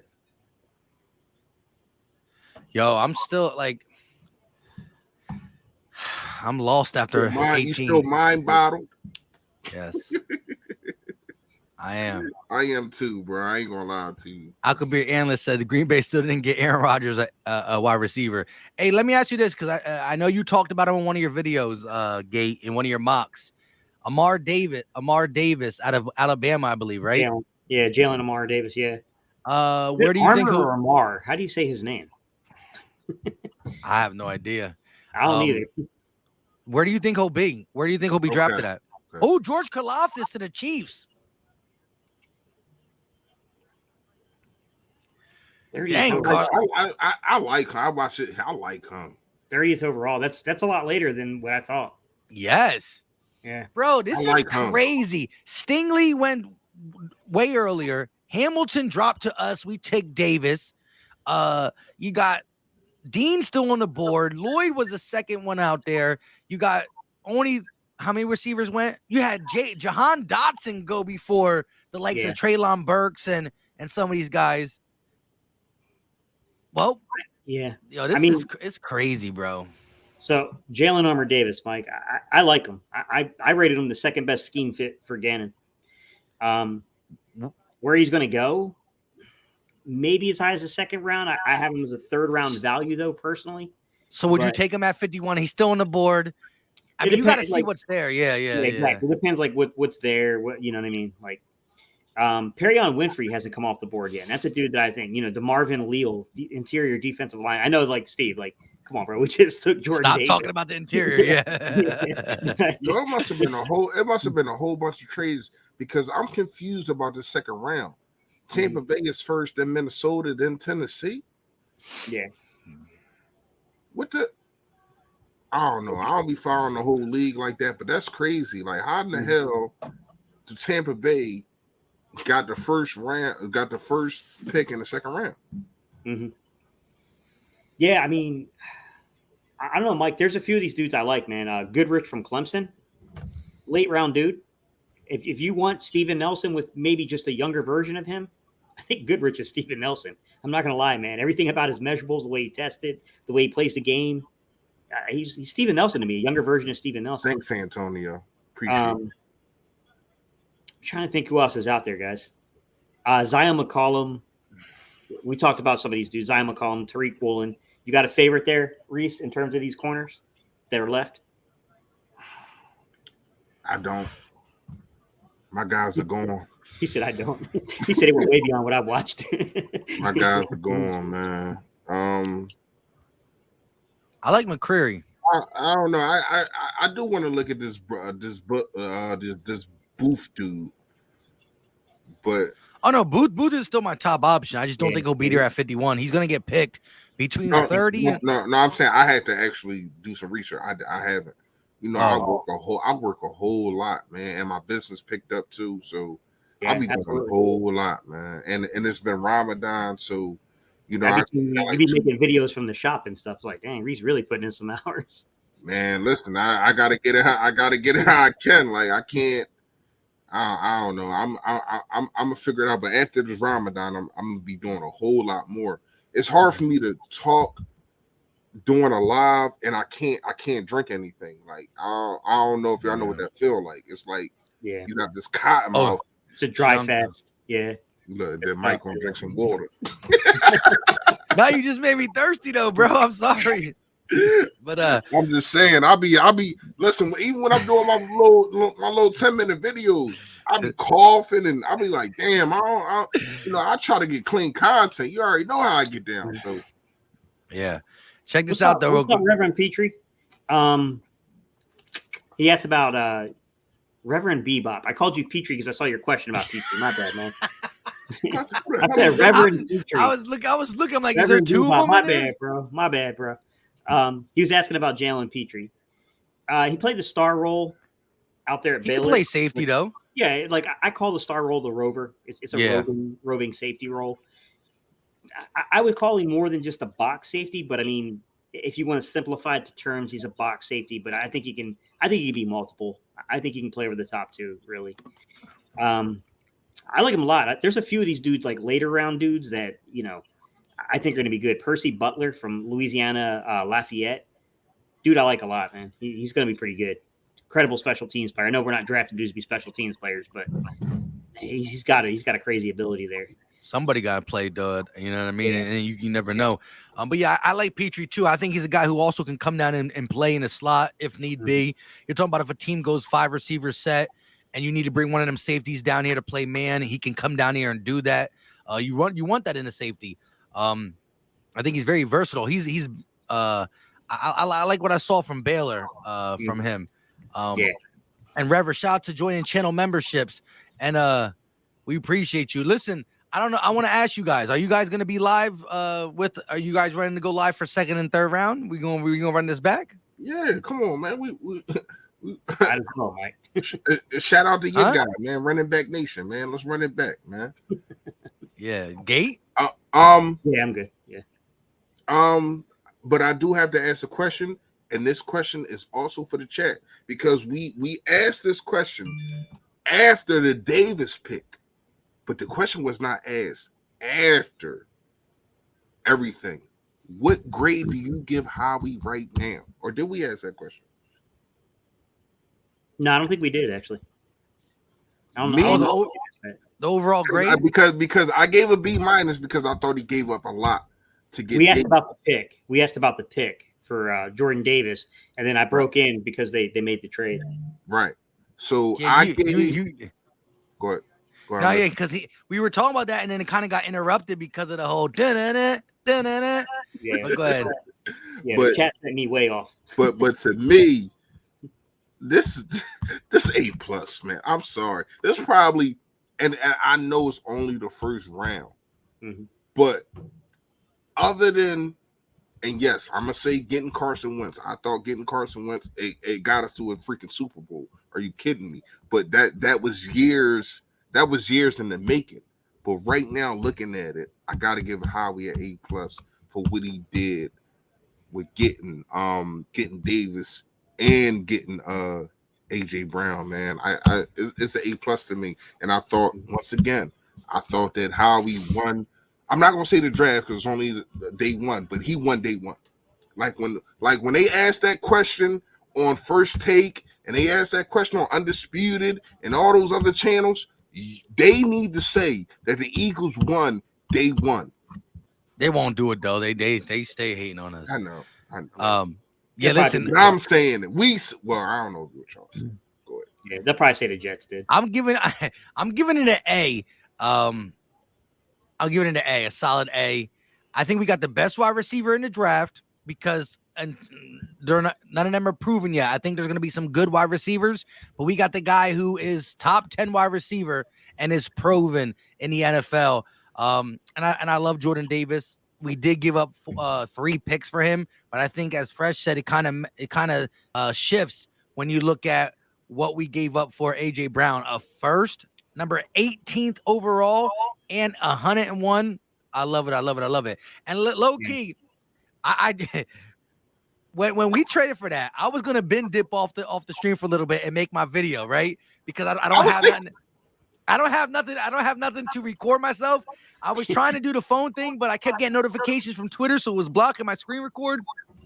So when I dipped off for that little bit, I already got a 4-minute video of AJ Brown, and I said it's the best draft I've seen in a minute so far. So it's the start of it. So I can't go back. I take an A for now. We can see some change up. Hey guys, AJ Brown video will be up tomorrow, bro. I'm too tired. Well, I know. I gotta wake up at 4 in the morning. I gotta wake up at 4:30 in the morning. I'm right there with you, brother. So that's why I was like this. I saw y'all. I was like, can y'all hold it down for a second? So I quick exit off, went to OBS. My video's been up for like 30 minutes now already, but low key now. You sneaky little but it's only a 4-minute joint. I couldn't stay on there long. But shout out to Mental Cash with the $2 super chat. How we didn't have a trade up for Davis, so A-. He thinks that we trade. He thinks because Baltimore would have taken him at 14. You know, again, you look at Jameis. Well, we know we didn't trade up for Kyle Hamilton because we had an option to take him. But you never really know if it was for Jamison David. I'm combining their names now. Jamison Williams. So, you know, I still think it was for Davis just because of how, you know, there was reporting about them Georgia boys for the Eagles, and they were the first ones we brought in. Jalen with the $2 super chat. So when we get an old school 12-hour BPP stream again, I mean, we've been going for listen, in 2 minutes is 4 hours. Yeah. 2 minutes is 4 hours. That's definitely old school. Listen, Jalen, when we first started, I didn't have white in my beard, bro. So what you saying? We stressed you out? No, I'm just saying we've been doing Battle Birds podcast for so long, like for real. Exactly. But yeah, so what time does the draft start tomorrow? The second round. Somebody in the chat let us know. My bad, Mike. Go ahead. No, go ahead, do what you gotta do. I just want to know. No, I just want to know. I need everybody to go and figure out when when the first time that we did this did a live, like the anniversary of this, because this is epic, man. Especially through the pandemic, man. A lot of people was going through things, and a lot of people was going like a lot of people have DM'd me, and a lot of people had commented and said that we got them through days. You know what I mean? And I appreciate it, man. Seriously, like we had a lot of fun, man. A lot. Like I'm gonna pay somebody to go through our old lives and put up like a mix, like, because we had some times, man. I remember Mike trying to do the fight song. Stop, y'all.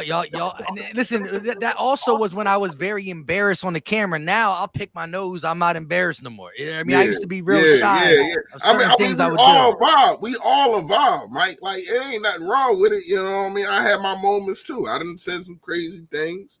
You know what I mean? But I remember when y'all two got into that fight, and I didn't notice it for like 45 minutes. About Carson Wentz? Yeah, remember y'all two got into that. I remember that. I remember. Yeah, it hasn't happened in a while, but earlier was Fresh and Gates. It's always fresh in somebody. It's normally fresh in me, but it's fresh in Gates today. Last stream was fresh in 500, but it's all love at the end of the day. It's just agree to disagree. I just think it's better entertainment if everybody agreeing it's corny. You know what I mean? And I don't say I do this on purpose. One time you did when you tried to say JJ Arcega-Whiteside was going to be pretty good. Antonio said, "I remember the wrong words for the fight song." I didn't say that, Mike. I didn't say that. I said give him a chance. I didn't say he was going to be, and I was wrong. I was wrong, but I also was right. I also was right about John Sweat being better than Derek Barnett. I also was right about Quez Watkins being better than Rhaegar. You know what I mean? Like, come on, man. My up and downs is. The ups is up here, the downs is down there. Yeah, the draft is still going on. What the hell? I'm trying to go to sleep. Yeah, I'm about to time out too, guys. This is the last pick. Yeah, it's the last pick. Yeah. I don't know who got picked before this. I don't even know. I kind of drifted off. I'm tired, bro. Hey man, whenever y'all ready, y'all already know, man. So listen, so might as well just hold out now. But the draft starts tomorrow at 8:00, like they said in the chat. So we will be here if everybody's good, 7:30ish again. I think it starts. But I got to do the same thing. Tomorrow should be the last day though. It's been a long 30 days for me, man. I ain't gonna lie to y'all. Not being able to eat. All day basically, and you know what I mean. But it's a mental thing. But I appreciate y'all holding it down, man. Seriously, before I got here. But the pick is in. Wow, Lewis Seen, Georgia safety, another Georgia boy.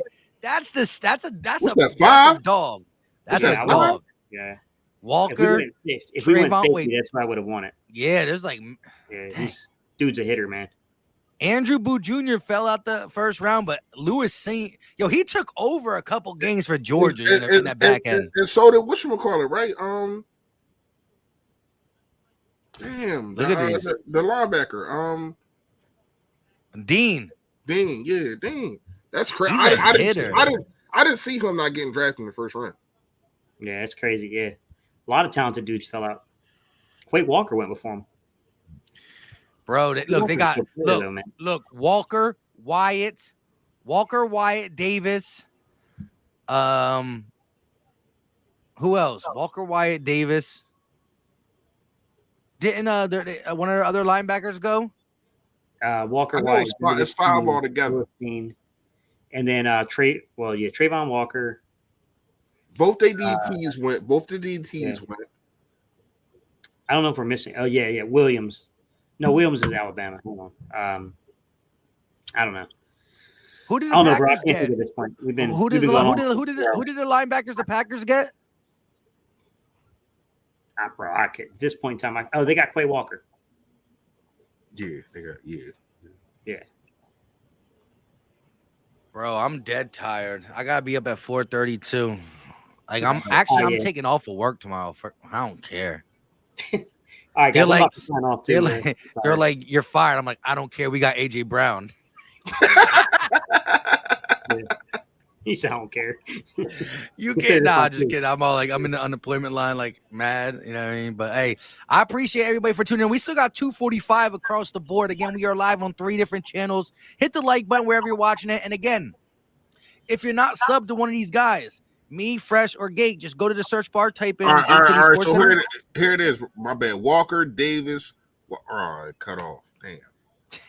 Good.